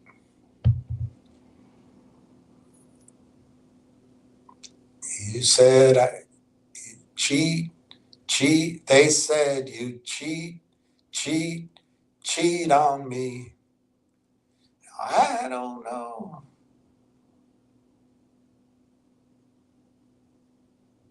What you've got, but it's got me. They have to cheat. They have to break the law, but they can do it. They're offshore. They have the weaponry. They have the money. They probably have Univest. They have a core group of investors. They can buy the algorithmic machines. They can seed the trading desk with $2, $3, $4 million. They probably have $50 million they can still go out and buy shares with. So yes, they can make ZGYL do an HKD or a TOP, and that could happen at any time. Are you willing to risk Railtown going from 50 cents to $5 in the next 4 weeks, 5 weeks? What, and still wait for that? Are you going to trade it the right way? Are you going to get out the right way? Are you going to know when it goes? Is it going to go up pre-market and when you wake up, it already happened? I don't know. But yes, it can happen. Any of these stocks can have a squeeze in it, but it requires anywhere from 12 to 25 people to collude, break securities laws, and work together, prime the pump with capital, and make it happen. And they can do it. Ken Griffin did it. They can do it. But I just, you want to sit around and wait, that's fine. It might be, that might be the best strategy. But I think risk reward, the probability of Railtown going to $5 in the next 6 to 8 weeks, I would peg at 95%. The probability of Railtown going to $15 by November, I would peg at 90%. The probability of Railtown going to $25 by December, I would peg at 85%. And you don't need a squeeze.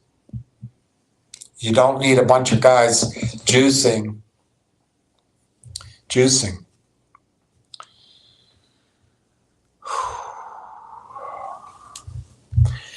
Hey, William, Apple's on the hunt for companies to buy their own. They don't know where they're behind. That's true. I'll show you that in a second, Lawrence.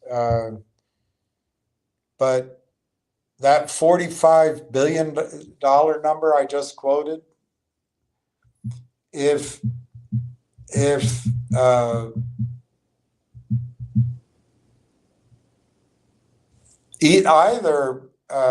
Microsoft or NVIDIA were to buy the company, I don't know this is going to let me do it.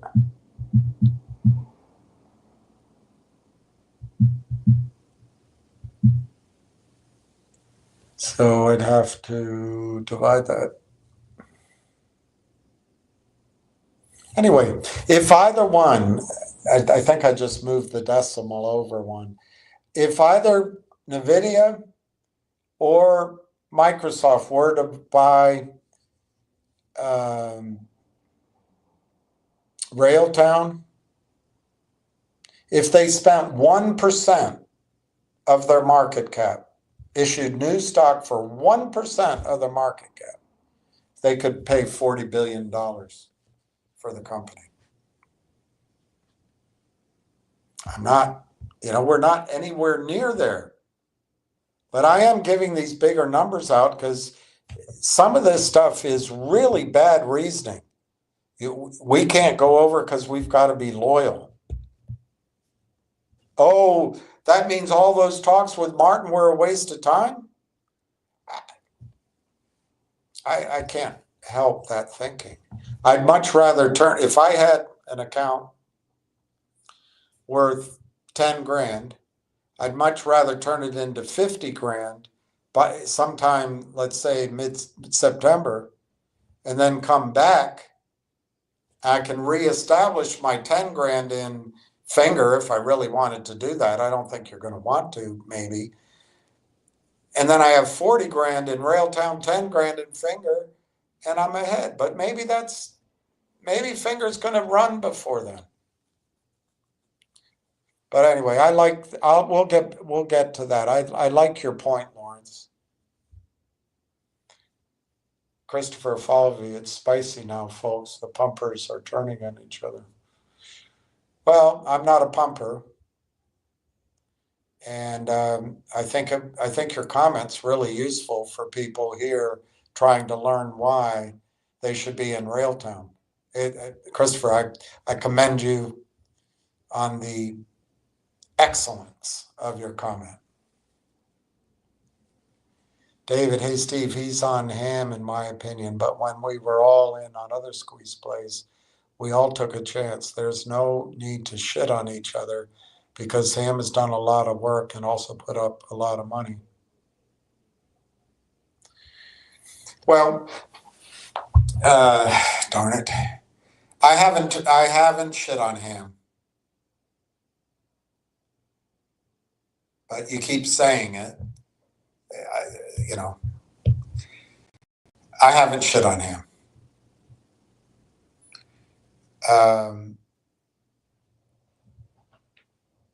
I'm not going to explain that again. It's offensive that you keep saying it. I simply have not shit on Ham. And I haven't said anything bad about Ham. Ever. So I'm offended by that. I'm just not going to spend more time on it. I already spent too much time answering you. The squeeze, we took a chance. There's no need to shit on each other. This is stupidity. I'm not talking about any of that. This isn't some, hey, that's all right. Oh, you did your best. Oh, at least we were in it together. David, I'm trying to tell you.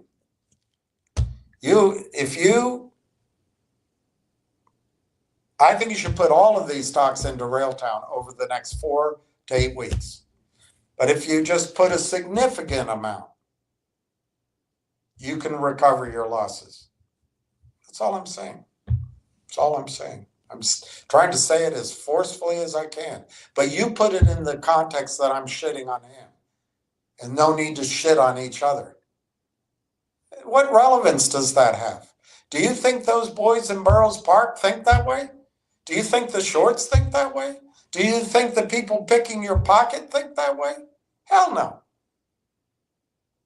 Let's add this to the pile, add it to the pile. So if you're here, David, to have an encounter group, we can talk about that. You can talk about my imperfections.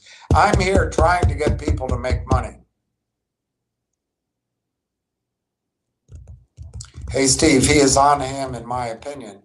But when we were all in on the squeeze plays, we all took a chance. There is no need to shit on each other because Ham has done a lot of work. Yes, I've said that all along. I think Ham is extremely hardworking. He never quits. He's very generous with his time, and he's very generous with his work. And without his work, I don't believe the genius, Frommer, even Benedetto, in a roundabout way, COSM, Reichman could have stolen. Certainly Finger wouldn't be where it is without him. So he's worked his ass off. So David, if you want to leave your monies in the stocks Ham recommends, of course you're free to do it. I'm only talking about 4 to 8 weeks.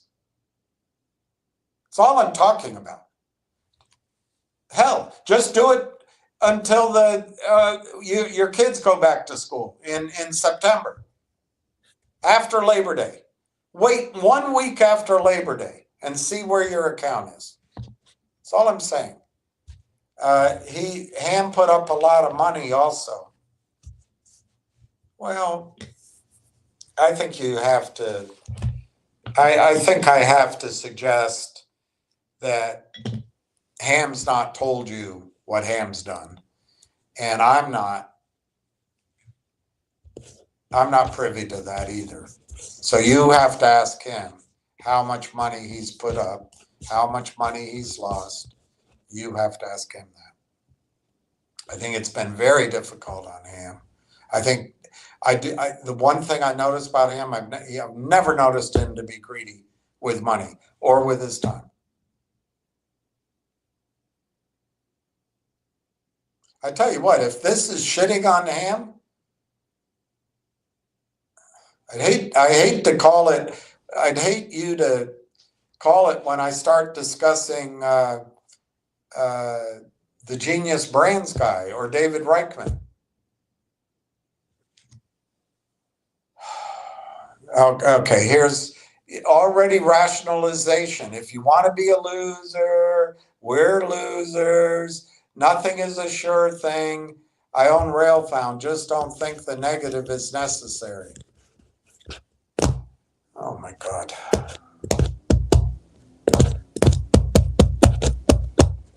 Okay, guys, I think CRTD it's not a sure thing.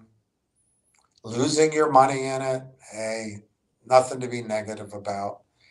MMTLP, nothing's a sure thing. Losing your money, let's not be negative about it. Finger, we've tried over and over to catch the wave and we've ended up losing. Some people have made, but let's not be negative about it. GTII, crooked CEO, let's not be negative about it.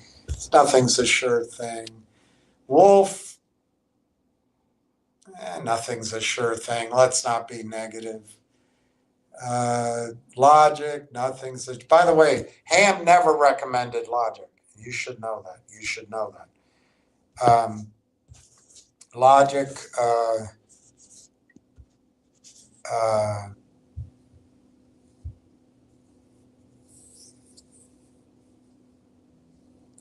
nothing's a sure thing. Let's not get upset about that. COSM, nothing's a sure thing. Let's not be negative. That's what you want from me, David? I disagree with you. And I guess that's, I have to restate it. I'm not here to be agreeable. And if it has to be me who's disagreeable, I'll do it. I prefer not, but I'll be disagreeable. If you want to lose all your money and complain about it for the last 3 years, keep doing the same thing you're doing. Just keep doing it.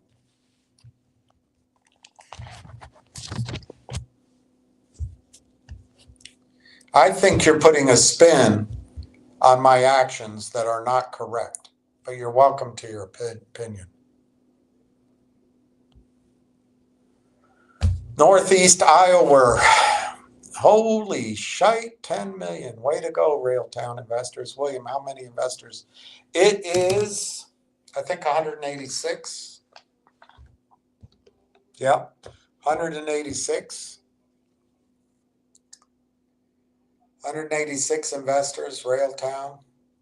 10,380,908 shares. 7.5% of, so Northeast Iowa, you and Steve can go up and represent us at the next shareholders meeting. Steve, Ham's a rough New Yorker. If anyone can handle a little, it's Ham. And he can't handle his weak. Ham shit on people for doubling their money. Look, I'm not trying to shit on Ham. I am saying that this whole game, I'm saying this whole idea of people who used to have trading desk jobs in New York that were all riffed because computers took their place, coming out and practicing those skills on a bunch of retail shrubs, retail rubes like me. It's how much more do you need to know that you lose money doing this? I don't know. Is 2 years enough? 3 years enough? 4 years enough? 5 years enough to know that you're going to lose money doing this game? That's what I'm trying to say. Get away from. But if you want to keep doing this game, one suggestion I have is move all these stocks into Railtown for 8 weeks. And then you can, I hope you leave it in Railtown. But we'll have news so we can decide that. But if you want to start peeling it off to go back in the I heard news, I heard things kind of stock stories, go ahead. It makes no sense to me. Steve says, I bet I listened to 98% of your video on Friday, whether it was live or paused. Thanks for all the heart and soul you put in this channel and research. Music, silver, and fun.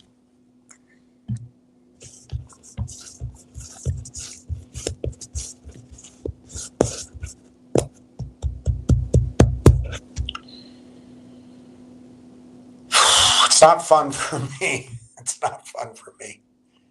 But it will be. Steve, it was, Bill, it was your idea and my courage to follow through. Thank you. We get caught up in holding till we, well, that's true. I mean, the one thing, and Ham's taught you that too. Ham's taught you that.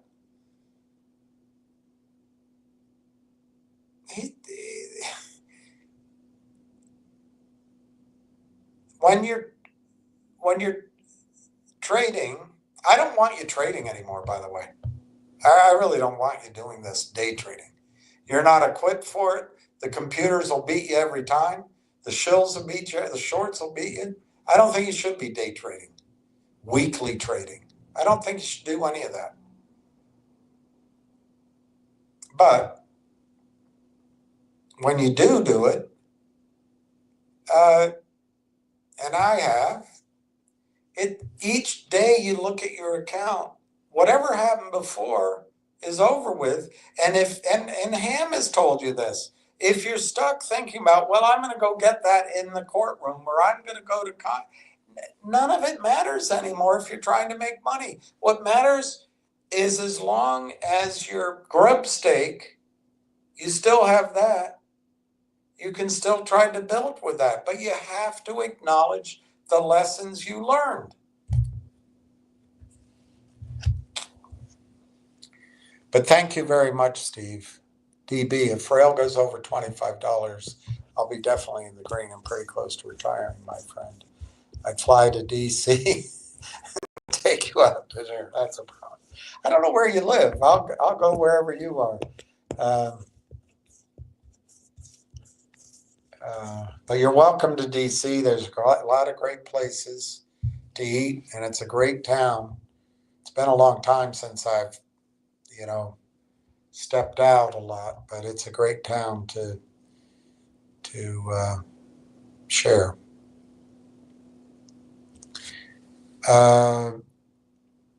A to Z, best day to buy is Monday or Tuesday asking. The reason I'm putting this effort in today is I think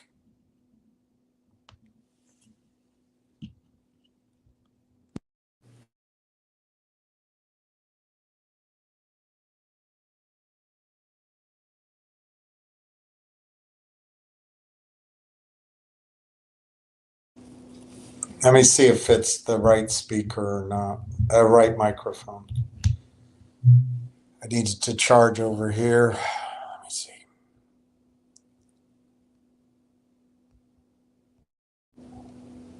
Okay, should be all right. Sorry about that. The reason I'm doing this A to Z is I think they're going to try to attack it tomorrow. But if they're successful in their attack tomorrow, the low could come on Tuesday. On the other hand, I think the stock really traded well at the end of the day, Friday. And if it were me, I'd buy Monday morning. I don't think they're going to be successful with their attack. But I think they're going to try. I just don't think they're going to be successful. But any kind of short-term call like that's very difficult to make. If it were me, I'd just buy Monday morning. And if I got the nice price, I got the nice price. If I would have done better, woulda, coulda, shoulda, well, all right. But at least I know I own my stock. I want to tell you this, A to Z. The fact that the attorneys or the business decision makers or the what would you call people that maybe brought deals to AI Partners and Railtown or represented all those companies? What would brokers? I don't know. Maybe it's a bunch of activity bubbling up from, let's just call it brokers, whether they're institutional investment bank or they're just interfacing on the behalf of other transactions. Maybe there's a lot of activity going on at Railtown. It has nothing to do with the attorneys. But let me just say this. Once they get it finished, they don't have to wait till the next day to announce it. So you could be sitting around Monday morning and waiting for Tuesday, and they're in British Columbia. So let's say the main attorney, gets into her job at 9:20, 9:30 Monday morning because she has to drop her kids off and pick up her coffee. Let's say she gets to her desk 9:30. And she has to review the documents, make quick phone calls. Corey, I like it. Is that okay with you? Sure. Marwan, I like it. Is that okay with you? Sure. Call over to the attorneys at AI. We're ready to go. Are you okay? Let's call it. I got to call around. Give me 10 minutes. Call, boom, boom, boom. Call back. Yeah, everybody's on board. Who else do we need to ask? Well, we got to check with with Sue down at the regulatory desk. Well, why don't you call her? Well, she wanted me to call her attorney. All right, you do that. Let me know. I'm going to call over to the 5 or 8 or 20 companies that we've already locked up, and we need their permission. So let's give each other about 20 minutes. Why don't you get back to me at 10 o'clock British Columbia time? Boom, boom, zoom, bing, zing, boom, boom, boom, boom, boom, boom. 10 o'clock comes. Well, everybody's on board. We can do it. But I did notice one signature's missing. Oh gosh, why? Well, apparently his wife had the documents with her when she drove off to visit her family, and she doesn't get back till noon. All right, we'll wait till noon. Does she have a fact? Well, no, she can sign it just on Dropbox. Well, why can't she sign it while she's driving? Well, she can't sign it. It's the husband, and he just wants to read it. He's an older guy, and he wants to print it out and read it. All right, so be by noon, you think? Yeah, by noon, 30. All right, well, let's aim for 1 o'clock. Signature comes in, everybody's agreed, and they stop trading. Well, of course, in that example, that would be the market would be closed by then. But all I'm trying to tell you is I would buy it all day, anytime that it's available. There will come a time where you cannot buy Railtown at 50 cents, 60 cents, 70 cents, 80 cents. And when the news comes out, my first target might, the news comes out and everyone's breathlessly reading it. I think the stock just levitates to $1.20. I think it'll, as people are reading, it's going to bing, boom, boom, boom, be $1.25.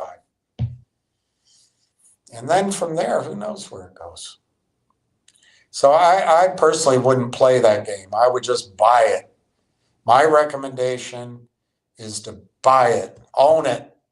Because if one of these minutes, one of these half hours, one of these hours, one of these days, one of these weeks, you're never going to get it under $1 again.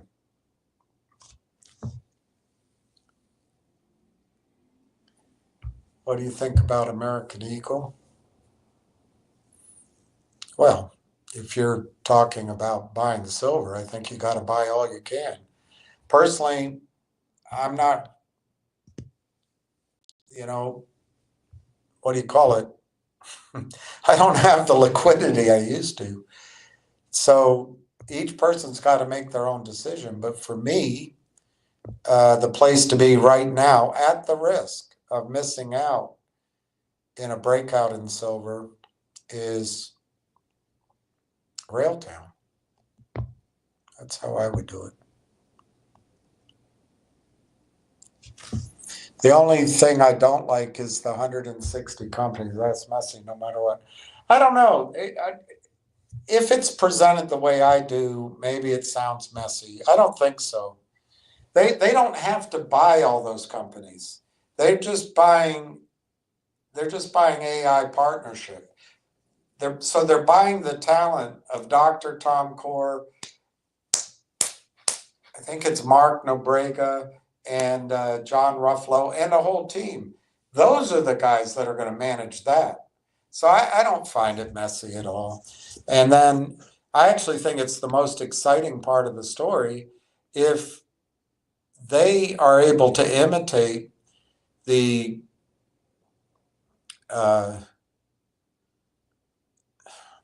Constellation software methodology. Oh my gosh. It's not messy. That is the manna from AI City. That's the manna. Yeah, I wouldn't, just because it's taken me so long, now that I know, I believe all that I do or say is all I'll ever will be. She stood beside me letting me know she would be something to lean on when everything ran out on me.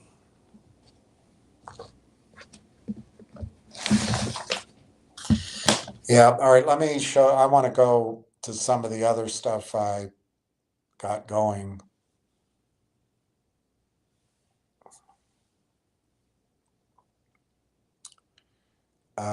All right, so I've got to figure out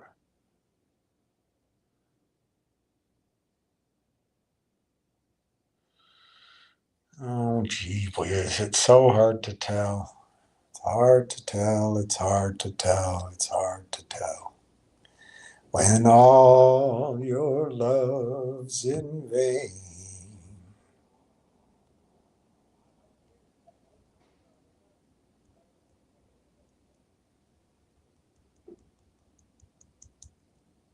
I don't know where to start. I don't know where to start. Just start somewhere, right? Start somewhere. Get something going.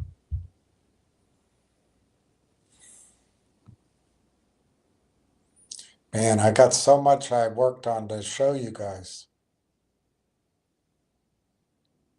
Oh gosh. I don't know where to narrow it all down. I don't know where to narrow. Well, let me show you this first. Let me show you this first. This will go to A to Z. This a friend sent me on Railtown, and he's pretty good at charts, but that's how I see it too. That's the close on Friday, and I think that chart looks good. You could see, even with the attempt to attack it Monday, I think you could see Railtown open at 54 cents. Go to 56 cents. I really think the bad part might be over, but obviously I'm nervous about the strength of these guys. It's taken me so long. Now that I know, I believe all that I do or say is all I ever will be. Fence yards ain't whole cards, and like as not never will be. Reason for rhymers and old five and dimers like me. Mm-hmm. Mm-hmm. An old five and dimer is all I intended to be. All right, I got to take this message down. At what price point do I get your number? I'm not that easy, pal. Just kidding. Just kidding. All right. So this is an article I wanted to show you from The Logic.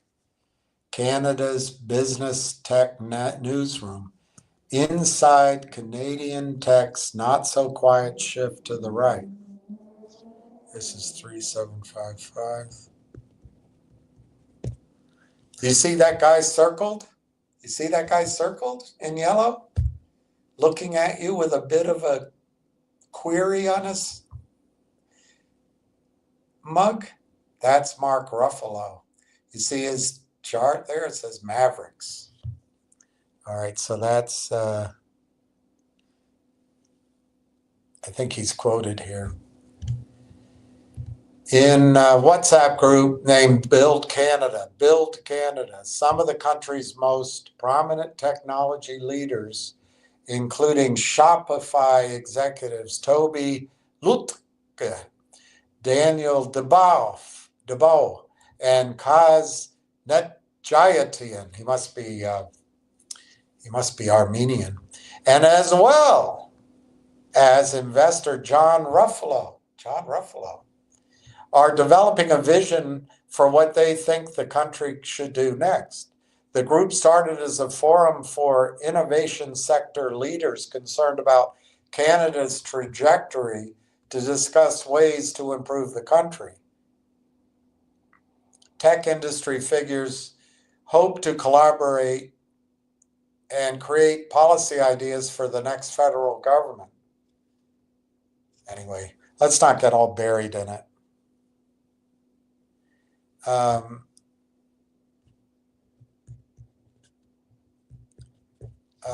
None of the group members agreed to speak on record about Build Canada's purpose.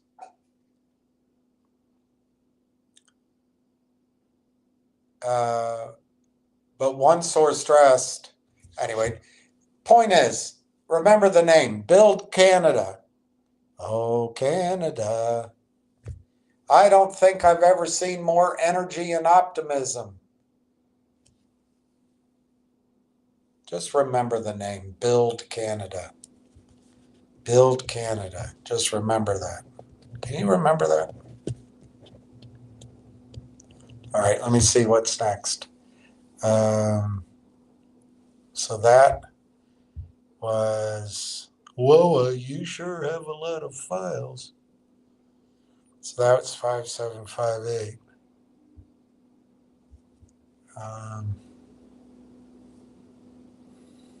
So I guess I go to 59. I guess. All right, let's see what this does. This is 59. This is a different article. Tech, or maybe it's the same one. Tech leaders were similarly optimistic 10 years ago. Liberal government. Navdeep Bains. All right, same article. We can skip it. So now I've got to find 60. Is that the same article? Yeah, it's the same article. So the whole point is they're mad with the liberals. They want to get going. The liberals have followed through on some of their policies. I think the liberals have failed. They've completed 2 rounds of venture capital catalyst initiatives, which helps increase funding for startups, and recently pledged $1 billion for a third.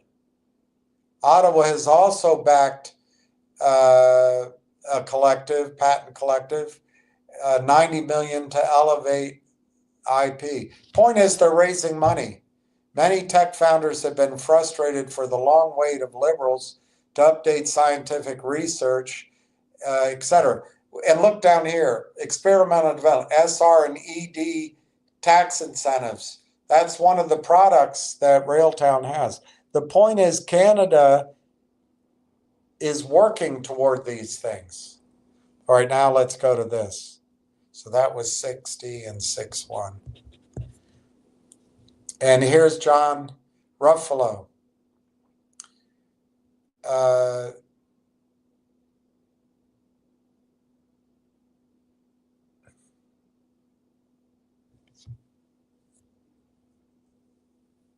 So many of the policies that we were trying to get done were promised, Ruffalo says, of the Liberals' innovation commitments. But at the end of the day, we've been kind of hoodwinked. That's John Ruffalo right there.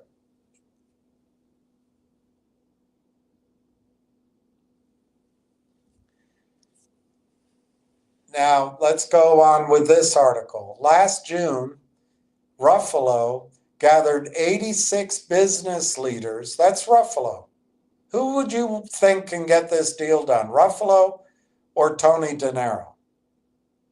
Last June, Ruffalo gathered 86 business leaders at the TD Centre in Toronto's financial district. I've been there, to hear Poilievre tell them why he should be Canada's next prime minister. Tech executives were well represented in the room. Attendees, of whom men outnumbered women roughly 7-1, well, included Magnet Forensic CEO Adam Belcher, Burrell CEO Andrew Graham, Xanadu CEO Christian Weedbrook, Applied Board CEO Mehdi Basri, and AIDA CEO Mike Murkison. My experience, women don't want to take that kind of risk. They'll come take the job after it's up and running. They all listened as Poilievre set out his vision for Canada. They paid a bunch of money to attend. Before the gathering, it wasn't clear if the country's tech sector would back Poilievre. A fair number of guests, many of whom had previously supported the Liberal Party, were on the fence about how to vote. Ruffalo says, John Ruffalo, quote, "By that time, the tech community was done with liberals," he explains, but they didn't know where to go. Ruffalo, who had made up his own mind months earlier, urged his guests to hear the new guy out. One attendee, asked not to be named, said he was impressed by the new guy's willingness to stand his ground, including claims that CEOs have rolled over while Trudeau hiked their taxes. By the end of the night, Ruffalo said he had little doubt that Poilievre would have had the sector's vote. Now, do you think that guy bringing 86 business leaders? Ruffalo's own donation records track the sector's shift to the right. Ruffalo says he can't recall what prompted his conservative donations in 22. The only purposeful intention really started in 24 after the capital gains fiasco. And there's a bunch of impressive names there.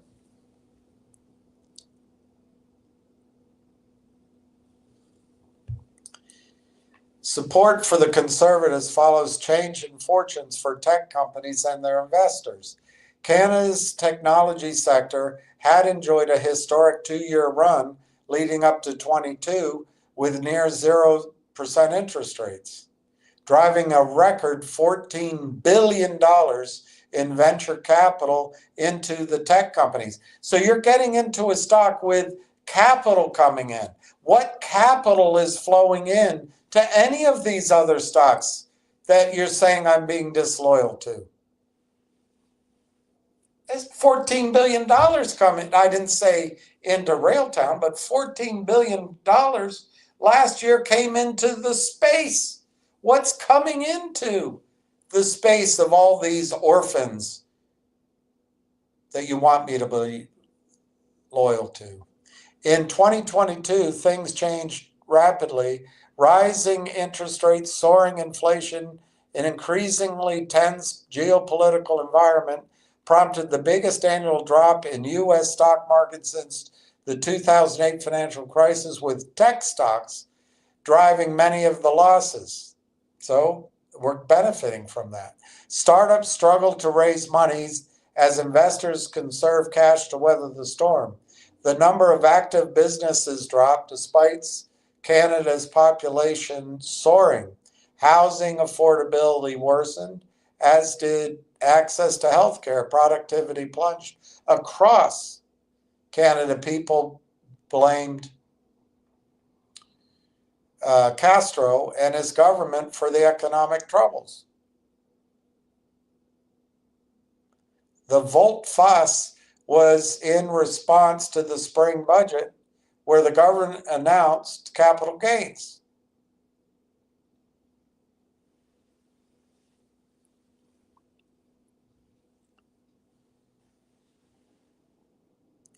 The tech sector was livid. Its leaders criticized the policy as an attack on entrepreneurs, including small business owners and their families, who, they argued, worked tirelessly for a chance at a big payday from once-in-a-lifetime sale. Critics warned the tax change would trigger an exodus of Canada's highest talent companies.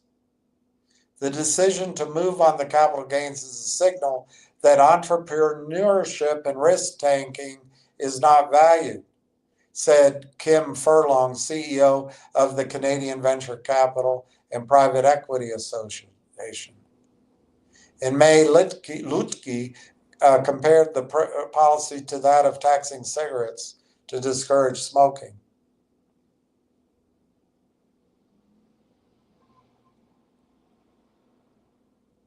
Anyway, the point here is I'm trying to show you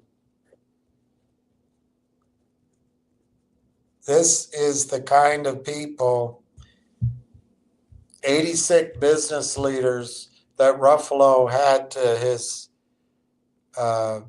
Toronto center.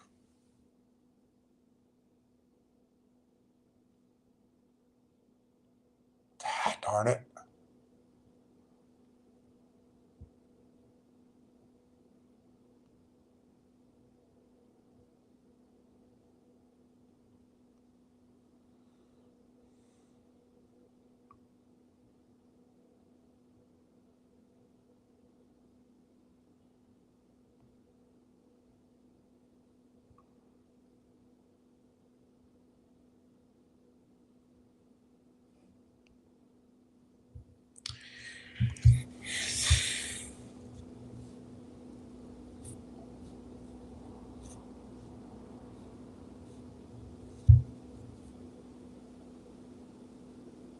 Okay, let me see what else I have here.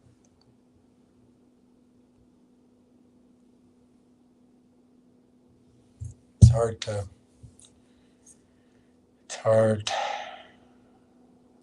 Let me go to the bottom. Darn it.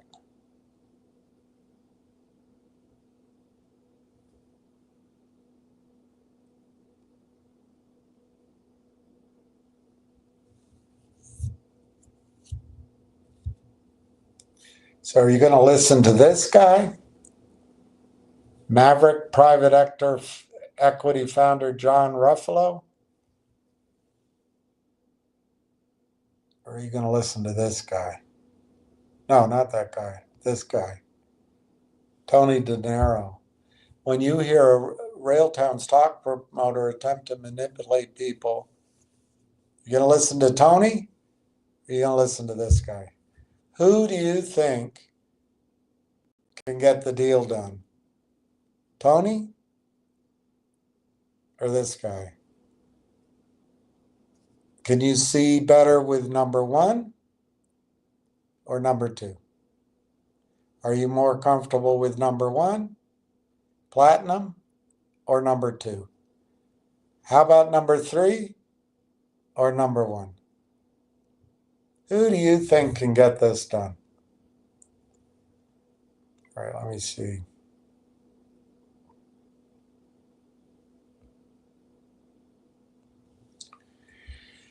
Oh, every time I touch it, I screw it up. I'm going to go down to the bottom, I think. Oh, I don't want all that. I don't want that either. I just want to move it to the bottom. What I was trying to show everybody.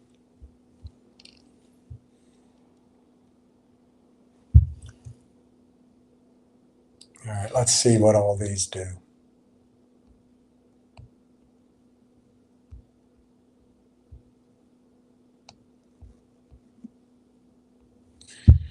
Let's see what these do.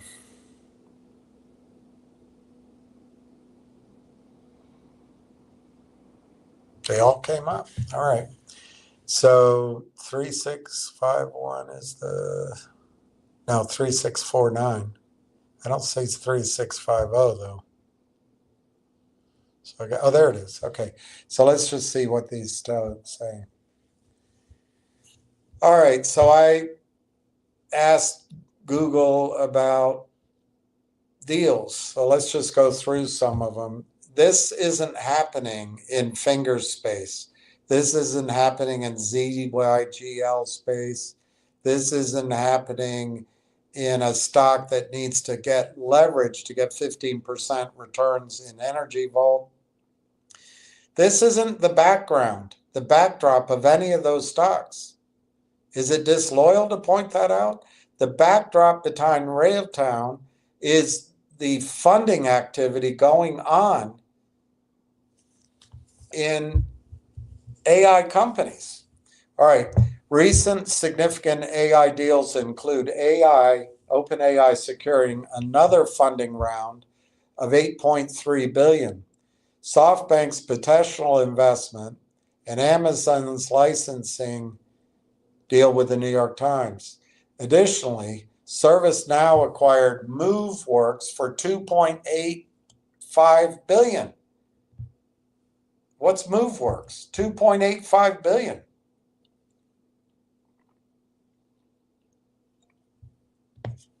If Railtown got, I know it's just out of the blue, we don't have the data, but if Railtown were purchased for $2.85 billion,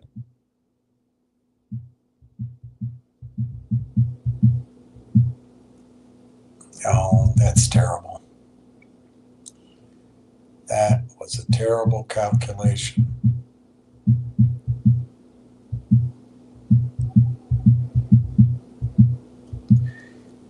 That still is a terrible calculation. Anyway, it'd be $16 a share. $16 a share.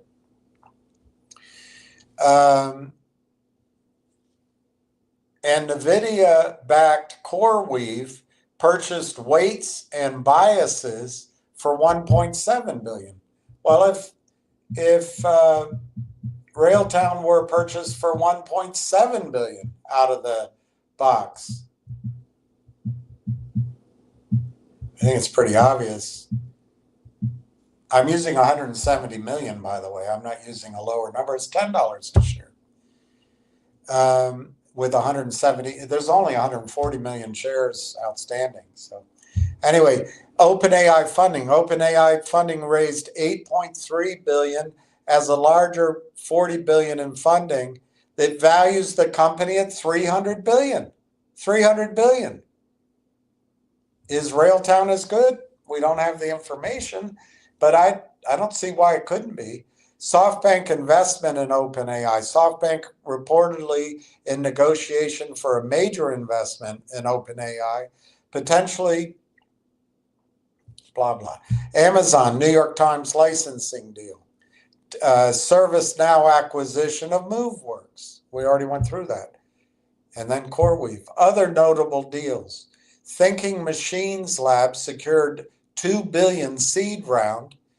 Abridge, a medical note-taking AI startup, raised $300 million. Harvey, a legal tech startup, raised $300 million. None of this is happening. This buzz, this excitement, it's not in any of these other stocks. None. Or their industries. It's happening here. Am I being disloyal?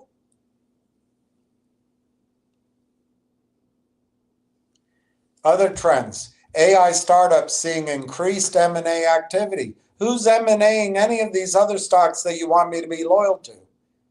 There is a growing interest in acquiring AI startups.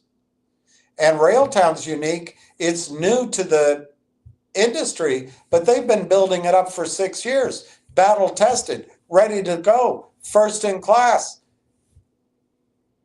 first to market. AI research talent war. Large compensation packages. The deals are large sums of money. AI licensing. AI in diverse industries.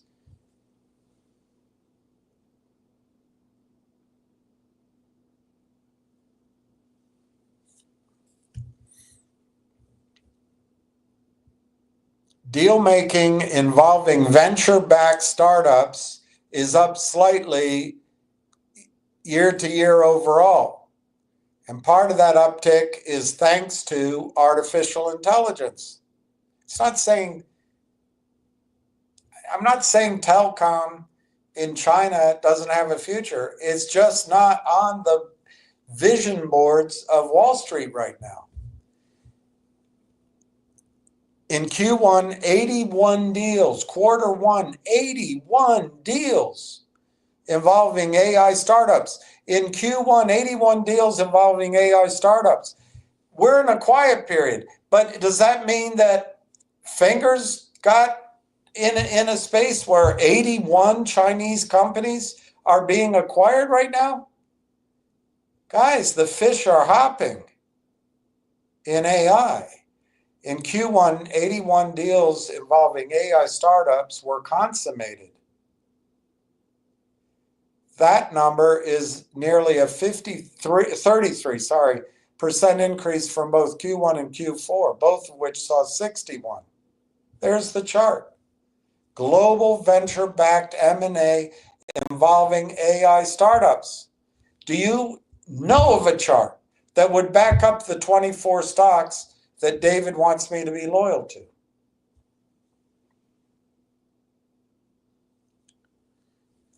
And I'm only talking about 8 weeks, by the way, and then you can make up your mind. Q1 numbers included some big deals. ServiceNow bought MoveWorks for $2.85 billion in cash and stock. NVIDIA-backed CoreWeave acquired AI developer platform. AI developer platform sounds like ours.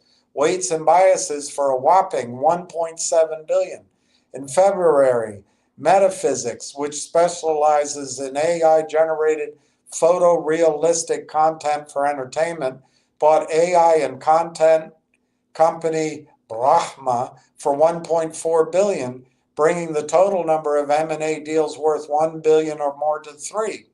There's also been talk of more, bigger deals. OpenAI has discussed acquiring Sam Altman's and ex-Apple designer Johnny Ive's AI-powered personal device. Of course, Q1 numbers came before the escalation of the trade war, thanks to increasing tariffs. Nevertheless, in a world where investors are desperate for liquidity-producing exits, the overall M&A increase, and specifically for A&I startups, is welcome news.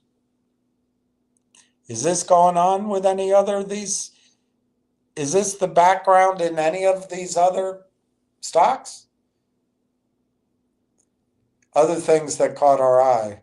While it's been talked about for a couple of months, somewhat quietly over the weekend, it seems like AI Research Lab's Safe Superintelligence's big $2 billion raise became official.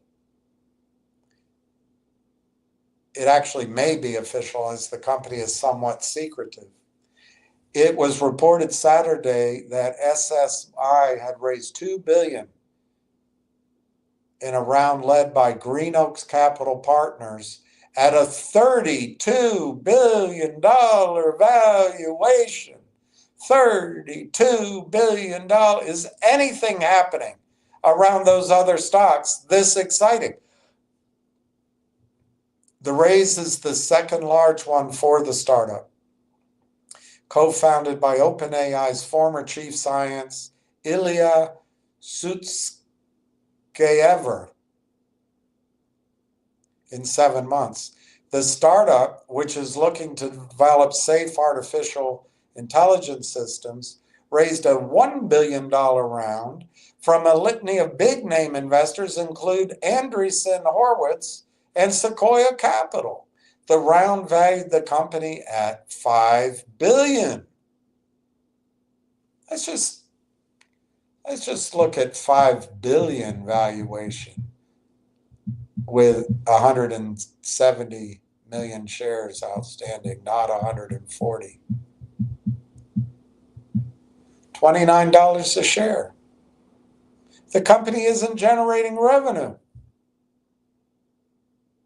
Valued at $5 billion. Is anything like this happening around the other stocks that you want me to be loyal to? I'm just talking 8 weeks, by the way. Just talking 8 weeks. AI's big day. Startup Safe Superintelligence raises $1 billion at a reported $5 billion valuation.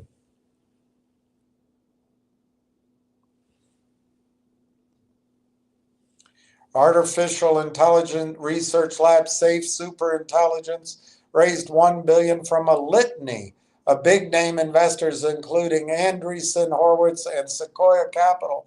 The round valued the Palo Alto, California-based company at $5 billion, which first reported the round, Reuters.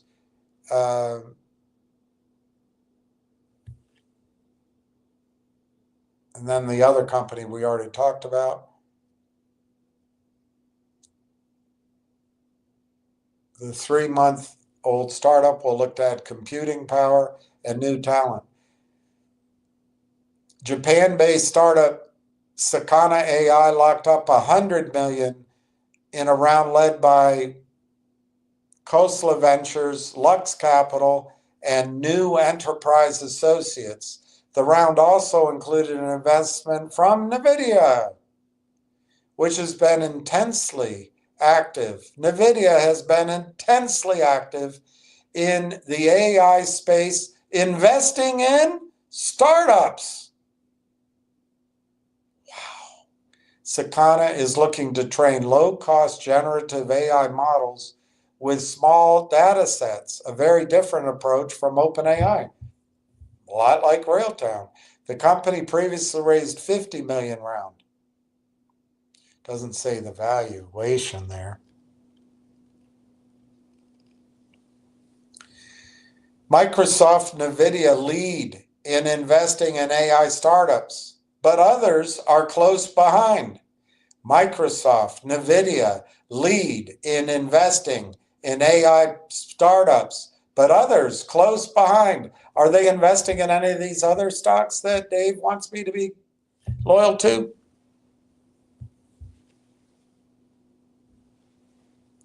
Just last week, it was reported that chip giant NVIDIA, Salesforce Ventures, and Cisco all participated in a $450 million investment for Toronto-based AI startup Cohere. That same day, Cisco and its investment arm, Cisco Investment, made news when it launched a $1 billion AI investment fund. Those noteworthy, are anybody raising money in these kind of funds to dedicate to all these other stocks that David wants me to be loyal to and not shit on? Those noteworthy machinations by some of the biggest names in tech are just the latest examples of these corporate giants' desires to be leaders in the generative AI sector. Generative AI, that's Railtown. At best, they want to be leaders, and at worst, they just don't want to be left out. So far this year, out of a handful of tech titans putting money in this space, Microsoft and NVIDIA, along with their venture arms, are among the leaders when it comes to investing in VC-backed AI-related startups per Crunchbase data. However, others such as Google and Databricks are not far behind and are gaining. So you got, what do you got there? You got 4 names: Microsoft, NVIDIA, Google, and Databricks. Now let's take a look at big tech and where they're putting their cash. NVIDIA, of course, no company has been more successful in the AI revolution than NVIDIA. Perhaps too successful if the government has anything to say. The company has watched its market cap explode to nearly $3 billion as its earnings have outpaced predictions. I think it's much higher than that. This must be an old article. Let's see.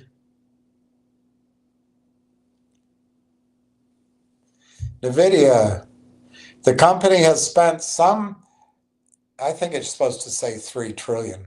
The company has spent some of that cash. The company has spent some of the cash that has come pouring in, investing in 10 rounds involving VC-backed AI companies this year alone. Those deals include 7 rounds that were more than 100 million, including NVIDIA participated in Scale AI's big $1 billion round, led by Excel, that valued the data labeling startup at a stunning $13.8 billion. What if ours got valued at $13.8 billion using 170 million shares outstanding?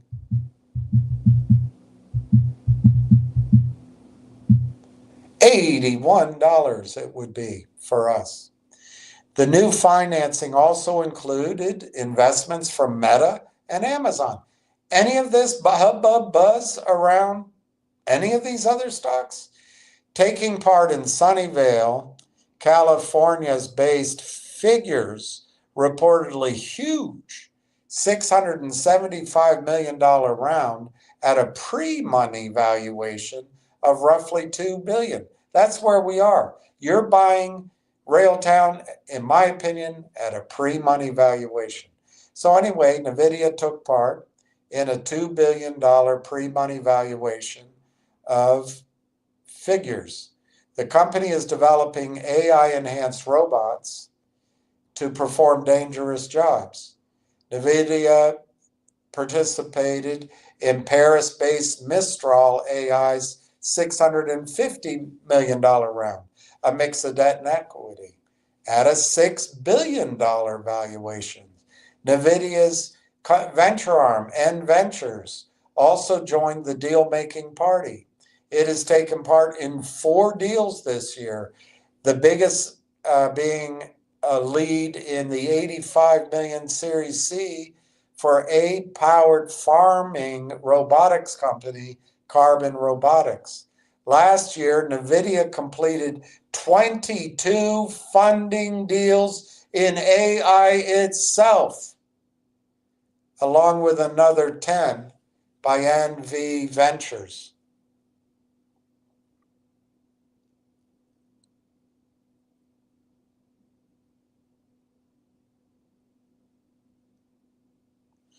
Okay, so that was 63658. I gotta clear some space. Boy, you sure have a lot of files. Number 1 or number 2? Number 1 or number 3? Number 1 or number 4? Number 1. I go with number 1.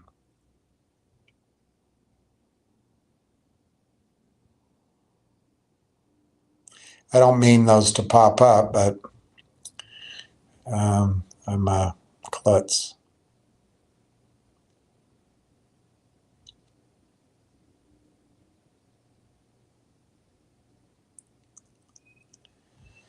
Okay.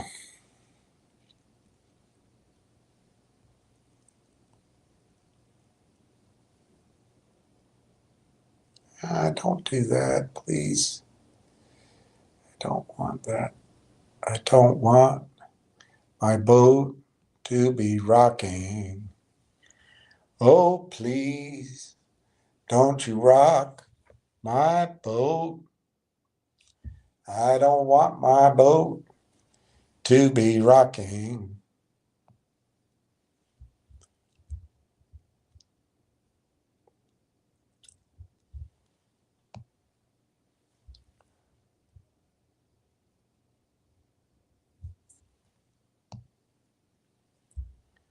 Oh, please, don't you rock my boat. I don't want my boat to be rocking.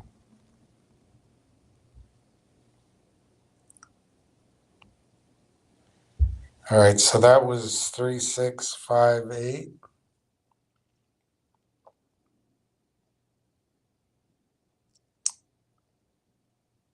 Okay, this one. Microsoft.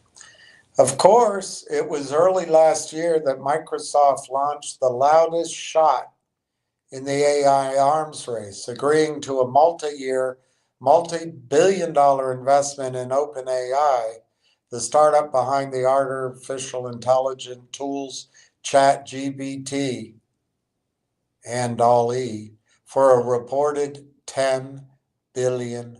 $10 billion.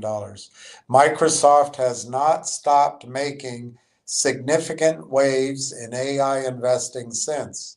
The biggest was its huge $1.5 billion strategic investment in UAE's based artificial intelligence firm G42 to take a minority stake in the startup. However, that has not been the only deal the Windows developer has made this year.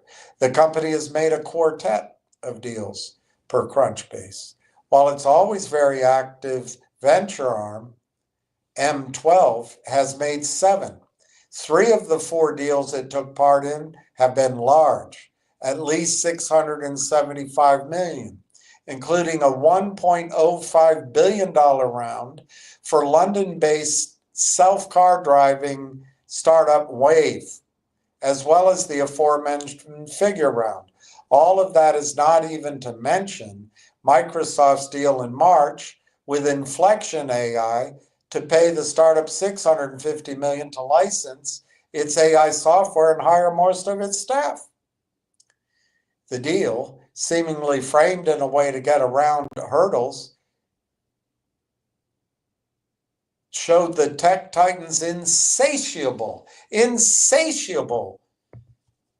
appetite for all things AI. This is Microsoft.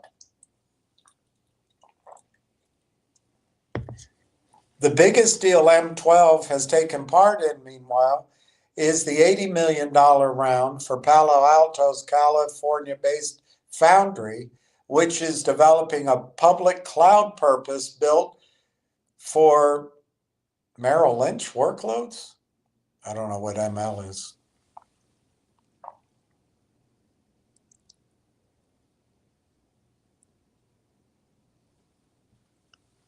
Google. Not far behind those AI behemoths is Google and its venture arm GV, which combined have done 7 deals involving VC-backed startups. However, unlike Microsoft and NVIDIA, Google's deal-making has been on the smaller side so far this year. No round it has invested in has been more than $57 million. In fact, Google itself has only invested in seed rounds for AI-related startups. GV probably made the most interesting deal, co-leading a $27.5 million Series A for Witness AI, a startup specializing in, can I get a witness? Can I get a witness? There's more. There's more. What? After NVIDIA and Microsoft and Google, there's more? Several other big tech firms, as well as their investment arms like Qualcomm, Salesforce, have taken part in a few funding deals this year for AI-related startups, but not at the pace of the group of above. However, a still private company has made considerable noise in the investing space, as it has made no secret of its AI intentions. Databricks just last month announced a new Databricks AI fund as a part of Databricks Ventures. The venture arm is already involved in 8 deals this year, some pretty big, before it announced this fund. Databricks and Ventures took part in the $200 million Series D for AI-enhanced work assistance and enterprise search startup Glean that valued the partnership at $2.2 billion.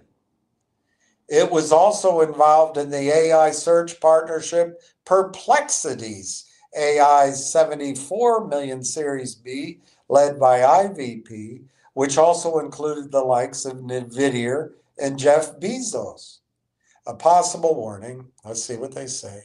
Although there have been no signs of corporate investment in the AI space slowing, last week's news that the FTC and the Justice Department would launch probes looking at Microsoft, OpenAI, and NVIDIA could help send a chill into the AI investing ethos. So we got to remember that. While there is no evidence thus far that the DOJ will examine NVIDIA's investment dealings, it has been reported the FTC will probe Microsoft's relationship with OpenAI. There no longer will be in an open relationship, as well as Microsoft's actions in the inflection AI situation. The dual probes could make both companies pause, even if that's not the focus of investigations, until it's clear how the regulators' actions may affect their businesses, if at all. So we got to remember that. It also could make other large corporations reconsider. If that happens, venture funding could hit another low. In May, companies in the AI sector raised 40% of venture funding for the month, with $12.5 billion invested across more than 250 companies. In May, companies in the AI sector received 40% of venture funding for the month, with $12.5 billion invested across more than 250 companies. With AI propping up VC investing right now, the last thing many in venture or in AI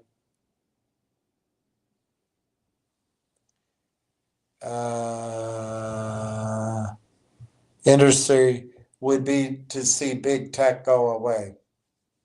Here's some headlines.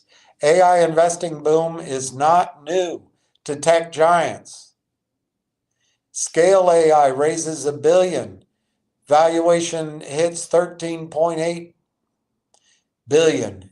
Ion AI, Microsoft remains infatuated with AI startups, and it's not just inflection and OpenAI. Salesforce, NVIDIA, Cisco invest in AI startup Cohere. And then it goes over that, and there's a list of investments. Here's some of the investments. One of 80, I don't think I took all the results. MoveWorks acquired MoveWorks, $2.85 billion in May. Weights and Biases was purchased by CoreWeave, $1.7 billion, March 4. Metaphysics acquired by Rahama, $1.430 billion. Thomas Reuters bought SafeSend, $600 million. Braze bought OfferFit, $325 million.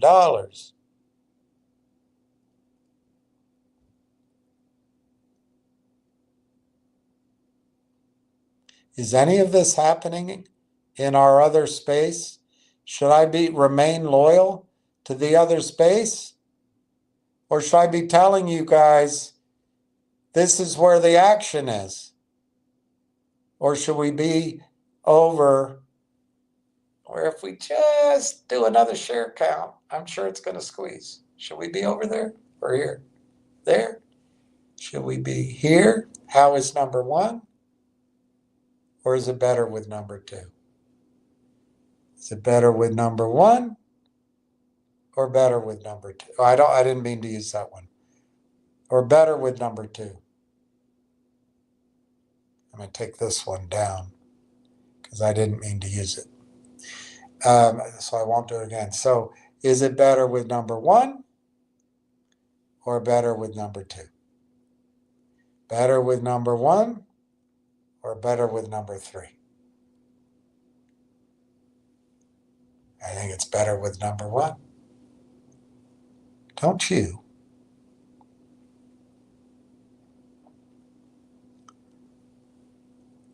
Okay, let's see if I can finish that up.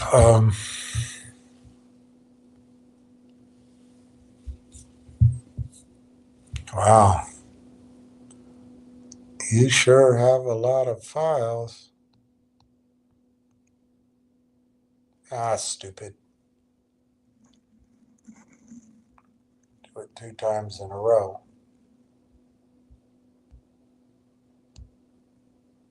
There we go. Okay, so we go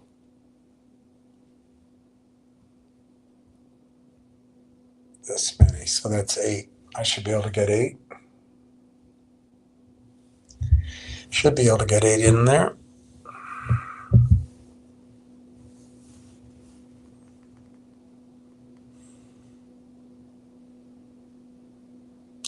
You sure have a lot of files. All right, let's try here. Computing. In 2025, the artificial intelligence AI sector witnessed several significant venture capital VC investment deals globally. Here are some massive VC deals and AI startups along with their announcement dates. Thinking Machines Labs closes $2 billion at a $10 billion valuation to build agentic AI infrastructure.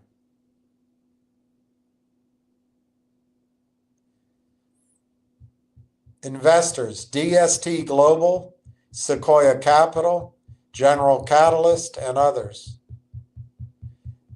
Mira Murati-led Thinking Machine raised $2 billion in a Series B's round, valuing the company at $10 billion. What would $10 billion do to us?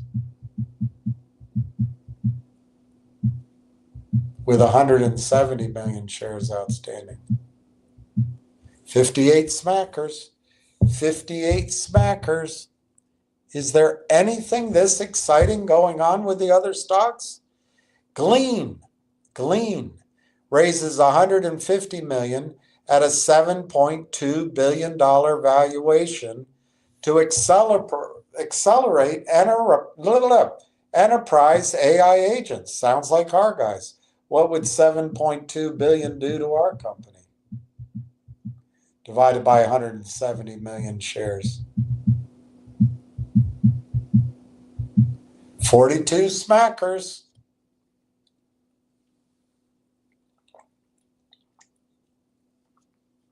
This was June of 25. So I guess the market could have faded by now. June of 25, investors: Kleiner Perkins, Lightspeed, Sequoia, Coatue, General Catalyst. Glean raised $150 million in a Series F funding at a $7.2 billion valuation.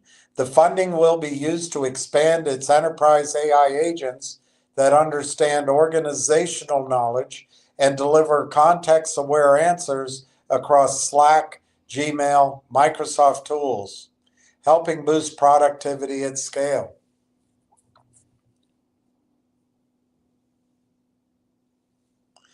Cursor's parent company, AnySphere, hits $9.9 billion valuation with explosive annual recurring revenue growth. June. Investors: OpenAI AI Startup Fund, Founders Fund, Khosla Ventures, and others. AnySphere, the company behind the AI coding agent Cursor, reached a $9.9 billion valuation after reporting over $500 million in annual recurring revenue. $9.9 billion valuation after reporting over $500 million in annual recurring revenue. The company builds agentic developer tools that turn natural language into code. Sounds like Railtown, and is rapidly gaining traction among engineers looking to automate software development workflows. Bing, bing, bing, bing, bing, bing, bing, bing, bing, bing. You have a match. You have a match. You have a match. You have a match.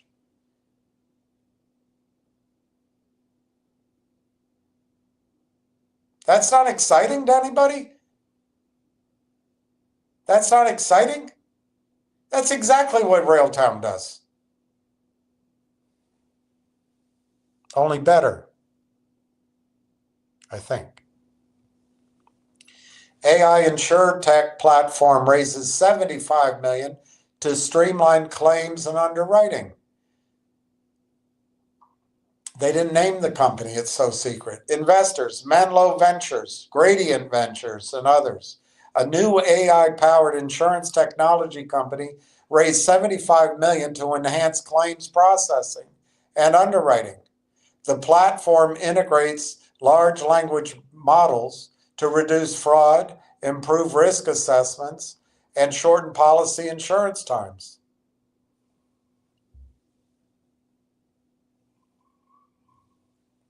Samaya raises $43.5 million to build AI-powered infrastructure for financial services.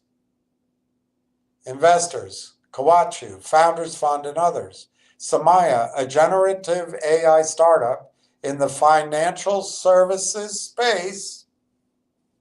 Remember, Railtown just signed a deal with another company with the London Stock Exchange for generative AI. Raised $43.5 million in seed and Series A rounds. The company aims to automate internal operations and enhance client-facing services using secure, domain-specific AI agents tailored for the compliance-heavy finance industry.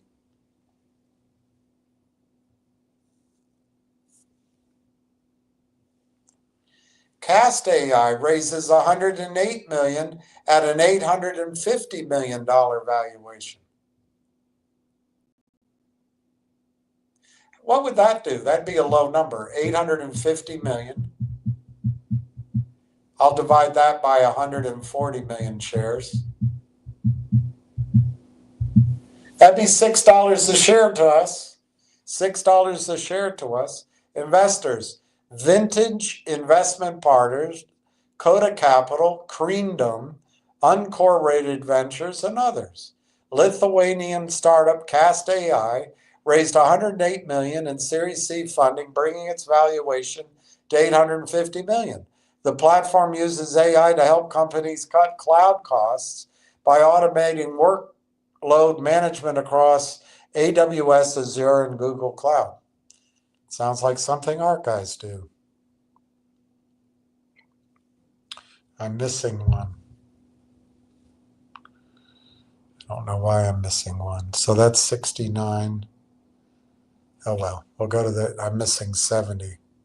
But we'll go to this one. Perplexity AI raises $500 at a $4 billion valuation. Fuels IPO rumors. When? May. Perplexity AI. Investors, institutional and strategic backers undisclosed. Perplexity secured $500 million in funding, pushing its valuation to $4 billion.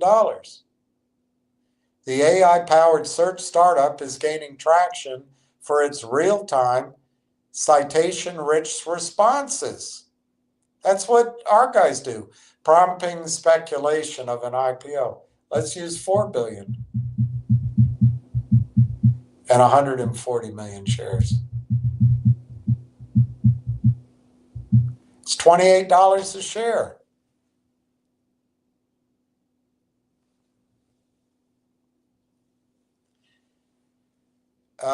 Marvel X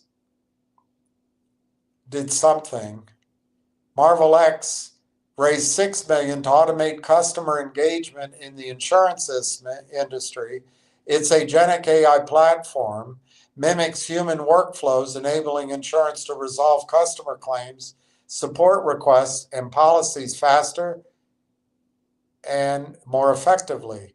Investors Speed Invest, Techstars, various angels. Cursor, valued at $2 billion for AI-powered coding assistant. That's what Railtown does, coding assistant, valued at $2 billion. May. Details undisclosed. Cursor AI coding tool, next-gen alternatives, Copilot 2. It's a next-gen alternative to the GitHub Copilot, reached a $2 billion valuation. The platform is designed to streamline code writing and debugging using natural language. Railtown, all aboard, Railtown. Here's another one. Investors in AI Bob were Foundational, Pi Labs, Carbide Ventures. AI Bob, a female-led startup, raised 2 million euros to expand its AI platform that simplifies construction project planning. The tool digitizes and automates the site inspections, safety monitoring, and documentation, and helps get men to work on the project so the women can be in the air conditioning. FPV Ventures raised $525 million to back tech disruptors. FP Ventures is the firm. Investors, we don't know. FP Ventures, early back of Canava, raised $525 million to support bold, mission-driven startups. The fund will primarily target the convergence at the intersection of technology and social impact. Sounds very woke.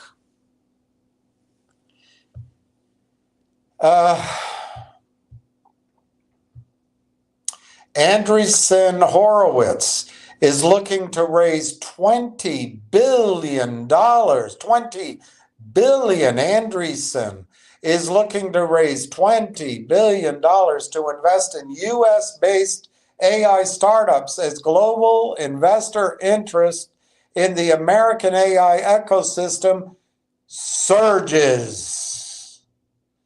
Or should I be loyal to a company because David says I'm being a shit? Andreessen Horowitz is looking to raise $20 billion to invest in U.S.-based AI startups as a global investor interest in the American AI ecosystem surges. Signalfire raises $1 billion to invest in early-stage AI startups. A VC firm, Signalfire, announced a $1 billion fund dedicated to early-stage startups. The fund will focus on companies developing foundational AI models and vertical-specific solutions. Glean. Didn't we already do this one? We already did that one. Glean, glean, glean. Oh, glean.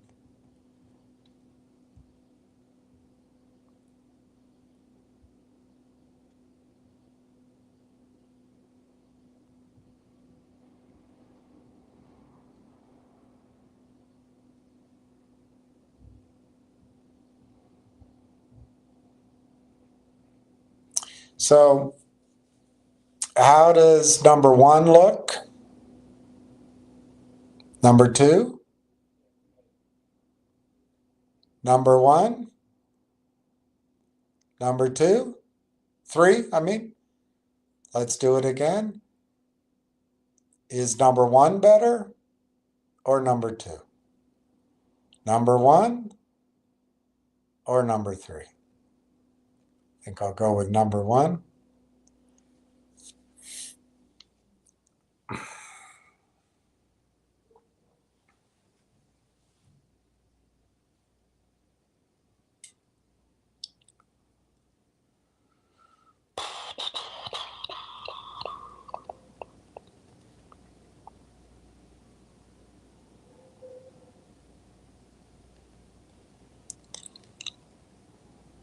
I don't know. I don't know, but maybe I've been told Mississippi woman has a lot of soul.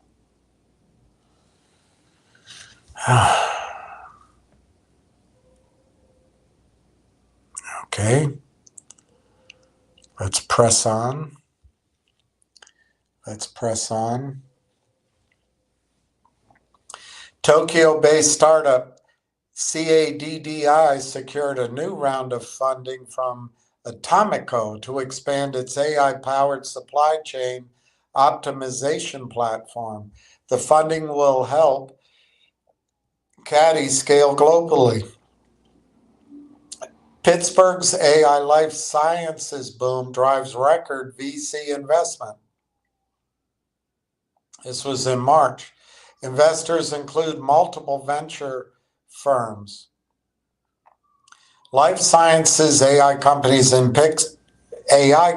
Pittsburgh saw record ventures capital investment, highlighting the city's emergence as a hub for AI and biotech convergence.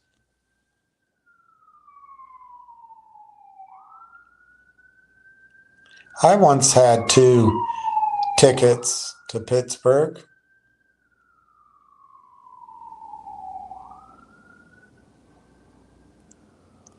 Where's 76? There it is. Hook. The investors in Hook. Palm Tree Crew. The Rain Group. Waverly Capital. And others. Hook. An AI-powered music remixing app raised $3 million to accelerate product development and expand user reach. The platform allows users to legally remix and personalize tracks using AI, targeting both casual users and creators. Goldman Sachs backs value-based healthcare AI co-pilot. Goldman Sachs is backing a new AI co-pilot aimed at transforming something-based care in the healthcare space. The AI tool helps providers streamline something care planning and patient engagement. Goldman Sachs. Tarta Labs. Investors, Bitcraft, Spartan Group, IVC, Hashkey Capital, GAM3 Girl Ventures. Tarta Labs secured $4.5 million in pre-seed funding to build Spot Zero, an Anemone-style blockchain-based RPG. The funding will support game development and the launch of its first closed beta in April 25. Perplexity launches $50 million venture fund for AI startups. When? March. Various startups. Main investor, Perplexity. Perplexity, the AI-powered search startup, is launching a $50 million venture fund aimed at investing in early-stage AI startups. The company, known for its AI-driven search engine, plans to provide financial backing and strategic support to promising AI ventures. The fund will focus on startups, developing innovative AI models and infrastructure, fostering the next wave of AI advancements. This model positions Perplexity as both a leader in AI search and as a key investor in the broader AI ecosystem.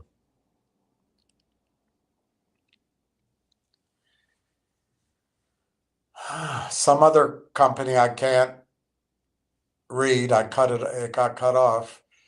AI Bob, that's it. We already read that one, I guess. Databricks reaches $62 billion valuation.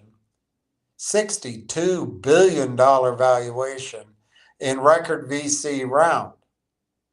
Venture capitalist Andreessen Horowitz, DST Global, GIC Insight Partners, and WCM Investment Management. Databricks, an AI startup, has achieved a valuation of $62 billion from a record-setting venture capital funding round. The company's growth is attributed to its data analytics platform, which has seen widespread adoption across various industries.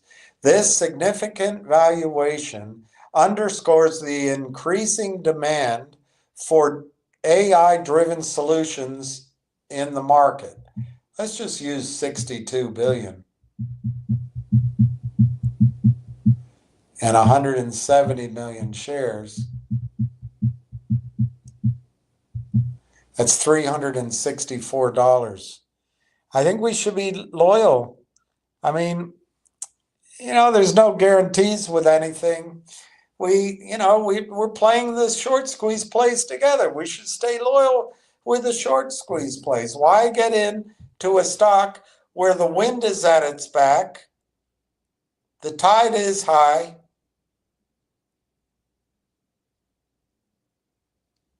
venture capital firms are pouring money in, companies are pouring money in? I think we should, not everything works. Let's be reasonable.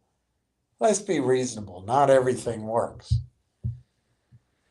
All right, so Archer AI aims to revolutionize legal operations by providing AI-powered tools to enhance accuracy, efficiency, and security in complex tech transactions. Maybe the first purchase Railtown should make is this company, Archer AI. The investment will be allocated to the product development, international expansion, scaling operations, bolstering security measures. Early adopters, private equity, venture capital funds have reported significant cost savings and reduced reliance on external legal counsel by using Archer's AI platform. Maybe that's where Railtown should go. Encharge AI secures $100 million in Series B funding. Venture capitalists led by Tiger Global, with participation from Samsung Ventures, HHCTBC, InQtel, RTX Ventures, and others. Detail: Encharge AI, a startup developing analog in-memory computing AI chips, has closed an oversubscribed $100 million Series B funding round. The investment, led by Tiger Global, aims to advance the commercialization of Encharge's AI accelerator solutions, which promise unprecedented efficiency for client computing. The technology is designed to reduce energy consumption for AI workloads, enabling new AI applications beyond traditional data centers.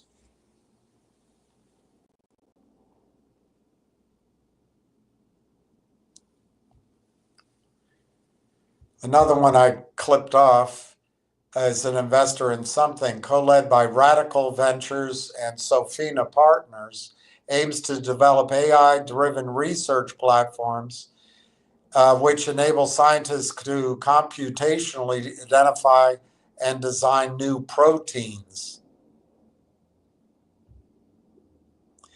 Then Titan Group increases investments in AI, waste upcycling, and prop tech. The companies involved are listed there.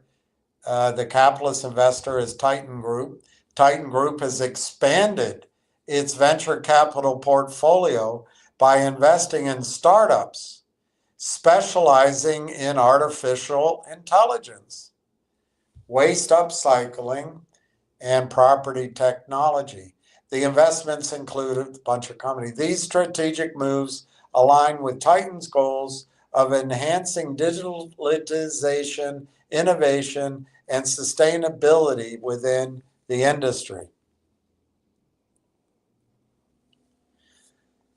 OpenAI's $40 billion funding round, led by SoftBank. OpenAI is in discussions to raise up to $40 billion in a new funding round, potentially valuing the company at $300 billion. SoftBank is expected to lead the round with an investment of between 15 and 25 billion, with the rest of the funding from other investors. The new value represents a significant increase from the previous October valuation of 157 billion.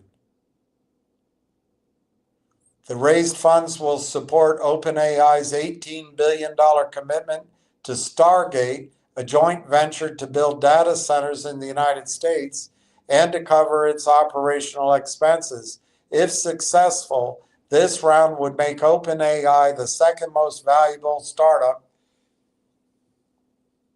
following SpaceX. Craft Technologies secures $146 million from SoftBank. AI-focused fintech Craft Technologies received $146 million investment from SoftBank to scale its AI-powered asset management solutions. The company offers algorithmic trading strategies and tools for institutional investors. $146 million. SoftBank's investment in Skilled AI. SoftBank, it led a funding round for AI robotic startup, Skid AI, raising the company's valuation to nearly $4 billion. Founded in Pittsburgh, I once had 2 tickets to Pittsburgh. In 2023, Skilled AI specializes in developing scalable foundation models for robotics, focusing on scale enabling safe and dexterous human-robot interactions.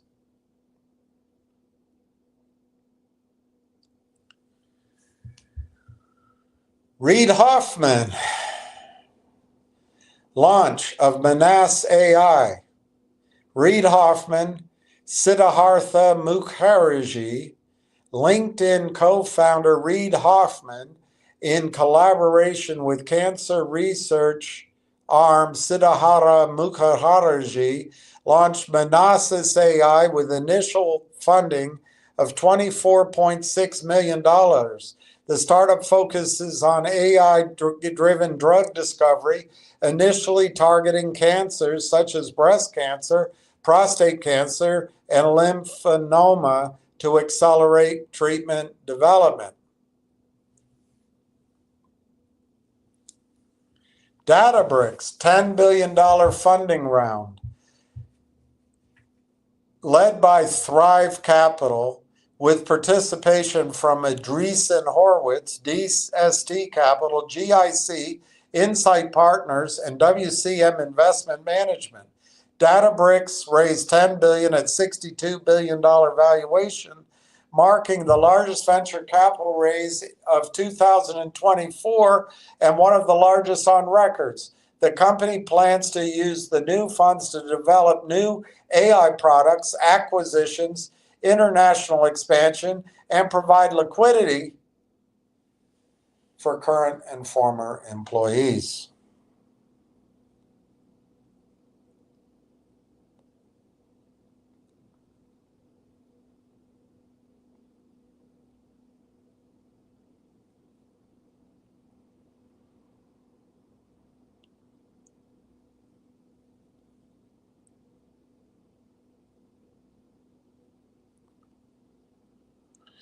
So how is number one?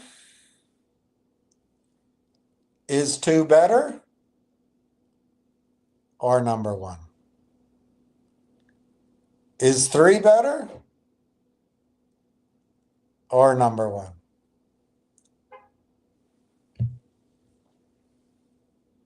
I think number one looks better. Okay.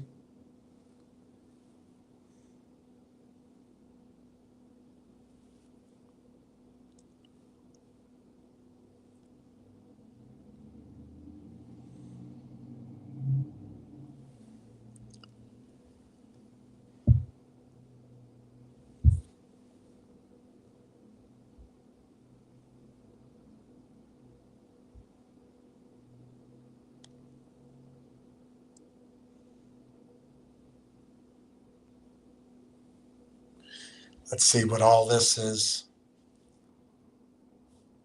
I might have skipped a couple, but you're getting my point, even if I skip some.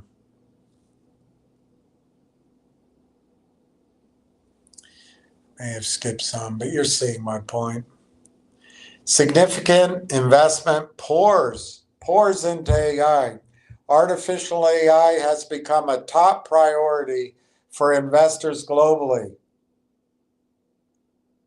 with record-breaking amounts of capital being directed towards AI development and startups.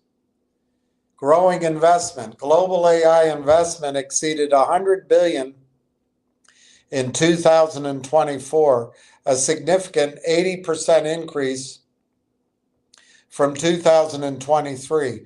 Dominant sector. AI is currently the leading sector. AI is currently the leading sector for venture funding.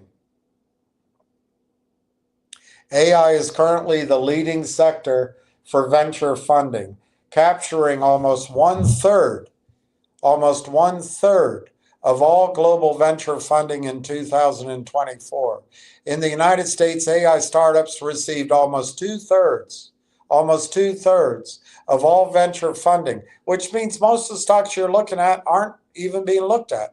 Two-thirds of all venture funding in the first half of 2025, according to Pittsburgh. Generative, that's Railtown. Generative AI leads the way. Generative AI is a major driving force behind this investment surge, attracting $33.9 billion globally in private investment in 2024. Mega deals are common. Mega deals are common. Mega deals are common. A significant portion of AI funding comes from large investment rounds, particularly for established companies like 6-year-old Railtown, battle-tested, first-in-class, customers already, first to market, Anthropic and XAI. Major investors, a wide range of investors are participating in the AI boom, including venture capital firms, Sequoia, Andreessen Horowitz, Lightspeed Ventures, and many others. Corporate investors, tech giants like Microsoft, Google, Amazon, NVIDIA are actively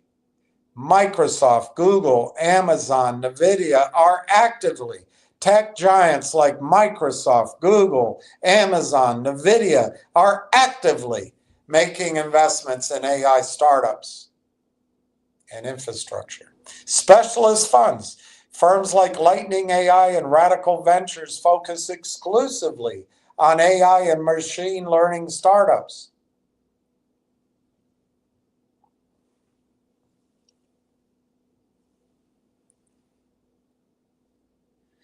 Shifting focus. While core AI infrastructure remains important, there's a growing emphasis on practical application and industry-specific solutions. That's Railtown. Investors are interested in areas like healthcare, biotechnology, autonomous vehicles, business process automation. Geographic expansion. While the United States and China remain the leaders, they're at war with each other, so other regions like EU, UK, and Japan and India are also seeing increased AI investment. Impact on productivity. Research suggests that AI boosts productivity and can help address skill gaps in the workforce and can help make your account go from red to green. I added that. Examples of significant funding rounds. OpenAI, 40 billion, led by SoftBank, 300 billion valuation. Scale.ai, 14 billion. Anthropic, 3.5 billion, values the company at 61 billion. Anduril raised 2.5 billion, values the company at 30 billion.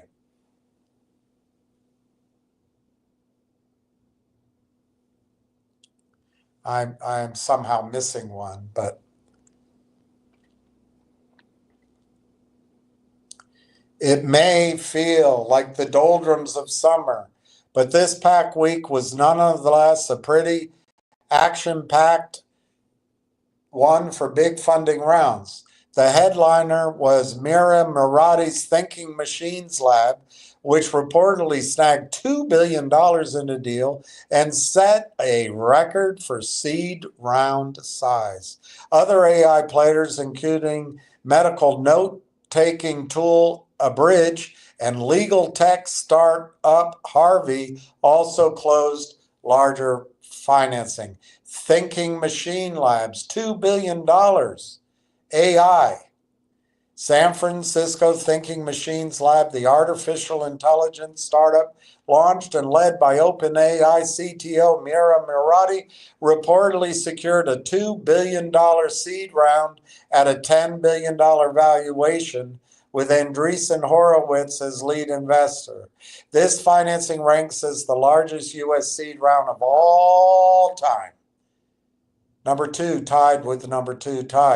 Abridge, 300 million, healthcare AI. A bridge startup that offers AI note-taking tool for doctors raised 300 million at a $5.3 billion valuation.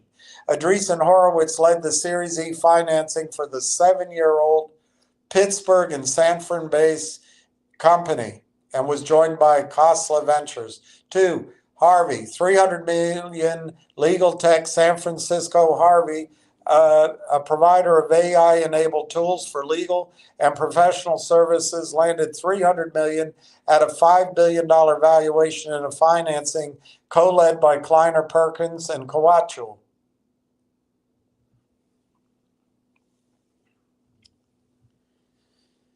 Number 4, Kalashi, 185 million, predictions market. Kalashi, operator of a platform which enables betting on event outcomes in politics, sports, entertainment, and other areas, closed 185 million.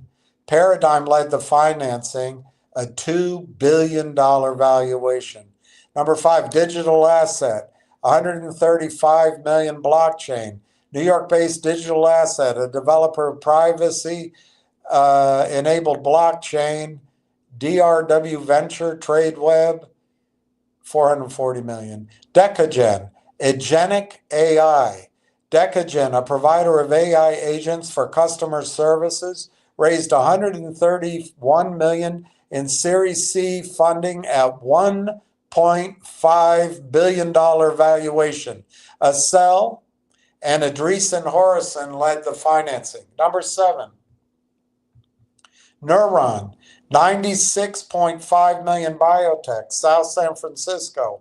Neuron, 23, a developer of precision medicines for genetically defined neurological and immunological diseases, picked up 96 million in a Series D round. The company also announced its first patient has been dosed for Parkinson's disease. Pray that works. Exona Space Systems, 92 million, space tech. Expow, 75 million, cybersecurity.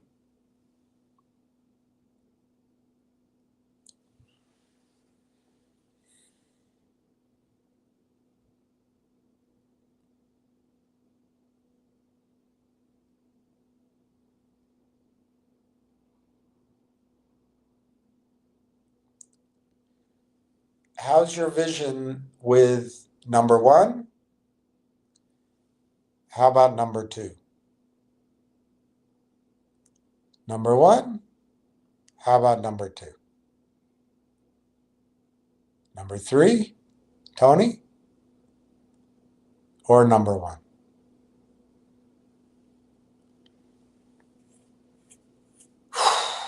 That was a lot. It's 4:34. I'm going to end in 26 minutes. I'll go through your comments. But I've made a number of statements to you over these last weeks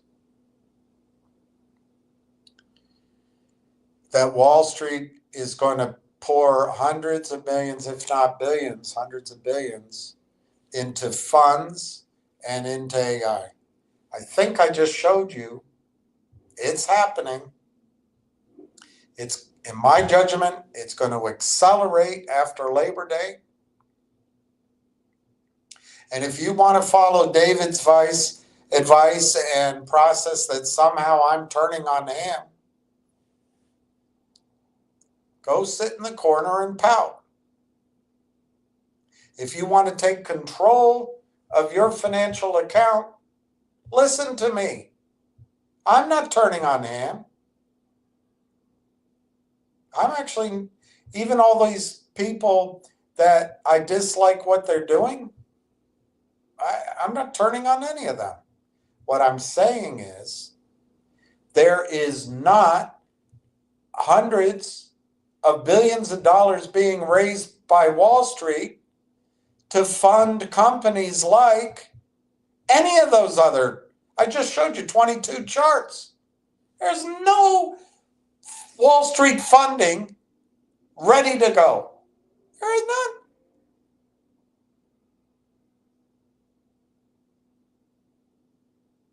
Alibaba is more likely to invest in AI startups than in finger motion.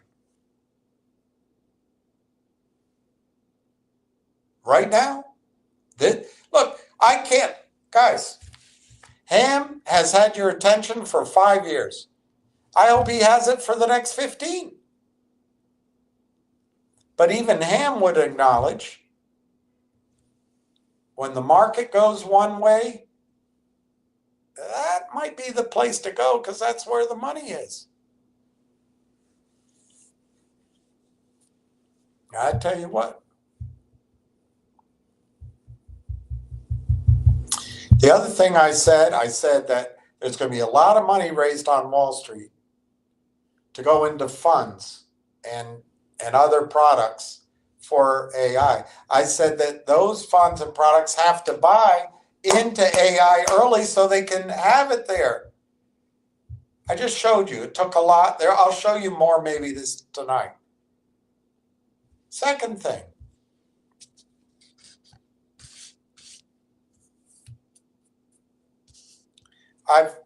I'll show you that tonight. I've tried to show you that you're coming into Railtown AI at a pre-money round, at a seed money round, at a pre-IPO round. Why? Because the stock is under attack by the idiots who got short the stock when they thought they found another easy, lazy way to make some money while they boinked their girlfriend. Snorted some coke. Worked out at the gym. They got caught. They're not going to get out of it. As much hatred, as much dissent, they're not going to get out of this one.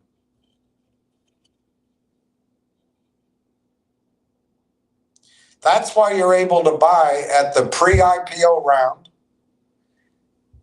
the seed money round, the pre-money round, whatever you want to call it. The other reason, there's a second reason, is the company is in a quiet period.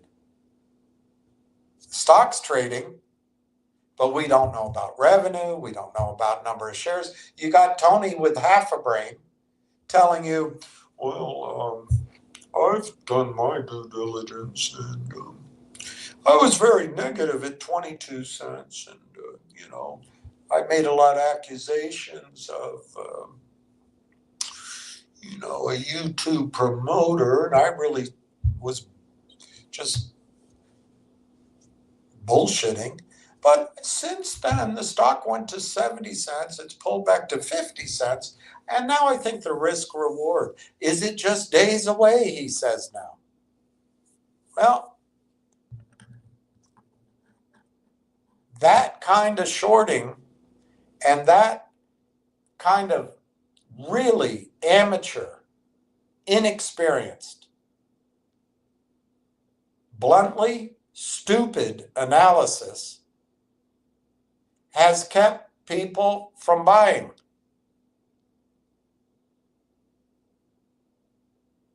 So you're able to get in at these low prices pre-IPO, pre-money. And instead, what I'm being told by David and others, the better thing would be to huddle as victims, stick together, and be loyal to something that doesn't work. That sounds like what you do with love relationships. With money, you hustle over where you can make money. And what does pre-evaluation mean? It means you're getting in at, in my judgment with Railtown, at 1/10 of what the stock should be trading for right now. And I think that's almost, this is all speculative, but I think that's almost a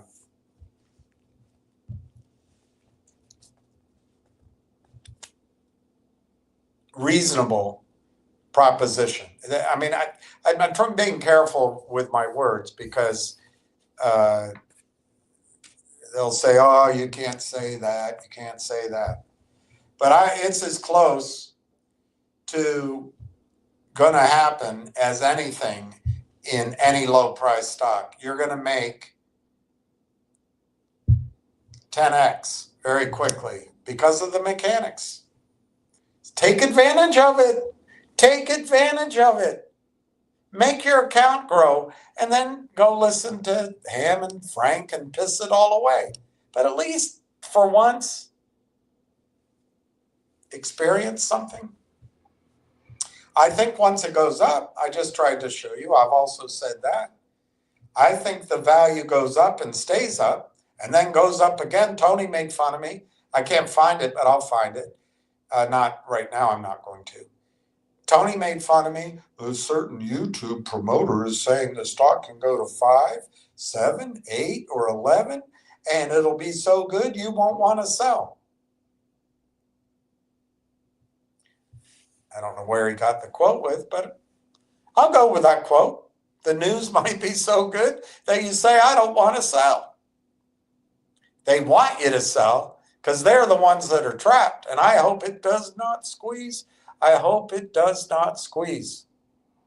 Because then you're going to have to test the theory that you can get out and get back in. Platinum blonde. I don't understand. If you sell, how can you not get back in?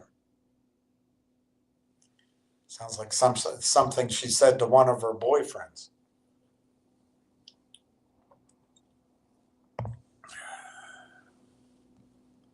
All right, let's go. I'm going to go through these.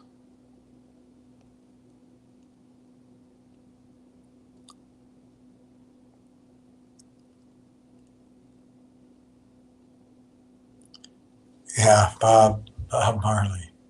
Don't you rock my boat. I don't want my boat to be rocky. Rufino Gonzalez, Railtown, I buy it through, it's E-Trade's owned by Morgan Stanley now. But if you're not in the United States, you can go to, this is the symbol in the United States, RLAIF, but you can go to Canada.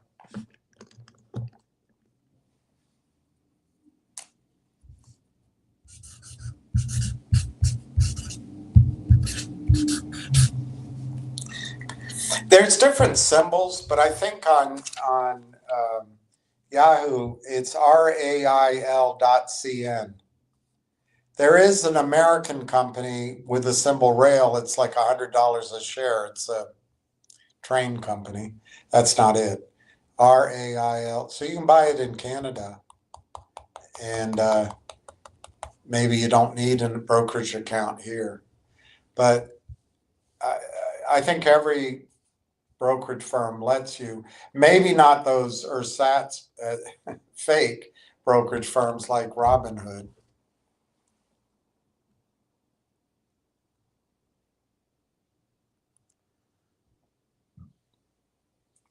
Okay, yeah, hey. All right, I didn't have a lot of questions, so I could show you more, but I'm kind of worn out. What I'm trying to do is put into evidence 3 or 4 concepts. One is that if you continue being the victim over in this other space, it's not real investing. You're just going to be victimized, spun around. If it works, maybe, but then it's just not for real. Railtown, they'll have you believe that Railtown is the same as all those stocks. It isn't. It's completely different. Now, it may have started out 5 years ago, 4 years ago as a startup, and there might have been some insecurity. This is the best way to do it. I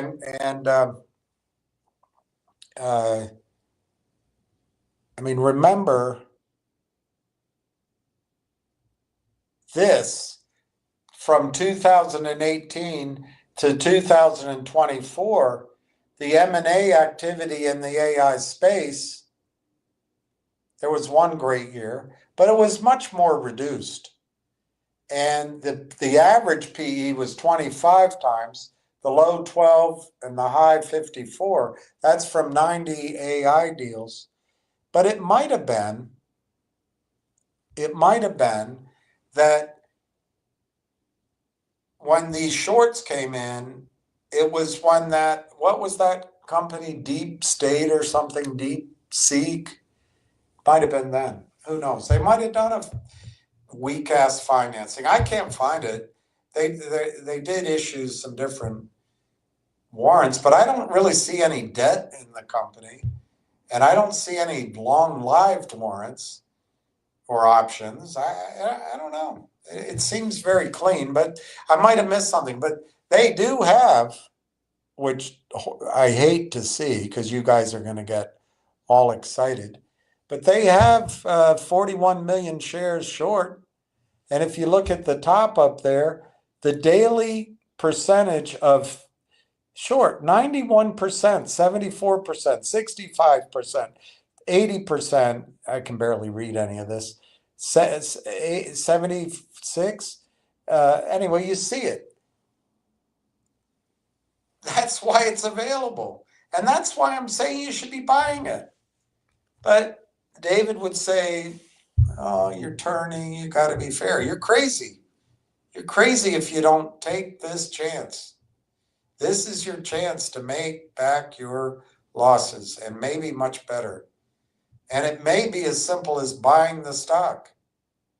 That may be all you have to do. Just buy the stock, then change your mind, go jogging, get a book, study for your PhD, do something. But stop obsessing about all these calls. Stop hoping to get your money back from Mark Bazile or Wayne Christensen or from a settlement. It's not happening, but if it does, just let it out of your mind. With Railtown, you can buy it, get it right, sit tight. I think with and I'll talk about it tonight, maybe later. I gotta take a break at some point. But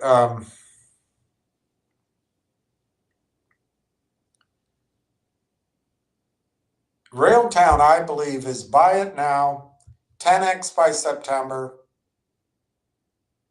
I'm not willing to say 10x by December. 5x more by December. $25 by December. And then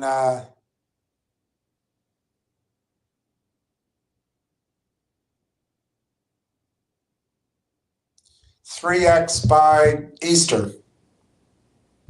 $100 maybe, $75 to $100 by Easter. And then who knows? Do they get bought out? Let me show you this. You remember all those stocks we just talked about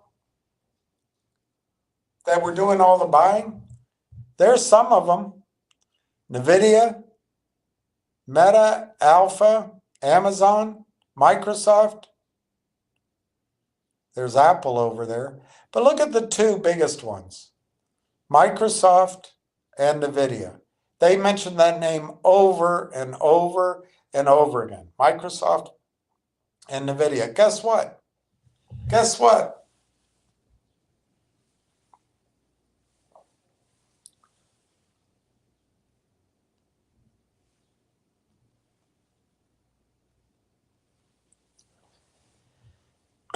Railtown is building world-class AI partner development tools. There they are. They call them their companies. It's interesting. It's interesting. They have it broken out into companies. Conductor, Rail Tracks, Lang Tracks, Shredder. Look at their partners. Mila, which is Canadian brains, expertise, and money. AMII, same. Microsoft partners. Microsoft co-sell. I think that says Microsoft Founders Hub. That says Microsoft all over it, doesn't it? And then look at the next one, NVIDIA. NVIDIA. NVIDIA. And then they got UBC, which I thought was a bank, but I could be wrong. And then AMD. And what you can't see right there is the AI Partnerships Corp. But you see AMD, NVIDIA, Microsoft, NVIDIA, AMD. Guys, it's just laying there for you. Conductor, DPE, the first end-to-end developer productivity engineering platform for the entire team. With the power of Conductor, keep your developers all the way left all the time in their IDE, happy and productive.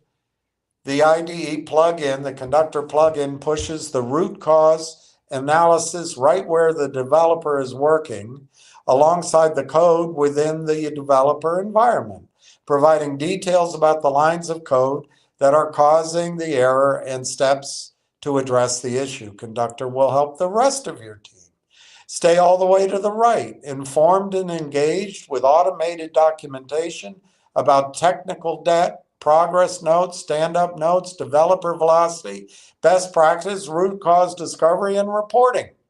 Lang tracks. Improve agentic workflows with request completion. Native LangGraph tools often lead to unnecessary complexity and rigidity. Facing these challenges, we created a new framework, request completion. RC simplifies the creation of dynamic input-driven workflows with a node-based architectures tailored for flexibility and scalability. In RC, nodes are defined with clear input and output parameters, each capable of invoking others. Decision-making, subsequent actions, eliminating the need for external control flow layer. Robust features, streamlined, comprehensive error handling, real time, automatic parallel.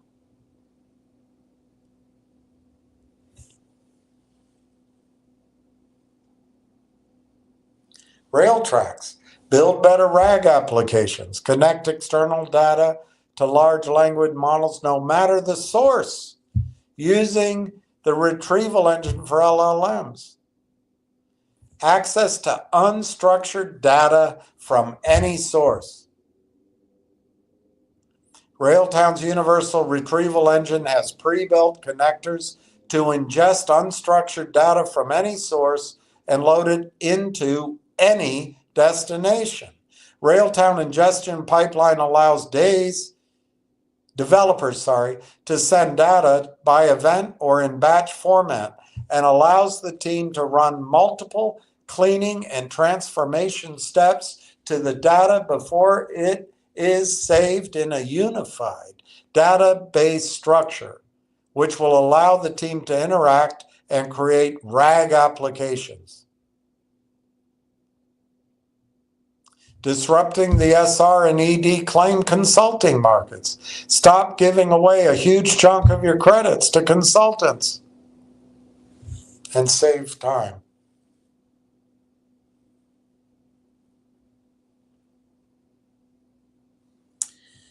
All right, it's 4:55, so I'm going to quit at 5.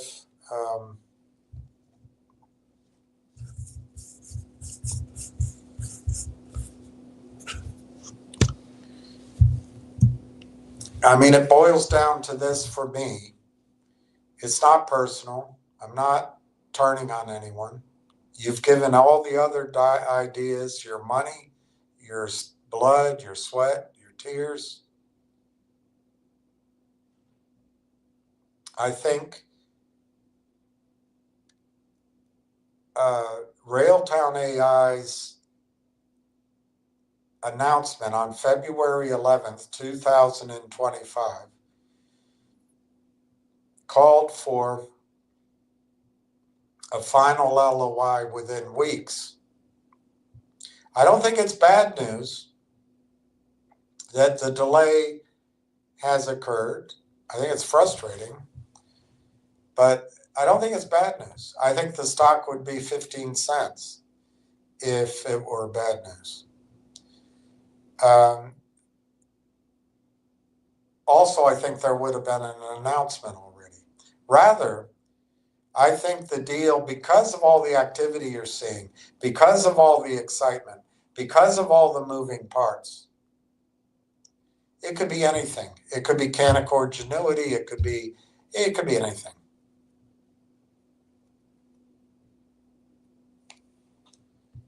So my point is, as soon as tomorrow morning, they could announce that deal is completed. You may not have any time to buy any more shares. But if fate is the way it's been for the last 8 weeks, you'll have another week or two.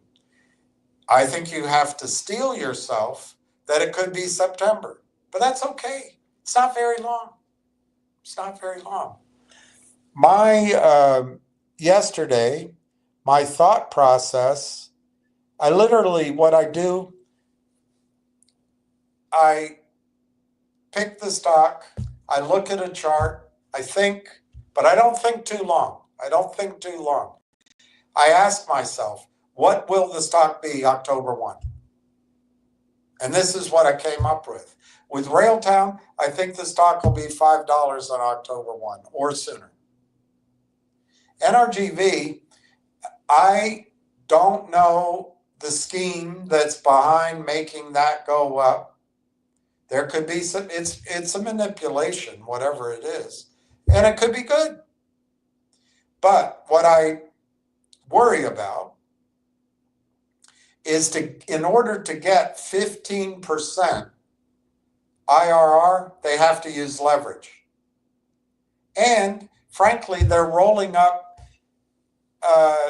projects it seems all around the world, there's no,